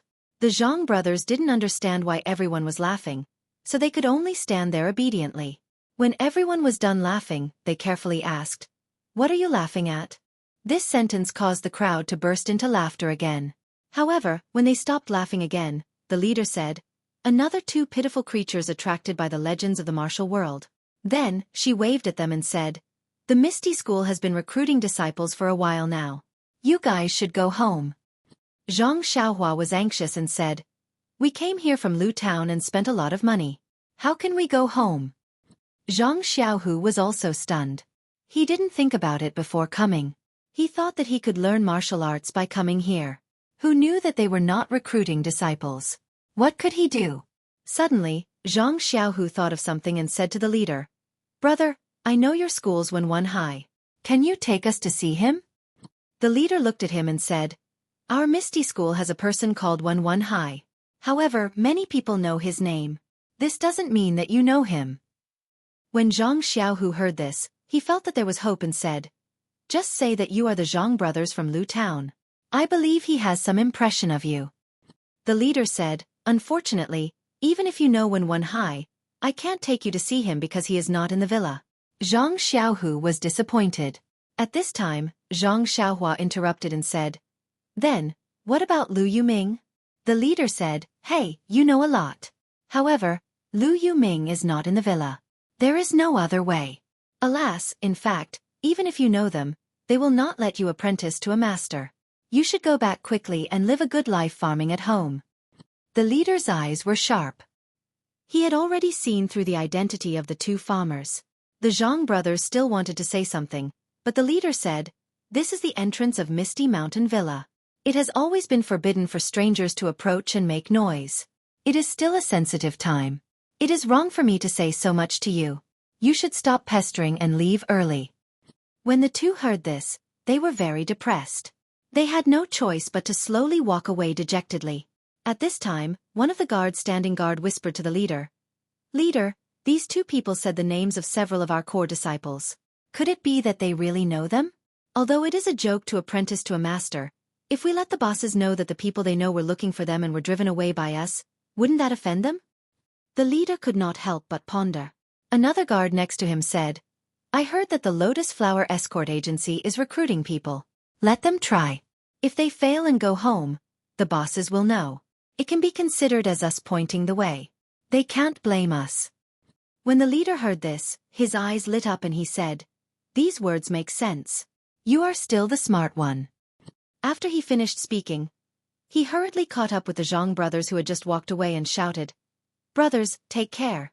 Zhang Xiaohua and Zhang Xiaohua were walking forward dejectedly. When they heard someone call them, they immediately stopped and asked, "What, are we allowed to go in?" The leader smiled and said, "Going in is absolutely out of the question. However, the two little brothers are here to apprentice to a master. I will show you the way." Zhang Xiaohua and Zhang Xiaohu's eyes lit up and they asked in unison, "Where is the way?" The leader said, "There is a lotus flower escort agency in Pingyang City. They are currently recruiting people. You can try. If you are hired, there will naturally be people who will teach you martial arts." When the two heard this, they realized that this was the place that Shangguan Yun and Yu Luan had gone to. It seemed that Yu Luan and Zhang Xiaohua were telling the truth. They had only thought about coming to Ethereal Mountain Villa in the morning, and had completely forgotten about the Lotus Flower Escort Agency.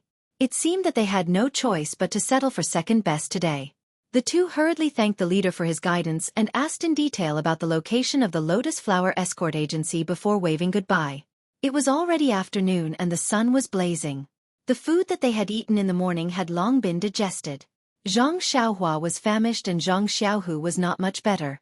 Fortunately, there were still scattered families in front of Ethereal Mountain Villa. There were also many people who were making a living here. The two brothers found a small shop and hastily ate some food. When they came, they had taken a ride. Although it was far away, there were people to talk to and they did not feel too bored. When they went back, it was just the two of them. They chatted one after another.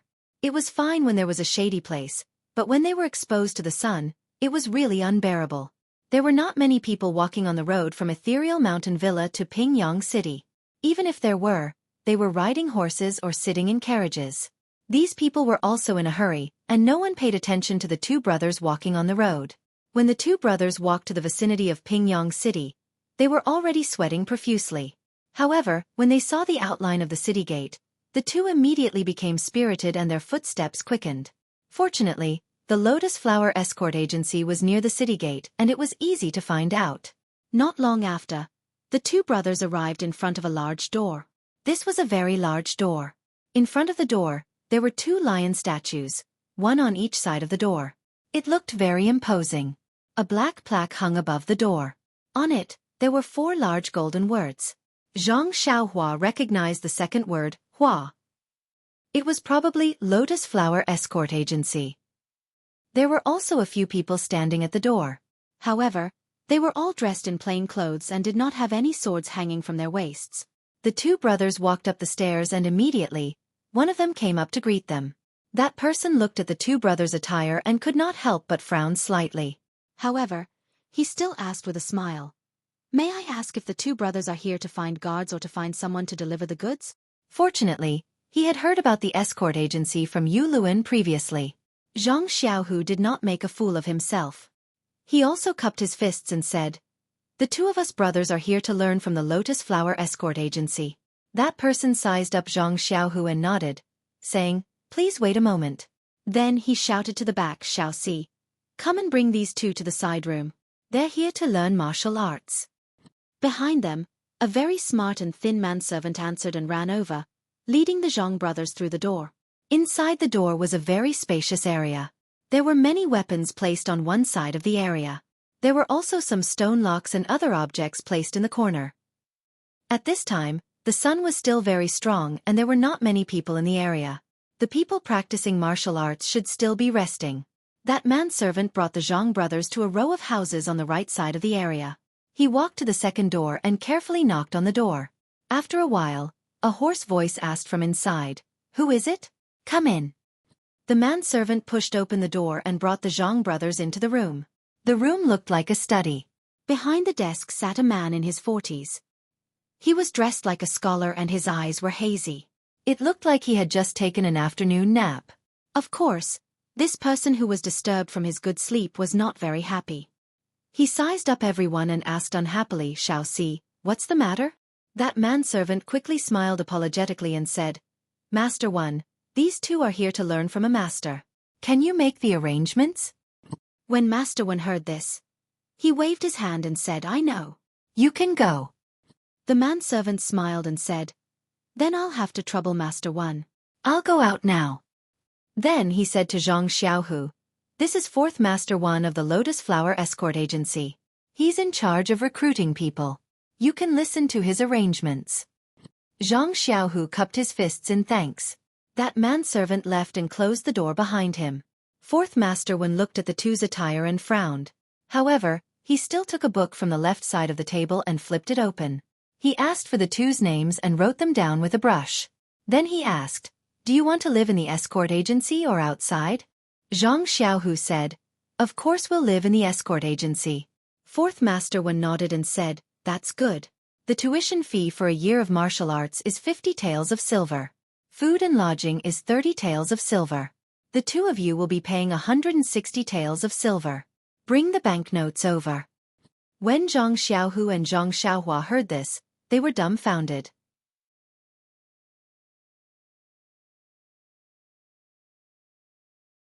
Chapter 70.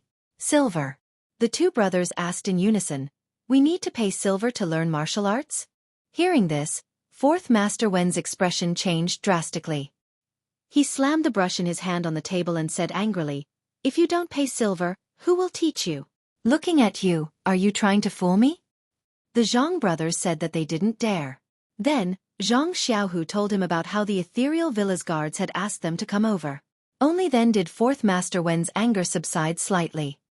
He picked up the teacup on the table and drank some water before speaking. "Looks like the guards made a mistake. You can't be blamed for this." Zhang Xiaohu asked curiously, "May I ask, Fourth Master, where exactly did you make a mistake?" Looking at Zhang Xiaohu's respectful manner, Fourth Master Wen cleared his throat and said with the air of a good teacher, "Seeing that you've come from afar, I'll explain it to you briefly. There is usually a martial arts school to learn from. You have to pay tuition fees, eat and stay at the martial arts school, and of course you have to pay for food and lodging.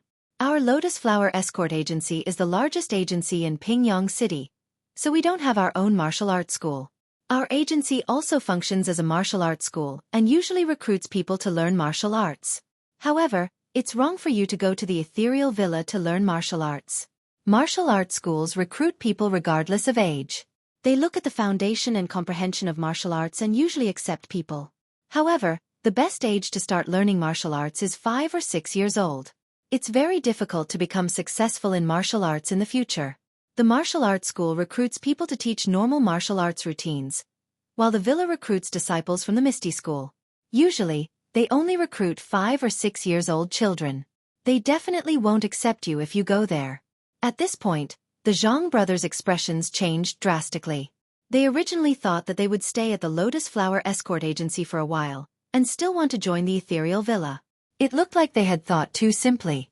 Zhang Xiaohua asked nervously, "Then Fourth Master, why did the villa's guards ask us to come here?"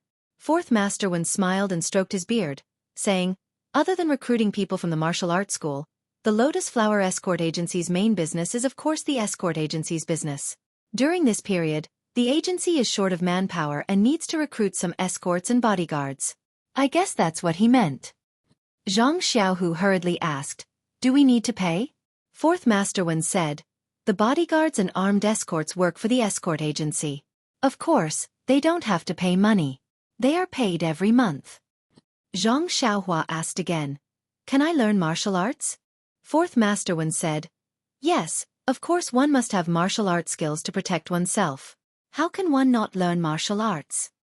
Zhang Xiaohua and Zhang Xiaohu's eyes immediately lit up. This was a job where they could practice martial arts and earn money. It was really too good. However, Fourth Master Wen's next words immediately caused the two of them to fall into the abyss. However, the guards and armed escorts must have a foundation in martial arts. "Have you guys practiced martial arts before?" Zhang Xiaohu pursed his lips and said in a low voice, "I've never practiced before." Fourth Elder Wen's face immediately darkened, saying, "How can this Misty Mountain Villa's guard do such a foolish thing? Why did he send you here without asking carefully? He should have just let you go home." Then, his eyes suddenly lit up and he asked, "Where are you guys from?" Zhang Xiaohu said, "Lu Town." Fourth Master Wen muttered, Lu Town, Lu Town. I've never heard of that disciple's home being in Lu Town." Then he asked again, "Lu Town is very far from here. How did you know about the Misty School? Zhang Xiaohu only said that he knew Wen Wenhai and Lu Yueming. He didn't go into detail about the rest. Only then did fourth master Wen's brows loosen. He understood the guard's meaning. He immediately said with a pleasant expression, "Since that's the case, then you should go to the armed escorts to take a look. Without a foundation in martial arts, they definitely won't accept guards. If the armed escorts are still lacking people, then there's still some hope. Let's go. This old man has nothing to do. I'll take you to old Sixth Li's place." With that, he got up and walked out with the two men, making the Zhang brothers feel overwhelmed by the favor. Fourth Master Wen brought the Zhang brothers to the fourth room next door.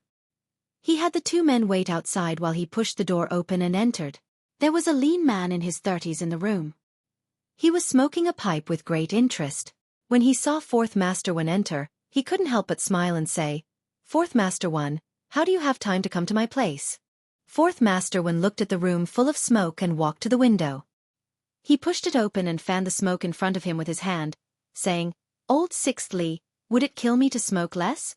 The room is full of smoke. Who wants to come here?" Then he asked, "Has the recruitment been smooth these past few days? You've recruited all of them, right?" Old Sixth Li held the pipe and knocked it on the stool, saying, "I've recruited almost all of them. I'm still short of 1 or 2 bodyguards. The armed escorts are a bit troublesome. After all, they don't pay much and still have to work hard. Those with a little bit of foundation love to be bodyguards. Even if they're not as good, they can still be guards at a carriage company. It's better than working for an escort agency." Fourth Master Wen chuckled and said, "That's good." Then he turned around and let the Zhang brothers enter the room. He said to Zhang Xiaohu, "This is Sixth Master Li, who is in charge of recruiting armed escorts. Let's get to know each other." Zhang Xiaohu and Zhang Xiaohua hurriedly went forward to greet him. Old Sixth Li looked at Zhang Xiaohu and then looked at Fourth Master Wen strangely, saying, "What kind of show are you singing? You're letting him be an armed escort?" Fourth Master Wen nodded. Old Sixth Li looked at Zhang Xiaohu from head to toe and asked, "From the looks of it, you don't seem to have practiced martial arts before, right?" Zhang Xiaohu replied respectfully, "Yes, I haven't practiced before." Old Sixth Li looked at Fourth Master Wen in puzzlement and said, "If you haven't practiced before, why are you here? How do you want me to recruit him? Even armed escorts are dangerous. Didn't you tell him clearly that he's risking his life?" Fourth Master Wen said with a smile, "This time, the armed escorts are not like bodyguards. It's not necessary for him to know martial arts.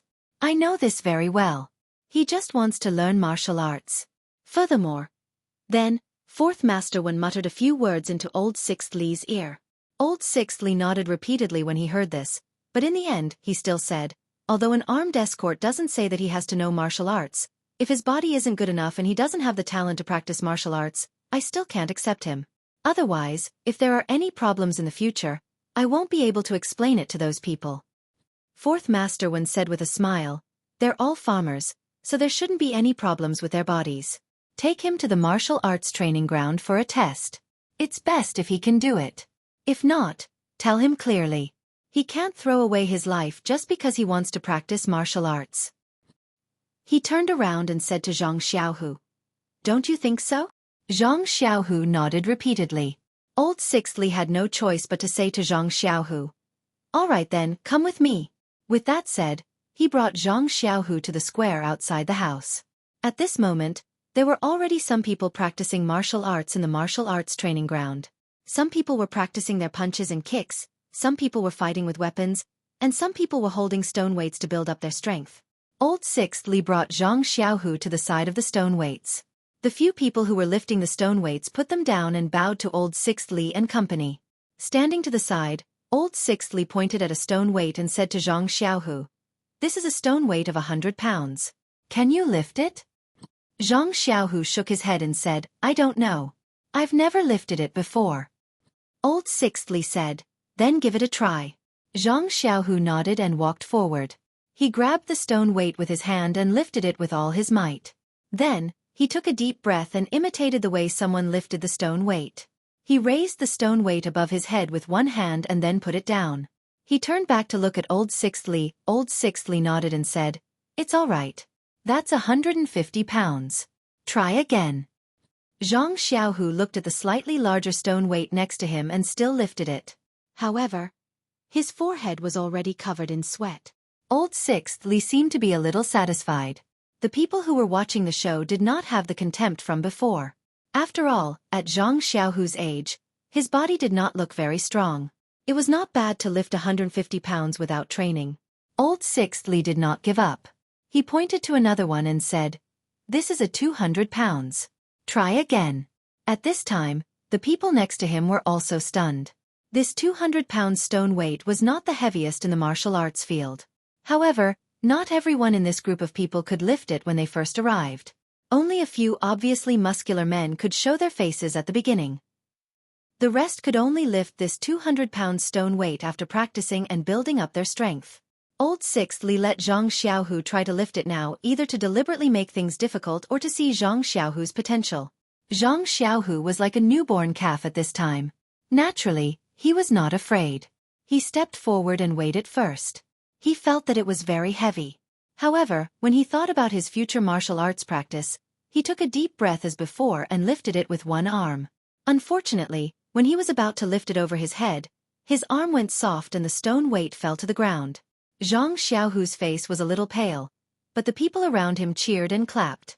Old Sixth Li also nodded and said with a smile, "Not bad, very good." At this time, Zhang Xiaohu knew that he should have passed the test in terms of strength.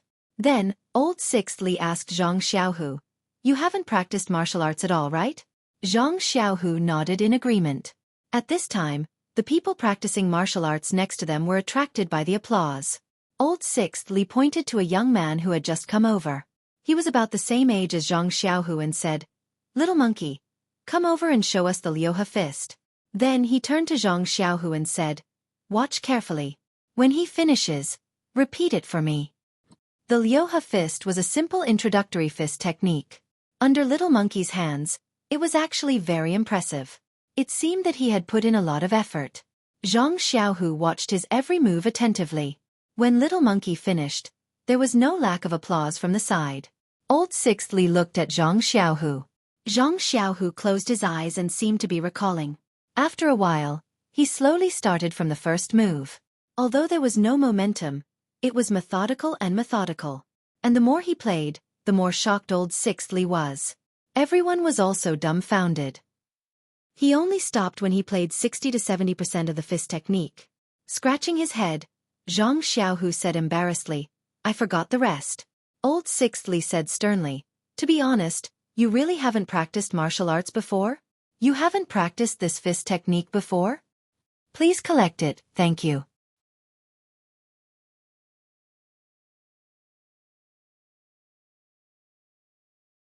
Chapter 71.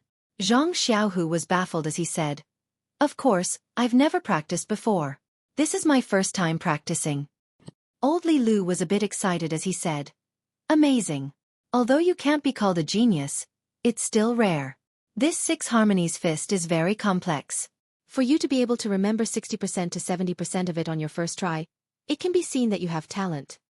At this time, the surroundings were also filled with cheers. It made Zhang Xiaohu's face turn red. Zhang Xiaohua was also happy for her second brother, but she was also secretly worried. It seemed that she didn't remember that much. She didn't know if she would be able to pass the test later. Old Li Lu chuckled as he said to Zhang Xiaohu, "Come here. Let me see the condition of your bones and other body." Zhang Xiaohu obediently walked over. Old Li Lu touched Zhang Xiaohu's body here and there. Finally, he said with satisfaction, "Very good. This body is very suitable for practicing martial arts. If it wasn't for your age, you would probably be able to enter Misty School." Zhang Xiaohu's face bloomed with a smile as he asked, "Then I've passed. I can be a guard, right?"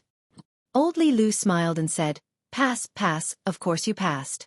After practicing for a year or so, you can even be a bodyguard." He turned to Fourth Master One and said, "Fourth Master has good eyesight. You brought back a treasure for our escort agency." Fourth Master One said modestly, "It was just luck, just luck." Old Li Lu said to Zhang Xiaohu, "All right, let's go. You'll come with me to register. From now on, you'll be a guard of the Lotus Flower Escort Agency. Everyone else, disperse and cultivate." After saying this, he turned to leave.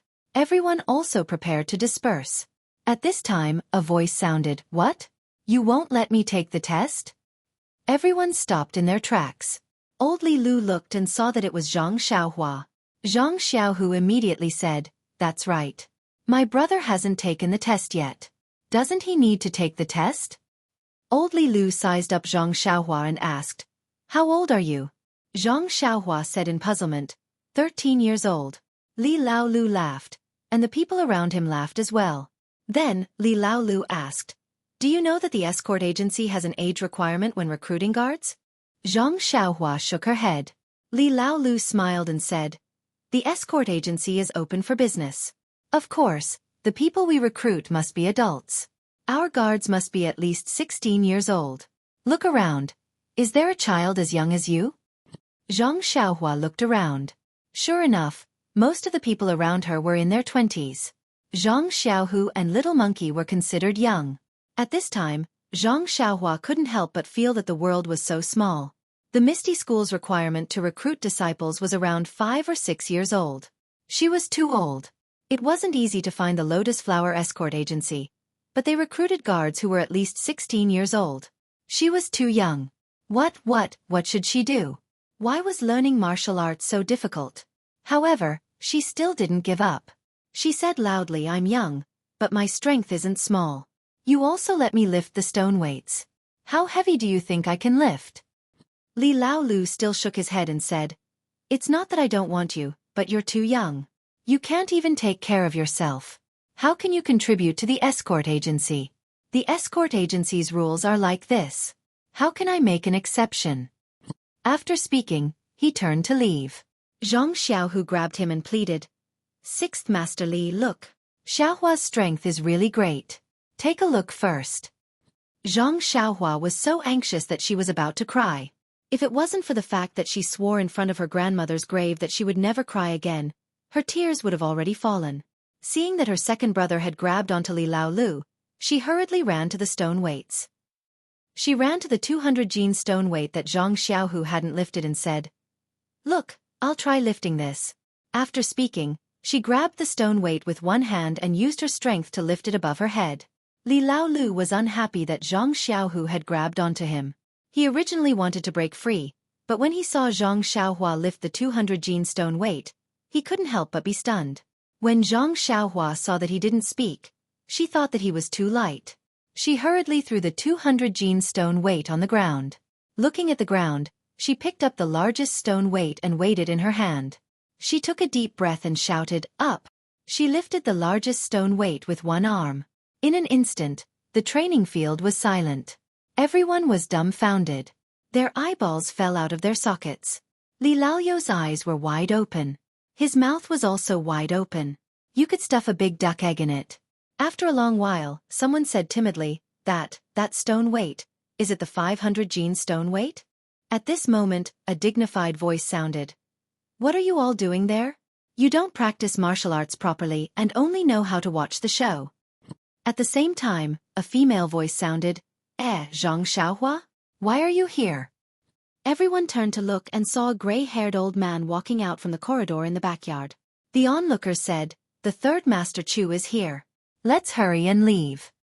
Hence, the surrounding crowd dispersed in an uproar. Only the small figure on the stage was left holding a large stone weight. That small face was red from holding it in. The girl walking beside the third Master Chu was Qiu Tong, whom they had met in Pingyang City in the morning. The third Master Chu walked to Li Laoyo's side. Li Laolu and fourth Master Wen hurriedly bowed to the third Master Chu. The third Master Chu also returned the greeting.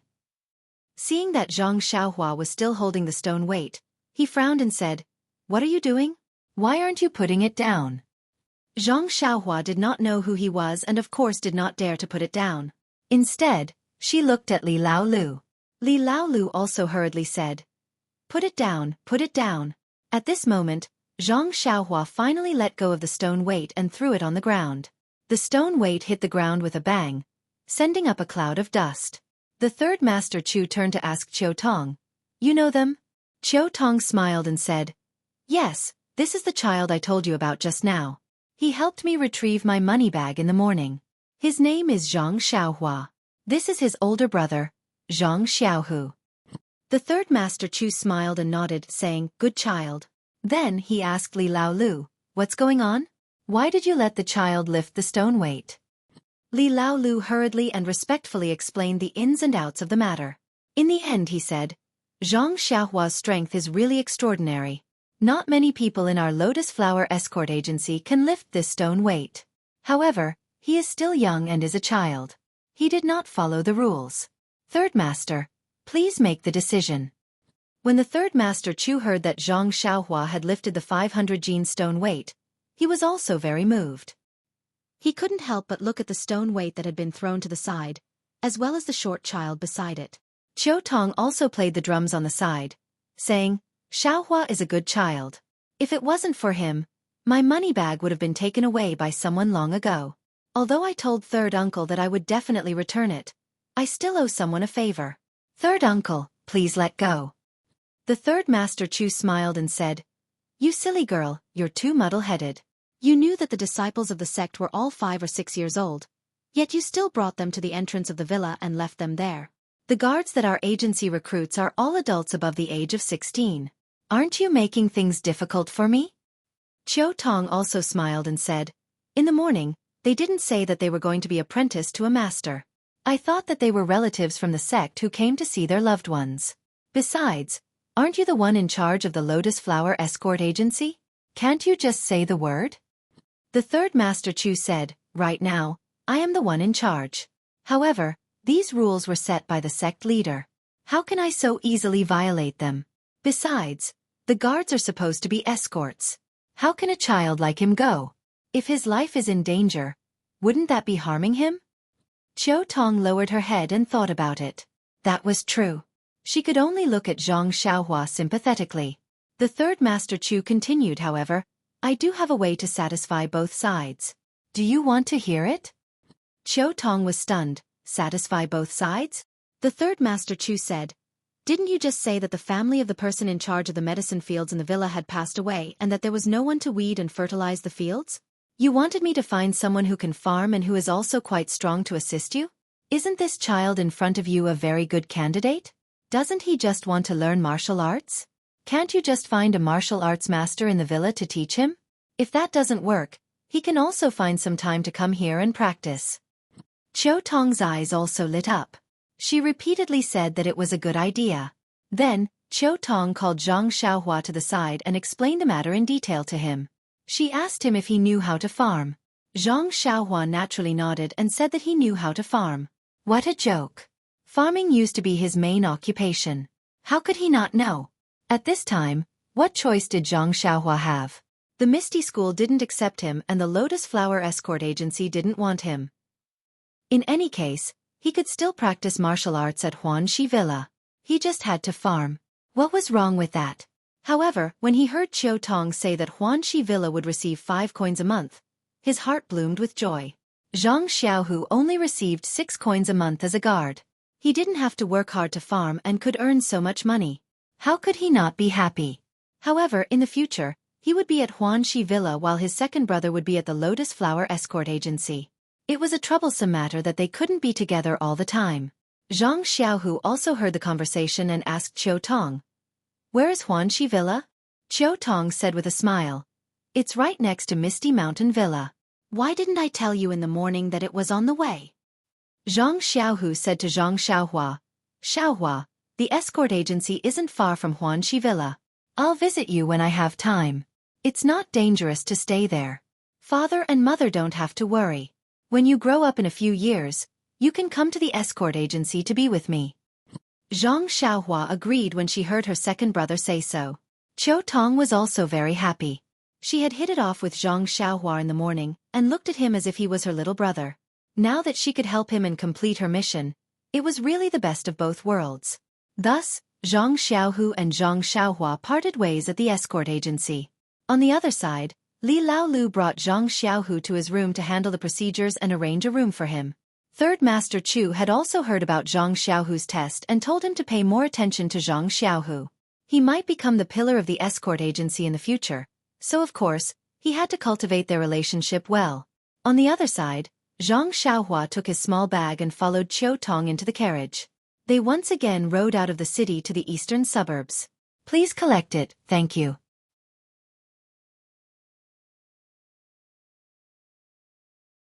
Chapter 72. Sitting in the carriage and looking at the familiar scenery, Zhang Xiaohua felt like she was in a dream. This was the third time she had taken this road today. However, her second brother, Zhang Xiaohu, was not in the carriage this time. Looking at Qiu Tong sitting beside her, she felt even more amazed by the mysteries of fate. If the thief had not stolen Qiu Tong's money pouch in the morning, if she had not run too slowly and had not recovered the emerald green money pouch, if she had not met this elder sister Qiu Tong, she would be on the carriage back to Lu Town now. After all, the escort agency and the Misty School did not want her. She could not possibly hold up her second brother's future here. Thinking of Zhang Xiaohu, Zhang Xiaohua's lips curled into a smile. Her second brother had originally wanted to explore the world in Pingyang City. She did not expect him to be dragged here to learn martial arts. His aptitude had even been praised by a martial arts master. It was only a matter of time before he learned martial arts. Fate made fools of people. Qiu Tong saw that Zhang Xiaohua's eyes were blurry and couldn't help but ask with concern, "Xiaohua, are you tired? If you're tired, then take a nap. When you see the young miss later, you must be alert." Zhang Xiaohua smiled and said, "I'm fine, elder sister Qiu Tong. I just feel that my arms are a little sore and I can't exert any strength. I'm not tired. Usually, I work from morning to night in the fields and I don't feel tired. Of course, I won't feel tired now." Qiu Tong looked at Zhang Xiaohua lovingly and said, "Looking at you is like looking at my younger brother. However, he is a student and can't endure hardships like you. The heavens have pity on you. You have to work in the fields at such a young age. It must be hard on you." Zhang Xiaohua shook her head disapprovingly and said, "Elder sister, you don't know if you haven't worked in the fields. In the countryside, if you don't work in the fields and plant crops, you won't be able to eat. All the boys in the family have to work in the fields when they reach a certain age. I'm not the only one. I'm already used to it." However, Qiu Tong, who was overflowing with motherly love, didn't think too much about it. She felt that this Zhang Xiaohua was a replica of her younger brother. Zhang Xiaohua had suffered enough in the countryside. Now that he was under her wing, she had to ensure that he had a stable life. The love in her eyes intensified. Suddenly, Zhang Xiaohua seemed to have thought of something and asked, "That's right, Jie. You just said that Miss wanted to see me in a while. Who is that? Is there anything I need to pay attention to?" When Qiu Tong heard this, she smiled and said, "Young mistress is the manor lord of our Xuanxi manor. She treats us very well, so you don't have to pay too much attention to her. You just have to respectfully say some good things about her. Young mistress has always been kind. She will definitely take you in when she sees a little strong man like you." When Zhang Xiaohua heard the word "take you in," she couldn't help but feel uneasy again. After all, she was still a teenager. Although her state of mind was mature, she had been rejected again and again today. Although she didn't have the blindness of entering the world, the confidence in her heart had also diminished. However, this was a process of maturity after all. It was inevitable that she would sharpen herself in the cruelty of reality and find a balance from her uneasiness. The carriage still took the same road as it did in the morning. However, when it reached a junction, it didn't go forward to the main road of the Misty Mountain Villa. Instead, it turned to a small road on the right. There were many people living on the side of the small road. At this moment, it was already dusk and smoke was everywhere. For a moment, Zhang Xiaohua actually felt that she was in the Guozhuang house. The carriage walked for a while and passed through many small alleys. Suddenly, a large square appeared in front of them. There were many trees planted around the square and it was very lush. Directly in front of it was a door bigger than the one of the Lotus Escort Agency. On both sides of the door were two stone lions, which looked more mighty than the stone lions of the Lotus Escort Agency. The red-painted door was not open and no one was standing there. There was a black plaque above the door, just like the escort agency. There were also 4 words on it. Unfortunately, Zhang Xiaohua only knew the 2 words manor. She guessed that this was the Xuanxi manor. Sure enough, Qiu Tong whispered to Zhang Xiaohua, "Xiaohua, this is our Xuanxi manor." At this time, Zhang Xiaohua's heart skipped a beat. She asked, "Sister Qiu Tong, our Xuanxi manor is so close to the Misty Mountain Villa. Do we have any relationship with the Misty Mountain Villa? Qiu Tong looked at Zhang Xiaohua and said, I didn't expect your thoughts to be so meticulous. When you really stay in the manor, I will naturally tell you. However, I can't say it now. When Zhang Xiaohua heard this, she didn't ask further. In fact, she was secretly cursing in her heart. What relationship can we have? We are so close. Hee hee, are you bullying me because I am a child? In fact, even Zhang Xiaohua didn't think about it at this time. Why did she think so much? And according to Qiu Tong, how did she know so much? If it was her a year ago, would she still be able to obtain as much information from clues as she did now? The carriage sped to the main gate of the manor, but it didn't stop. Instead, it turned left in front of the gate and continued forward along the high wall. After a while, it stopped at a corner gate. Although it was called a corner gate, it was very big. At least 4 carriages could pass through it. There were guards at this corner gate. The guard was very familiar with Qiu Tong. He looked at the things in the carriage and asked about Zhang Xiaohua. He waved his hand and let the carriage in. Zhang Xiaohua had never entered the manor before. She thought that she would have to get off the carriage after entering the gate. However, the carriage didn't seem to have any intention of stopping. It went on for a long time, passing by many farmlands, forests, and even ponds before stopping in front of a small circular gate. Qiu Tong gestured for Zhang Xiaohua to get off the carriage. Then, the carriage went straight away. Walking through the small circular door, it was a completely different world inside. In the courtyard, there was a huge shelf covered with green plants. The leaves were triangular and moved with the wind. Under the shelf, there was a stone table and stone stools. In the corner of the courtyard, there was a pond.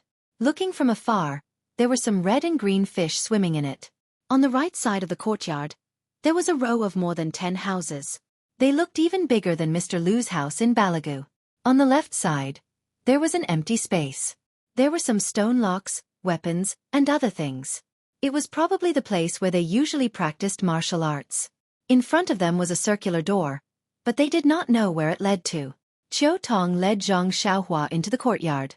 She pointed at the stone bench under the shelf and said, Xiaohua, sit down and rest for a while. I'll go and report to the miss now. I'll bring you to see her later. Zhang Xiaohua nodded in agreement. He placed his small bag on the stone table and sat down. Qiu Tong saw him sit down and smiled at him. Then, she walked past the small circular door in front of them. After a few turns, she disappeared from his sight. Zhang Xiaohua sat on the bench and waited. After a while, she still didn't see Qiu Tong return.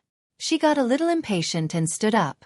She walked around, looking at the unknown plants on the shelf and the small fish swimming in the pond. In the end, she walked over to the weapons. She picked up a knife from the shelf and slashed it twice. Then, she picked up a spear and stabbed it twice. Zhang Xiaohua also fiddled with a few other weapons that she didn't know the names of. Just as Zhang Xiaohua was fiddling with the weapons with great interest, she suddenly heard a cough. Then someone said sternly, Put the weapons there. Don't touch them. Zhang Xiaohua was so frightened that she quickly put the hammer-like thing back on the shelf.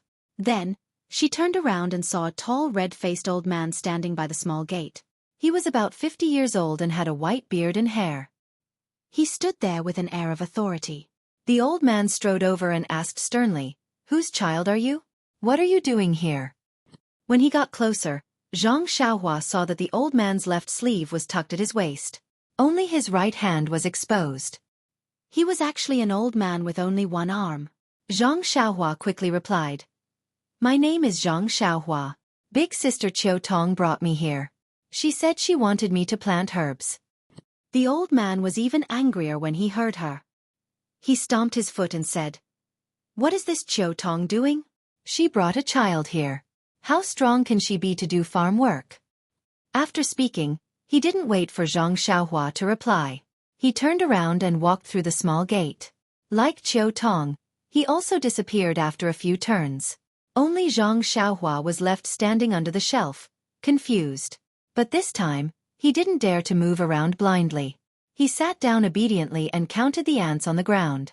Qiu Tong left Zhang Xiaohua in the courtyard while she entered the inner gate. She passed through several courtyards, gardens, and corridors before arriving at a rather large courtyard with red walls. If Zhang Xiaohua had been following behind Qiu Tong, she would have gotten lost long ago. She would have been overwhelmed by the scenery.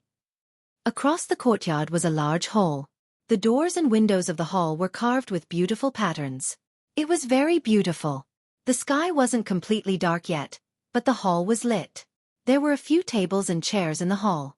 There were also some decorations, all of which were very ornate. There was even an incense burner in the corner. The smoke from the incense drifted up, filling the hall with a faint fragrance. Qiu Tong entered the hall. Seeing that there was no one, she went to the side room. Still there was no one. She had no choice but to go out and search elsewhere. Not long after, Qiu Tong accompanied a girl in her 20s through the door. The girl was dressed in a red robe commonly seen in the Jianghu. A sword hung at her waist. Her black hair was casually curled and draped over her shoulders. Her skin was very fair and smooth. She had a pair of phoenix eyes and beautiful eyebrows. She looked very valiant and didn't have the weakness of an ordinary girl. She was probably the manor lord of Huanxi Manor. The girl asked as she walked, "What's wrong? You didn't find anyone familiar? But you can't find someone who's new here. How can you bring someone to the manor without knowing their background?" Although it was a reproachful tone, it didn't sound like she was angry. Qiu Tong smiled and said, "My good miss, are you still worried about Qiu Tong? Moreover, third Uncle Chu didn't stop me. He knows the severity of the matter. Why would he recommend someone to me if he wasn't 100% sure?" When the girl entered the hall, Qiu Tong carefully poured a cup of water for her and continued. "Moreover, his second brother is also in the Lotus Escort Agency. The Lotus Escort Agency will definitely investigate their house. If there's anything unusual, they'll naturally find out. Moreover, this little fellow is very interesting. Please add it to your collection, thank you."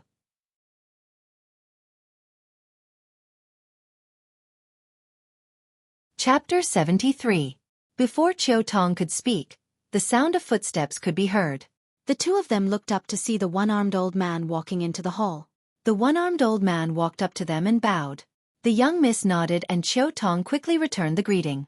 The young miss asked, "Elder Yu, why are you so flustered?" "Boss," Yu said with a straight face. "Young Miss Lu Er, who was in charge of weeding in the herb field, asked for leave yesterday because his mother passed away. The herb field is short of manpower and I told Qiu Tong this afternoon, but I saw a 10-year-old child standing in the yard just now. Is he the helper that Qiu Tong found? Was there not even an adult standing over at the Lotus Flower Escort Agency? Isn't this just brushing me off?" Qiu Tong's face flushed red from the series of questions that were thrown at her. At this time, the young miss comforted Elder Yu. "Elder Yu, Qiu Tong has always been cautious. Why don't you sit down first and listen to her? If you're not satisfied, why don't we swap?" Elder Yu's expression softened as he apologized to Qiu Tong. "Qiu Tong, you know how impatient I am. Why don't you tell me first?" Qiu Tong also hurriedly said, "It's nothing, Elder Yu. The medicinal field is very important to begin with, and it was just a coincidence that I pulled Zhang Xiaohua over. I was just about to report this to the young miss. Why don't you listen before making a decision?" Elder Yu nodded and found a chair to sit down. Qiu Tong also poured some tea and placed it in front of Elder Yu. Then, Qiu Tong told the two of them everything that happened today.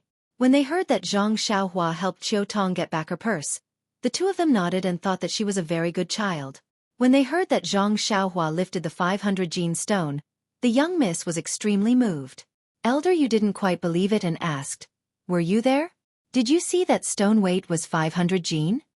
Qiu Tong said, "I wasn't there when she lifted it. I was talking to third Uncle Chu. When I saw Zhang Xiaohua, he had already lifted it. I'm not sure if that stone weight was 500 gene, but I heard from the people around me that it shouldn't be wrong." Elder Yu shook his head and said, "It's just hearsay. That stone lock might not necessarily weigh 500 kilograms. 300 to 400 kilograms should be the limit." After all, Qiu Tong didn't have any experience in this area. She had only heard from the people in the escort agency that she didn't have any concept of weight. She could only agree and say, "That's possible. After all, I haven't personally seen the weight of the stone locks in the escort agency." Elder Yu smiled and said, "Qiu Tong, the weight isn't written on the stone lock. You won't know even if you look at it. Haha."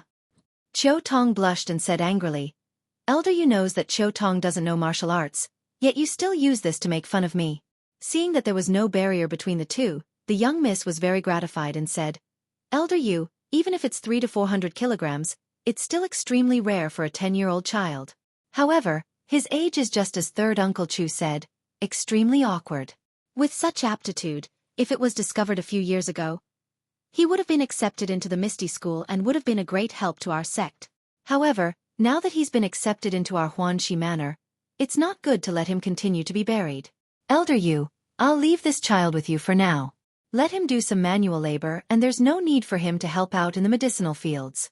Once the Lotus Escort Agency has received confirmation that we can use him without worry, we'll let him work in the medicinal fields. If that's the case, you'll have to take good care of him in the future. Take a look at his martial arts talent and if there's a possibility of nurturing him, give him all the help you can. I'd like to see if our Xuanxi manor can produce a stone cow.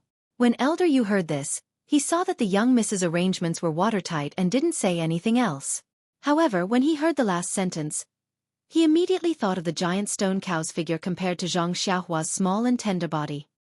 He couldn't help but shake his head. Were they clearly not on the same level? Then, he bowed to the young miss and took his leave. Seeing that Elder Yu had left, Qiu Tong couldn't help but pat her forehead and say, Young miss, I was thinking about how to arrange for Zhang Xiaohua and completely forgot about Elder Yu. It's all thanks to young miss speaking up for me. Otherwise this Zhang Xiaohua wouldn't even be able to enter his eyes. That young miss smiled and poked Qiu Tong's forehead, saying, You little girl, I've never seen you do anything good all year round. Why are you helping Zhang Xiaohua today? If it wasn't for his young age, I would have thought it was you. Qiu Tong immediately refused and said with a smile, Young miss, look at what you're saying. I only thought of my younger brother when I saw Zhang Xiaohua and saw how pitiful Zhang Xiaohua's situation was. That's why I wanted to help him. Why are you thinking of other things? Moreover, I'm even younger than young miss. Young miss doesn't even have a place to settle down. So what am I thinking of? Ha ha ha. Qiu Tong actually started to tease the young miss. It seemed that this young miss really didn't put on any airs and had a very good relationship with the servants. The young lady didn't argue and sighed. Looking at the dark sky outside the hall, she said, That's right. Blood ties are always strong. Someone you don't know made you think of your younger brother, and thus you have the heart to help. It can be said that love the house, love the crow. Only, I don't know if my elder brother is progressing smoothly. Qiu Tong saw that the young miss was frowning and hurried forward to say, Young miss, you don't have to worry. Chi Fo has achieved great success in his martial arts and there are only a few people in the Jianghu who can hurt him. Moreover, this time we're not attacking any large faction, just a small Luo Shui gang. Our large Misty School has planned for a long time and there's no reason we can't take them down. Moreover, our Misty School's strength has greatly improved and we definitely won't give the Luo Shui gang any chance. This young miss was actually the Misty School's head O Peng's younger sister, O Yen. Although Qiu Tong's words weren't without reason, O Yen still sighed and said, If you stand by the river, how can your shoes not get wet? In the Jianghu, a storm of blood is common and it's hard to guarantee that one day you won't make a mistake. We see the Luo Shui gang as a fat piece of meat, but won't others see our Misty School as a fat piece of meat as well? I only hope that Buddha will protect my big brother and allow him to return safely. Qiu Tong also said seriously, not to mention that Chi Fo is kind-hearted and has boundless fortune. Just based on the young miss benevolence in everything, you'll be able to ensure chief safety. O Yen smiled and said, I know, little girl. Hurry up and make arrangements for your brother. If Elder Yu makes arrangements, won't he be wronged?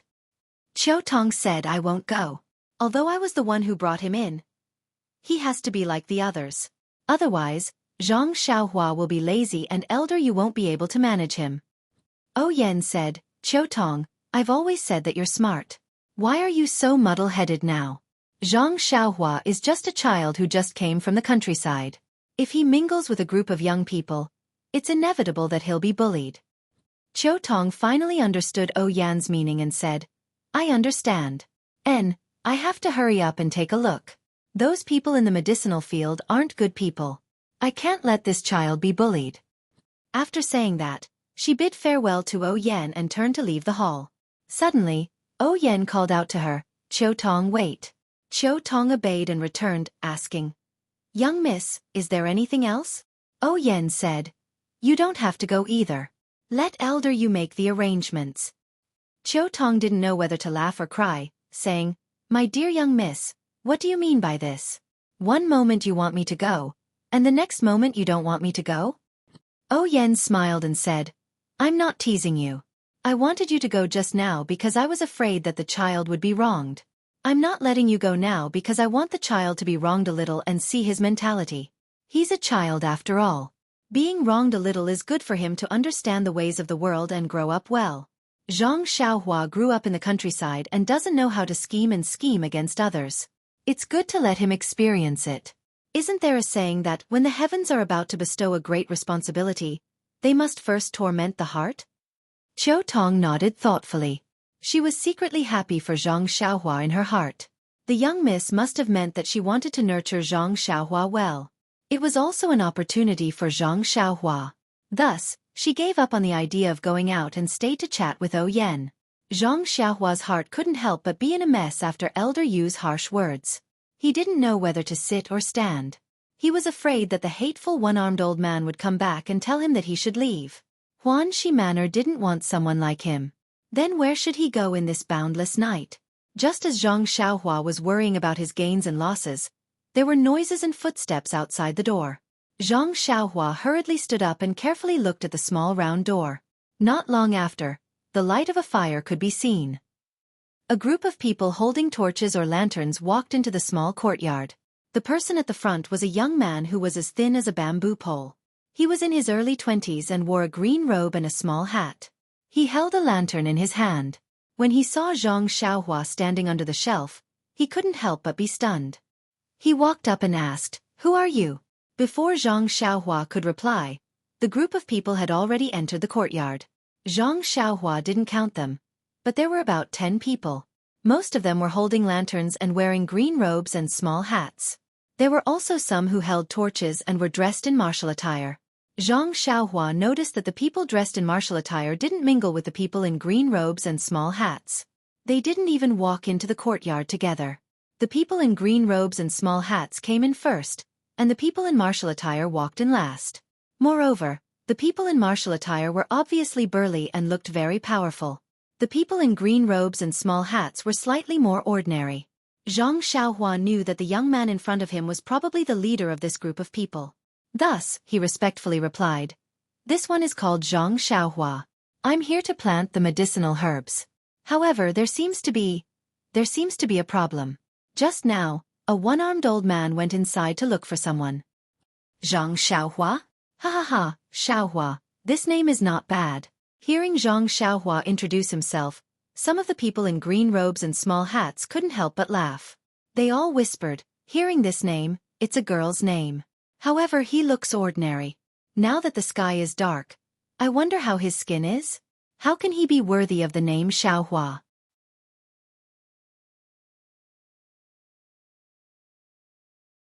Chapter 74. When they said this, although they were whispering, their voices were actually quite loud.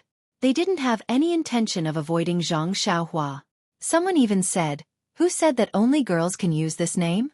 My aunt's second sister has a puppy called Xiaohua. Oh right, my uncle's second aunt's granddaughter also has a kitten called Xiaohua. After saying that, it made the people in green clothes and hats laugh. The people in black clothes looked at them and didn't say anything. They also didn't laugh. There was only ridicule on their faces, but it wasn't clear whether it was directed at Zhang Xiaohua or the people in green clothes and hats. When Zhang Xiaohua heard this, her face couldn't help but heat up. She was very embarrassed. She had used this name for more than 10 years, so why hadn't she heard so much talk about it? When she was at home, there were many boy children who played with her, but she had never heard them laugh at her. Now that she had just left home, even her name was problematic. Zhang Xiaohua didn't know if she should blame her mother for giving her the wrong name, or if she should blame this group of people in green clothes and hats for being experienced and knowledgeable. Hearing everyone's laughter, the thin leader seemed to feel that something was wrong. He turned around and scolded. How can you be so unruly? How can you bully a newcomer like this?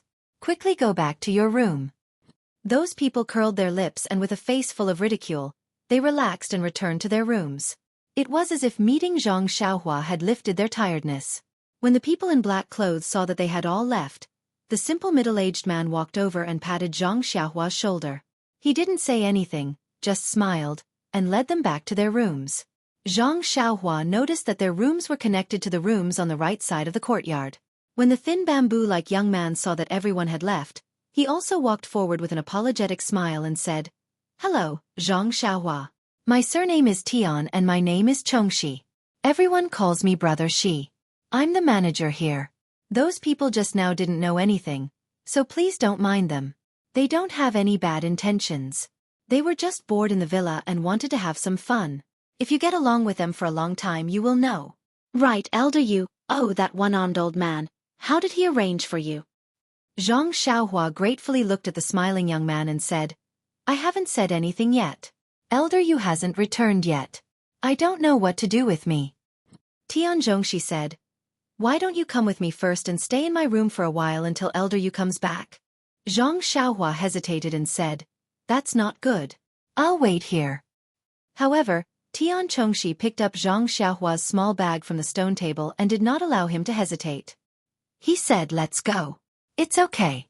It's already dark and the wind at night is very cold. Don't catch a cold.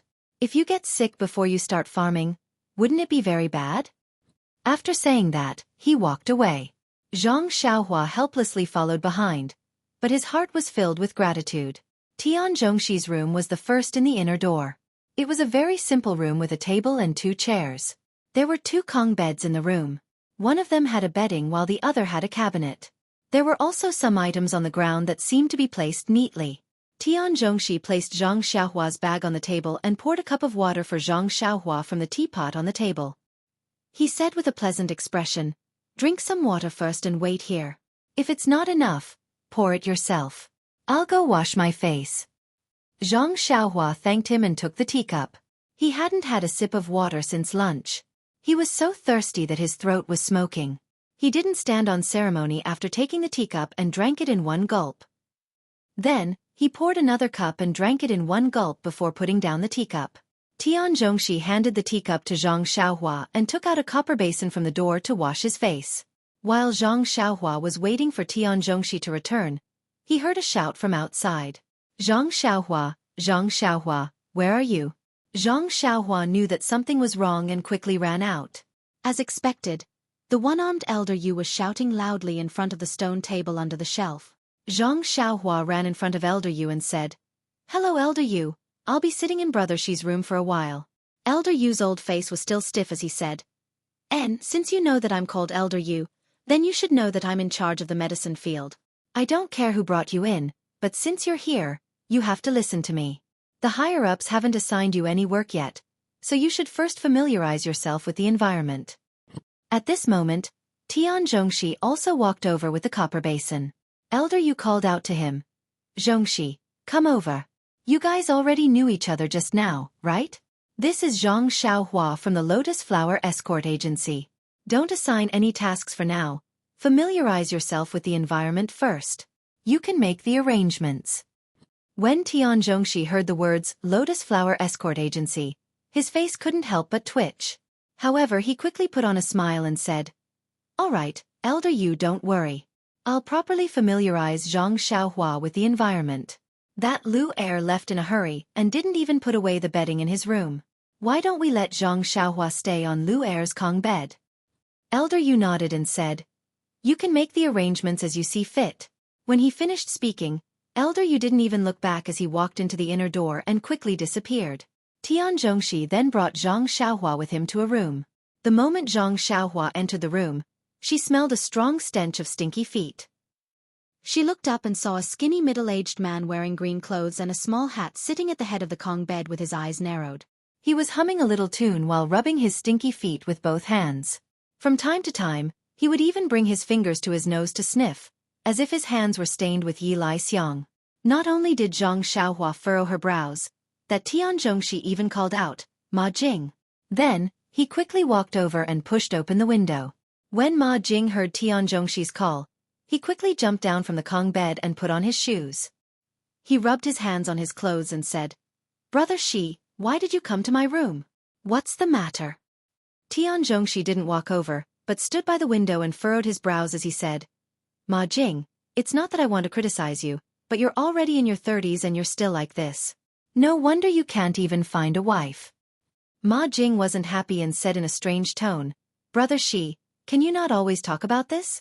No one wants to marry me because no one has discovered my golden inlaid jade. I'm an inner beauty, unlike those pretty boys who need careful and deep communication to discover it. Not only was Tian Zhongxi happy, Zhang Xiaohua looked at the shifty-eyed wretched man who was only half a head taller than her and laughed out loud. Ma Jing immediately asked, Zhang Xiaohua, could it be that you have an opinion? Zhang Xiaohua quickly gave him a thumbs up and praised. Brother Ma is a character. I just saw you and felt that you have a dignified appearance. How could I have an opinion? I'm just thinking about how to learn from you in the future. After saying this, a layer of goosebumps appeared on her skin. She thought to herself, these flattering words aren't something an ordinary person can say. I'm new here, so it's better to be careful. This place isn't like the Guozhuang house. If I want to survive, it's better to change. Maybe it's good to be simple, but Lu Kai was right. Survival of the fittest. If I can't survive, how can I be simple? Inadvertently, Zhang Xiaohua's mind had matured greatly. An embarrassed country boy was gradually growing up in the world of mortals. When Ma Jing heard Zhang Xiaohua's words, he happily said, Brother, there's nothing to say. In the future, I'll take care of you. Come sit. As he said this, he reached out to pull Zhang Xiaohua. Zhang Xiaohua looked at the pair of hands and felt uncomfortable in her heart. She quickly said, Oh, wait a moment. Let's listen to what Brother Shi has to say. When Ma Jing heard this, he stopped and nodded. And what you said makes sense. Brother Shi, should we let Zhang Xiaohua stay on Lu Er's Kong? Tian Zhongxi nodded and said, Yes, it's already late today. There's no time to prepare. For the time being, let's let Zhang Xiaohua stay here. We'll see how Lu Er is doing. Ma Jing said, No problem. Since you've entered our Huanxi mountain village, you're our brother. Everything can be discussed. Come, brother, I'll put your bag down. As he said this, the pair of hands reached out to take Zhang Xiaohua's bag. In the blink of an eye, Zhang Xiaohua took 2 steps forward and walked to the empty Kong. She shook her hands and threw it on top of it, saying, Brother Ma, you should rest more. I'll do this myself. Ma Jing stood there, chuckling and not saying anything. Tian Zhongxi glanced at Ma Jing and Zhang Xiaohua and said, Zhang Xiaohua, you can stay here for the time being. If there's anything you can't solve, come find me. You can't wear this here. However, what clothes you wear is a problem. I'll have to ask Elder Yu later. Ma Jing said from the side, Brother Shi, Zhang Xiaohua's height is a bit small. However, there are many manservants like him in the village. The steward has many clothes of his size. Just find him a set. Why do you have to ask Elder Yu? Tian Zhongxi didn't say much to him. He smiled and turned to leave the room, leaving behind a sentence. Zhang Xiaohua was found from the Lotus Flower Escort Agency. It's not good to use the style of the village. Ma Jing was stunned and muttered, Lotus Flower Escort Agency? He turned back to look at Zhang Xiaohua and laughed wildly. You, Lotus Flower Escort Agency? Ha! He laughed and sat back down on the Kong bed, then sat cross-legged. His hands naturally supported his legs as he said, A child from the Lotus Flower Escort Agency? Who would believe that? However, this is fun. Then he curled his lips. He said to Zhang Xiaohua that, Brother Xiaohua, you can do as you please. From today onwards, we're roommates. You don't have to be polite. If there's anything you need, just tell brother. Brother isn't afraid of trouble. Zhang Xiaohua smiled and said, Okay, Brother Ma. I know. If there's anything I need, I'll definitely tell you. Although this roommate had a different quirk from ordinary people, Zhang Xiaohua was also very satisfied when she saw this spacious and bright room. This room was bigger than 2 of the rooms in her house. Staying here, she could sleep soundly at night. However, she didn't know how second brother was doing. There was also her mother and father at home. She had only left for a few days and she was already missing them. However, Zhang Xiaohua immediately warned herself that she couldn't slack off or be homesick. Whatever she did now was so that she wouldn't bleed or lose her life in the future. It was all for the sake of her family's safety in the future. With this thought, the homesickness gradually faded. Please add it to your collection. Thank you.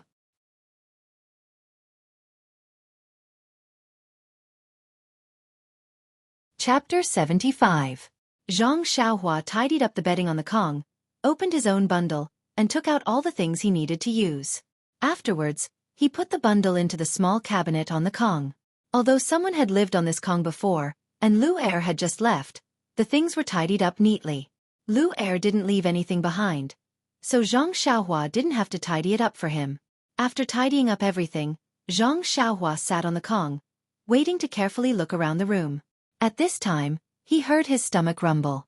Zhang Xiaohua blushed and stole a glance at Ma Jing. Sure enough, he was also looking in this direction. Ma Jing looked at Zhang Xiaohua and also looked at him. He laughed and said, "Brother Xiaohua, you must be hungry. Don't worry. Wait a moment and we'll go eat." Zhang Xiaohua nodded and said, "Okay." Ever since he ate a little at noon in front of the Misty Mountain Villa and lifted the stone lock at the Lotus Flower Escort Agency in the afternoon, he hadn't eaten anything until now. He didn't feel anything, but after drinking some water in Tian Zhongxi's room, he felt extremely hungry. Fortunately, not long after, Ma Jing came down from the Kong, picked up the copper basin and washed his hands. He called out to Zhang Xiaohua and said, "Let's go, brother. Let's eat." Zhang Xiaohua happily followed behind Ma Jing and walked out of the room. The dining hall was inside the inner door. They walked through several inner doors in a disorderly manner. Zhang Xiaohua felt a bit dizzy as he followed Ma Jing. Each courtyard seemed to be the same size as the one they lived in. Some were occupied, while others were dark. Zhang Xiaohua didn't dare to ask too much and just followed along. Just when he was about to get lost, he finally saw Ma Jing stop and walk into a brightly lit hall. The dining hall was very large, unexpectedly large. As for how big it was, Zhang Xiaohua couldn't tell. He could only see that there were 6 rows of tables in the rectangular hall. Each row had about a dozen tables. However, there didn't seem to be anyone eating at this time. The entire hall seemed empty. Ma Jing entered the hall and went straight to a corner. Zhang Xiaohua looked around the hall and followed behind Ma Jing. What a joke! There were so many tables. Who knew where to sit? However, when she sat in the corner, Zhang Xiaohua found that she was wrong. The other tables were empty. Only the table in the corner had bowls, chopsticks, and food. Where else could she sit? Ma Jing had already found a seat in front of the table and sat down. When Zhang Xiaohua approached, she found a problem. There were a total of 3 tables with food in front of her. One of the tables was empty, and the other 2 tables were full of people in green clothes and small hats. It seemed that there were no extra seats. Zhang Xiaohua couldn't help but wonder, where did Lu Er usually sit to eat? Ma Jing picked up the bowl and chopsticks and was about to eat. Seeing Zhang Xiaohua standing there, he was stunned. He looked up again and smiled, saying, "There are no seats. Xiaohua, you sit at the empty table." Zhang Xiaohua nodded and was about to go over. At this time, a strange voice sounded.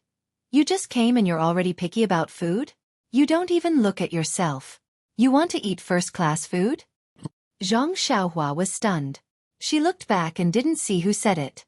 However, Zhang Xiaohua looked carefully at the food on the empty table and then looked back at the food Ma Jing and the others were eating. Her heart couldn't help but move. There was indeed a difference. Not to mention what the food on the 2 tables were, Zhang Xiaohua couldn't distinguish clearly. However, from the plates and bowls she could see the difference.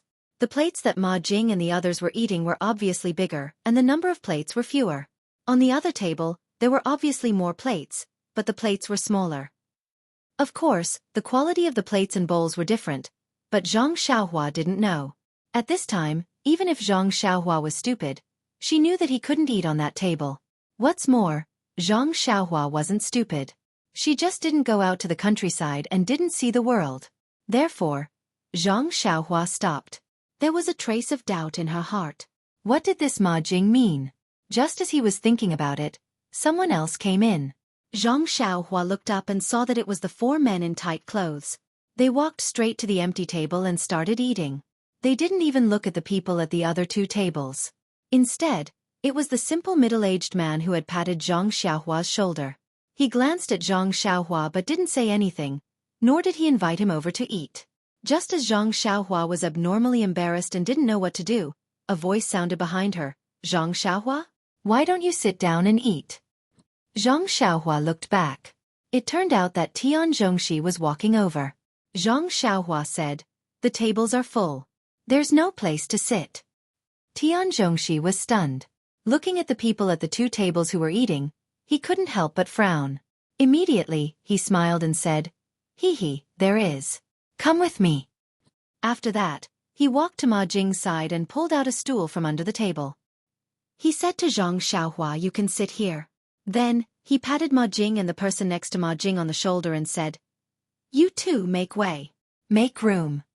Ma Jing said with a cheeky smile, "Brother Shi, there's no place. How can we make room?" Xueqi glared at him and said, "Lu Er usually sits here. Zhang Xiaohua is even thinner than Lu Er. How can she not sit?" The other person didn't say anything and moved away. When Ma Jing saw this, he had no choice but to move. Although the space wasn't big, it was enough for Zhang Xiaohua. Xueqi walked to another table. The person who was eating quickly pulled out a stool from under the table, leaving a big space for the people beside him. Zhang Xiaohua sat on the stool and wolfed down the sumptuous dinner. Not to mention that his stomach was already growling from hunger. Just the delicious food on the table made his mouth water. Our poor Xiaohua. When had she ever seen such a sumptuous meal? This plate of meat, who knew how it was made? It was even better than braised pork. What was that plate of meat? It was even better than streaky pork. And this fish, why was its head so big? Where did its body go? And this staple food was also unusually sweet. Alas, if only Grandma could eat it. As he thought about it, Zhang Xiaohua ate slowly. At this time, he noticed that almost the people next to him had stopped eating. Everyone's eyes were fixed on his bowl. There were sneers, mockery, disdain, smiles, and gratification. There were also people who whispered, "One look and I can tell that they are from the countryside. They have never seen food before." Unfortunately, at this time, Zhang Xiaohua seemed to have adapted to everyone's gazes. He had a cool breeze on the mountain feeling. He ate by himself and ignored the gazes of others. When everyone saw this, they felt very bored and didn't pay attention to him anymore. However, they still ate and chatted. Zhang Xiaohua even noticed that those people were looking at other first-class meals while eating. He even whispered in his ear, "We all do the same job. Why can't they eat first-class meals and we can't?" However, this had nothing to do with Zhang Xiaohua. It was good enough to eat these every day. Who cared about first-class meals? Although there were many varieties of food there, it was not as good as here. Eat more, eat well. This was Zhang Xiaohua's theme in the dining room tonight. Although Zhang Xiaohua had eaten to his heart's content, there was still a lot of food left on the table. The others didn't seem to have eaten much either. Looking at the leftovers, Zhang Xiaohua's only thought was how good it would be if he could give it to his pig. This thought lingered in his mind until he followed everyone back to the house. Back in the house, Ma Jing and Zhang Xiaohua each drank a cup of water and returned to their kong. Ma Jing was still picking at his smelly feet. Zhang Xiaohua looked at him and couldn't help but think disdainfully, "Ma Jing's feet are going to be given to others someday? He should take advantage of this opportunity to pick at them properly." However, the smell in the house was getting worse and worse. Zhang Xiaohua even thought maliciously whether Lu Er had used his mother's death to corpse escape because of this. At this time, he wanted Lu Er to come back quickly so that he could move to another house. He didn't think about whether he could still stay in Huanqi Mountain Villa if Lu Er came back. In the end, Zhang Xiaohua couldn't stand it anymore. He got up and walked to the window. He opened the window and looked at the night outside. He took a few deep breaths and asked Ma Jing without leaving a trace, "Brother Ma, why were there two kinds of dishes when we were eating just now? Can you tell me?" Ma Jing took the finger away from his nose and said with his small eyes narrowed, "Xiaohua, you see clearly. You are very motivated. You know the principle of asking when you don't understand. You can make progress. Then I won't hide it and tell you." After that, his eyes looked through the window through the night and also through time and space. It seemed that he had returned to the past. Ma Jing's deep voice sounded in Zhang Xiaohua's ears, "A long, long time ago." Zhang Xiaohua was stunned and asked, "A long, long time ago?" Ma Jing answered, "Yes, before the new year." Bang! Ma Jing looked at Zhang Xiaohua, who fell and thought, "He is still a child. Even when he falls, he is still handsome. Birds of a feather flock together. Only he is qualified to live in the same house with me." Then he asked with concern, "What's wrong?" "Oh, nothing. I was tripped by your thoughts of traveling through time and space." Zhang Xiaohua said with a smile. Ma Jing continued, before the new year, the people in charge of the medicine fields in Huanqi Mountain Villa were us manservants. Although it was very hard and we didn't eat the best food, everyone was very happy and enjoyed a peaceful and harmonious life. However, since the new year, it seems that starting from the 18th of the first month, a few more medicine fields were opened on the side of the medicine fields. Do you know what kind of medicine it is? Zhang Xiaohua was at a loss. I don't know. Ma Jing said, why don't you guess? Zhang Xiaohua was at a loss. I really don't know. I have never planted medicine before and have never seen it. How can I guess? Yes. Ma Jing nodded and said, I guess you won't be able to guess. Then what kind of medicine is it? Zhang Xiaohua asked eagerly. Ma Jing said slowly, this I don't know either. Bang. Zhang Xiaohua's head fell to the ground. Ma Jing exclaimed again. What a handsome posture. This is a bit of a joke. Please vote for me. Please add it to your collection. Thank you.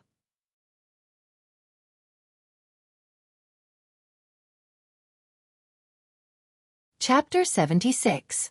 Ma Jing continued. We're the ones who opened the fields, Xiaohua. Did you know? Opening a field is very tiring. We're all so tired that we shed a layer of skin. That's right. Have you opened a field before? You're so young, so you definitely haven't.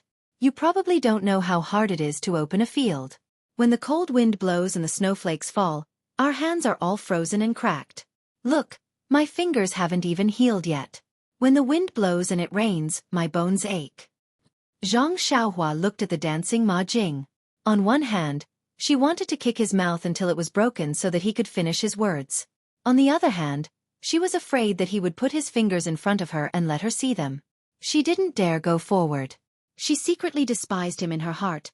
This hand is frozen and cracked, but the bones are still injured. Who knows what Ma Jing is made of? Seeing that Ma Jing still wanted to continue, Zhang Xiaohua quickly said, Brother Ma, I've also done this work of opening a field before. It's really tiring. You should continue talking about the medicine field. Ahem, oh, you've opened a field before. Then you should know the hardships of opening a field. Ma Jing smiled and continued, after opening the field, we were chased away and not allowed to come close. The pharmacy hall's hall master Bai and elder, he personally planted the seeds of the medicine. After planting them, we thought that they would leave it to us to take care of. Did you know? Zhang Xiaohua, this is definitely a rare medicine. If we take care of it well, the manager will definitely give us more money. They'll definitely give us a raise in salary. With a raise in salary, our lives will be better. Then I'll definitely earn a lot of money. When the time comes, I'll definitely be able to marry little Peach. As he spoke, Ma Jing's deep eyes seemed to pierce through the night and return to the future. Zhang Xiaohua quickly said, Who is this little Peach? Little Peach is Drunken Fragrance Houses. Ahem, Ma Jing immediately stopped and said, Oh, I've said too much. Even if we don't get a raise, the higher-ups will still see how precious we are. Giving me a bit more responsibility and making me a manager is also good. But, then Ma Jing said bitterly, They actually separated these few fields from the other fields and even set up rules to prevent us from getting close. They picked 4 sons of bitches from the Misty School's pharmacy to steal our jobs and put them in charge of those few fields.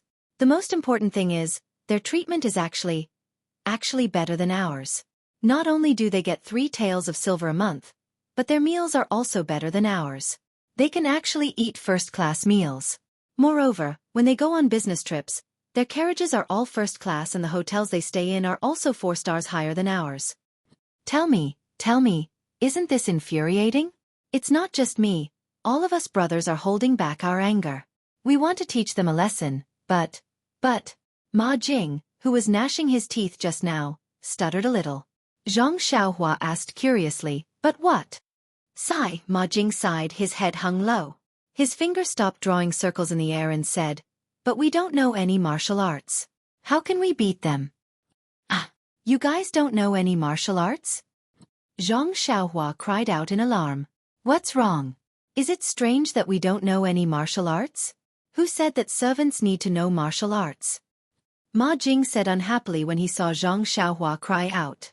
But Zhang Xiaohua couldn't continue and thought, You guys don't know any martial arts. Who can teach me martial arts? But what? Don't tell me you know martial arts? That's right. You came from the Lotus Flower Escort Agency. You definitely know some martial arts. Brother, when will you teach your big brother a few moves? Ma Jing seemed to have woken up from his daze and wanted to get down from the ground to find Zhang Xiaohua. Zhang Xiaohua quickly waved her hand and said, Brother Ma, do I look like I know any martial arts? Ma Jing looked Zhang Xiaohua up and down and said doubtfully, I can't tell.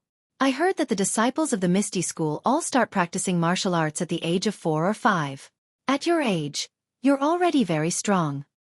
Zhang Xiaohua smiled wryly and said, If I started practicing martial arts at the age of 4 or 5, would I still be able to come to the villa to grow herbs? Ma Jing tilted his head and thought for a moment before saying, That's true.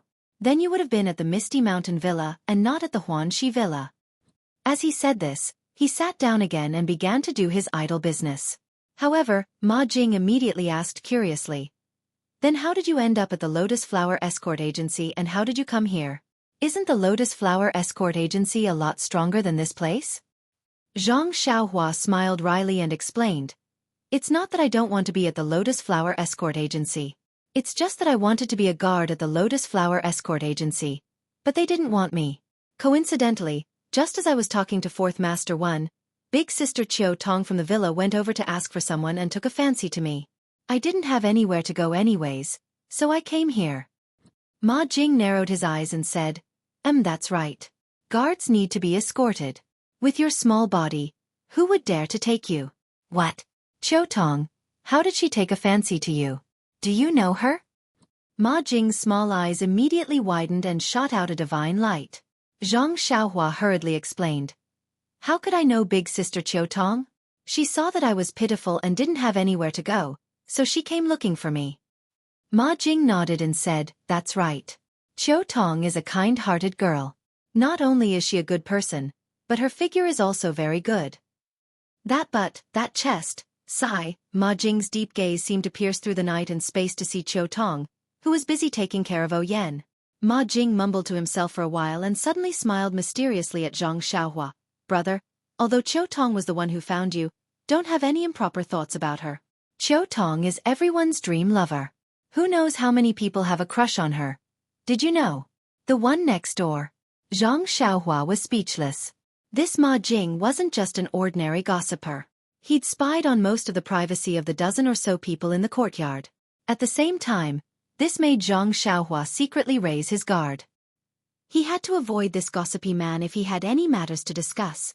After eating and drinking to his fill, Zhang Xiaohua was still listening to Ma Jing's endless chatter at first. As he listened, he wondered how he was going to sleep with the smell of feet in the house. In the end, as he listened, his eyes became blurry and he unknowingly fell asleep. It wasn't until Ma Jing's mouth was dry and he got up to drink some water that he realized that Zhang Xiaohua had already fallen asleep. He had played the lute to a cow for so long, so he could only sulkily drink some water, kick off his shoes and go out to visit. It was late at night, but the house wasn't quiet at all. Fortunately, Zhang Xiaohua had fallen asleep early. Ever since Ma Jing fell asleep, his earth-shattering snoring continued like a long river. Occasionally, he would say something in his sleep that couldn't be understood. Occasionally, he would stop talking and only the sound of teeth grinding could be heard. Sigh, poor Xiaohua.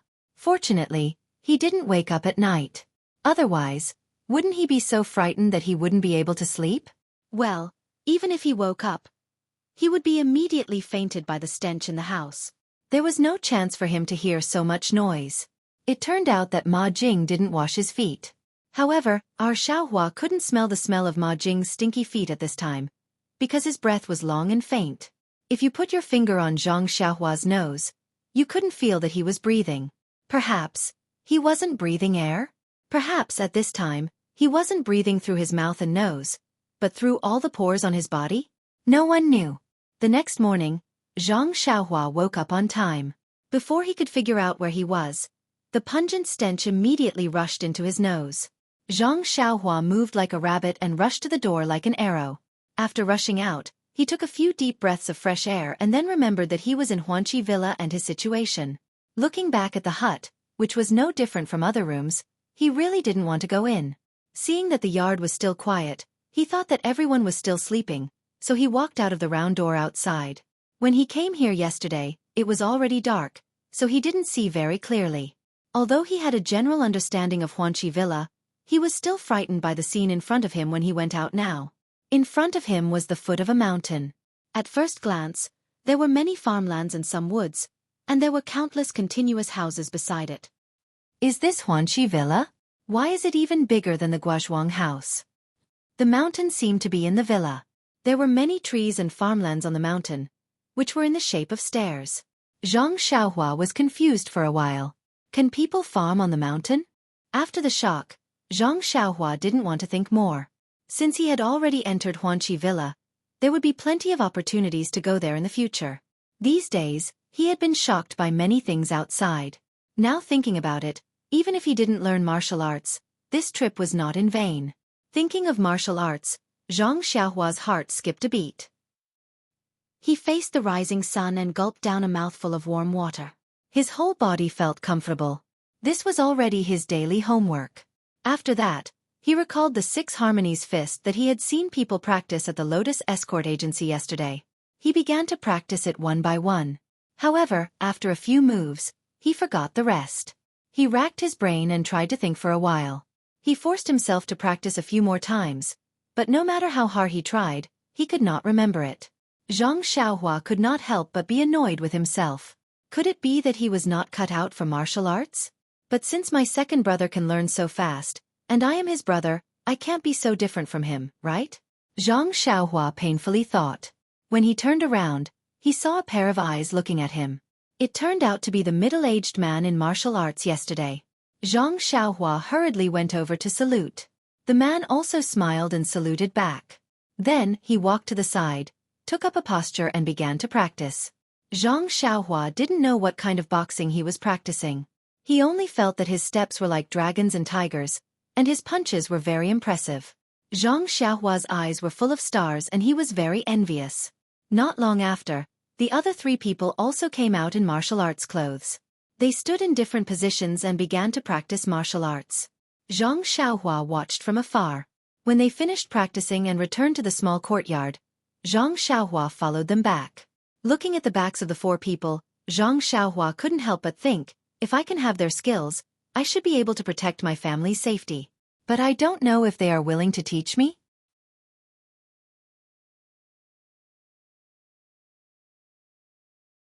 Chapter 77. At this time, Zhang Xiaohua already knew that streaky pork wasn't the most delicious thing in the world. Being able to eat streaky pork wasn't his dream, and martial arts was his new streaky pork. However, how to eat this streaky pork still needed to be thought about. Looking at the backs of the 4 people, Zhang Xiaohua couldn't help but think to himself. The courtyard was still as quiet as ever. That bunch of lazy pigs in green robes and hats must still be sleeping. How could they compete with the disciples of the ethereal sect like this? Do they have the strength? Although he had just arrived yesterday, Zhang Xiaohua himself felt that there was no chance. Perhaps they knew that he couldn't do it, so they wanted to satisfy their appetite with their words. However, looking at the small room where he slept last night, Zhang Xiaohua felt a headache coming on. How could Lu Er have such a roommate? Couldn't he find someone of a higher level? Pinching his nose, Zhang Xiaohua opened the window. Although it was already summer, there was still a cool morning breeze. The dirty smell in the room was gone with the wind. Zhang Xiaohua then slowly walked in. After finding a copper basin to wash his face, Zhang Xiaohua sat on the Kong bed and drank some water. At this time, Ma Jing on the opposite side turned over, stretched his waist, and sat up. His mouth said, "Only I know who will wake up first in the dream." Bang! This time, it wasn't Zhang Xiaohua who fell, but the cup that fell on the Kong bed. Zhang Xiaohua hurriedly tidied up the bedding on the Kong bed, and asked with a wry smile, "Brother Ma, why is it so poetic?" Ma Jing shook his head and said, "It was a dream at night, how is it? Do you think Brother Ma is poetic?" Zhang Xiaohua praised again and again. "Shit is amazing." Breakfast was still eaten in the hall, and the dishes were still different. Zhang Xiaohua already knew the reason, so naturally, he didn't find it strange and ate with relish. The others could not do the same. They mocked and ridiculed them, throwing strange words at them, but the 4 of them did not seem to hear them at all. They continued to eat as if Zhang Xiaohua was carrying the food, and from time to time, the murderous glares directed at them were just side dishes. They hurriedly finished their food and left, leaving behind a bunch of resentful gazes. After everyone finished eating and left, Zhang Xiaohua patted his belly and left the dining hall. Looking at the leftovers on the table and thinking about how they ate, he couldn't help but wonder, wasn't the work in the medicine field heavy? Why did they eat so little? Did they have the energy to work?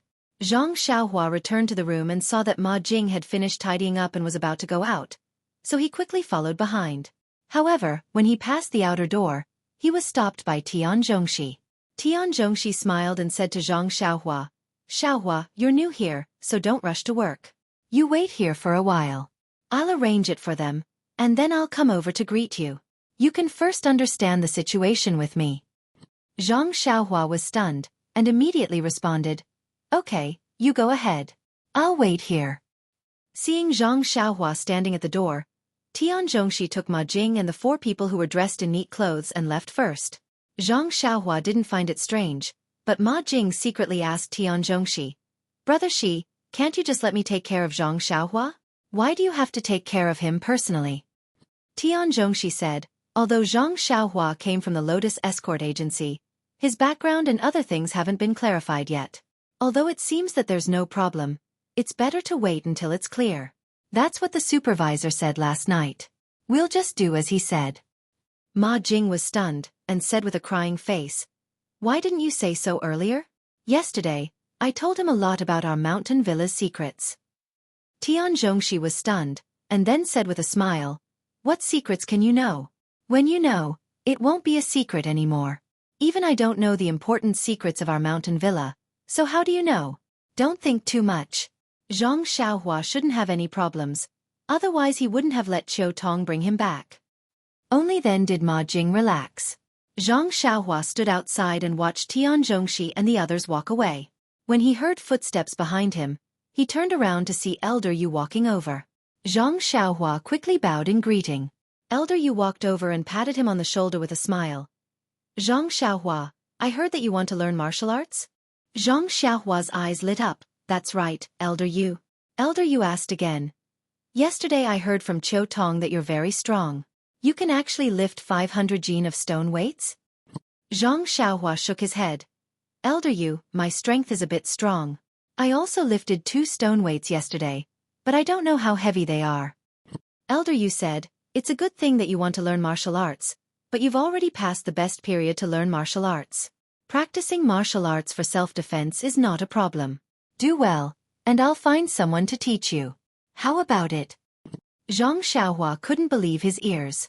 He said in surprise, "Really, Elder Yu, you're not lying to me, right?" Elder Yu smiled. "Why would I lie to you? You'll naturally know in the future." Zhang Xiaohua smiled. "Haha, that's great. I'll definitely train better than second brother." Elder Yu asked, "Your second brother entered the Lotus Flower Escort Agency yesterday, right?" Zhang Xiaohua said, "Yes, Third Master 1 of the Lotus Flower Escort Agency said that my aptitude is very good. I'll be successful if I train a bit more." Elder Yu smiled and encouraged Zhang Xiaohua, "And, if your second brother can be successful, then you won't be bad either. Train well and do your family proud." Zhang Xiaohua bowed again. "Thank you, Elder Yu, for your help. I will definitely do my best." After that, Elder Yu also left. However, Elder Yu thought to himself as he walked, "This Zhang Xiaohua looks like an ordinary child. It's fine if he's strong, but why does the young miss value him so much and want him to learn martial arts?" Actually, Elder Yu didn't understand Yan's intentions. Yan didn't really think highly of Zhang Xiaohua. It was just that yesterday, Qiu Tong's love for Zhang Xiaohua had made her think of her own elder brother. She was just casually saying it out of compassion. Besides, it was just a matter of saying a few words for a high and mighty person like her to let a small guard learn some martial arts, let alone a child who had long passed the age of learning martial arts. Zhang Xiaohua stood outside the door and waited for a meal before Tian Zhongxi returned. He brought Zhang Xiaohua around for a stroll. It was just as Ma Jing had said. There were all kinds of strange plants in Huanxi Manor. There were grains, flowers, herbs and so on. There were different people taking care of them. Tian Zhongxi and the others were in charge of planting these herbs. Tian Zhongxi pointed at the herb field from afar and gave Zhang Xiaohua a rough description of the herbs. Zhang Xiaohua had never seen them before, so she could only memorize them. Fortunately, it was just planting, weeding, and watering. It wasn't much different from taking care of the crops. Zhang Xiaohua had done farm work for a long time at home, so she didn't have to worry about these things. In the next few days, Tian Zhongxi still brought him around and didn't let him do any work. Even when Tian Zhongxi was busy with the herb field and didn't have time to take care of Zhang Xiaohua, he didn't let Zhang Xiaohua do any work. Zhang Xiaohua was very strange. She just watched people practice martial arts in the morning, followed him around during the day, slept under a tree when she had nothing to do, and listened to Ma Jing talk nonsense at night. This simple life was very boring. Zhang Xiaohua had come here to learn martial arts, but he was thrown here instead. Although he had never eaten anything before, and heard things that he had never thought of before, he still felt uncomfortable. Not to mention the stinky feet in the house every night. In the beginning, Zhang Xiaohua also felt embarrassed that she had just arrived. But later, she couldn't stand it anymore. She had to indirectly tell Ma Jing that it would be best if he could wash his feet before sleeping. But that Ma Jing still did things his own way. Don't you think this made Zhang Xiaohua feel vexed? In the end, Zhang Xiaohua had no choice but to open the window to sleep at night for some fresh air. However, it was the same every night before going to sleep.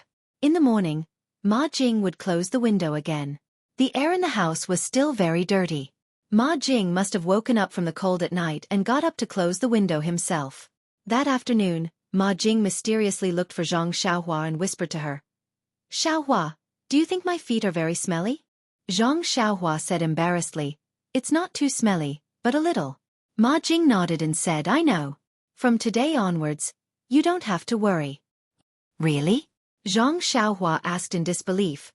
"You've started washing your feet?" "No." Ma Jing shook his head and said, "I just told Brother Shi about this. Brother Shi said to let you move into his house."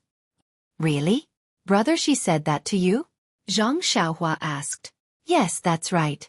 Brother Shi said that." Ma Jing nodded affirmatively. Zhang Xiaohua said gratefully, "Brother Ma, you're really a good person. Thank you." Ma Jing chuckled and didn't say anything. He went out to the herb field. In the afternoon, Zhang Xiaohua packed her things, which were the small bag and a roll of bedding. In the small courtyard, the rooms were not locked. In the evening, she put her things on Tian Zhongxi's empty Kong bed. Before dinner, Ma Jing and the others came back. They didn't see Tian Zhongxi. Zhang Xiaohua naturally didn't thank Tian Zhongxi and followed Ma Jing and the others to the dining room to eat. While they were eating, Tian Zhongxi came in. He was covered in dust and seemed to have not washed. As soon as he sat down, he picked up the bowl and chopsticks and quickly ate. The person next to him asked softly, "Brother Shi, the water is not ready yet?" Tian Zhongxi was eating and answered vaguely, "Yes, not yet.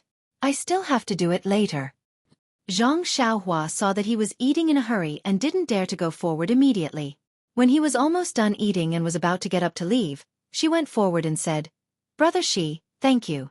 I put the bedding on the Kong bed first." Tian Zhongxi was stunned and asked, "Thank me for what? Where did you put the bedding?" Zhang Xiaohua said strangely, "Brother Shi, didn't you let me stay in your house? I put my bedding on the empty Kong bed." When Tian Zhongxi heard this, his face darkened and said, "When did I tell you to stay in my house? Can you just enter other people's houses?" After saying that, he didn't wait for Zhang Xiaohua to explain and hurriedly left. Please add it to your collection, thank you. You're tuning in to the Xueqi's Martial Arts Saga YouTube channel. Don't forget to subscribe and join us on this journey to catch the most captivating stories.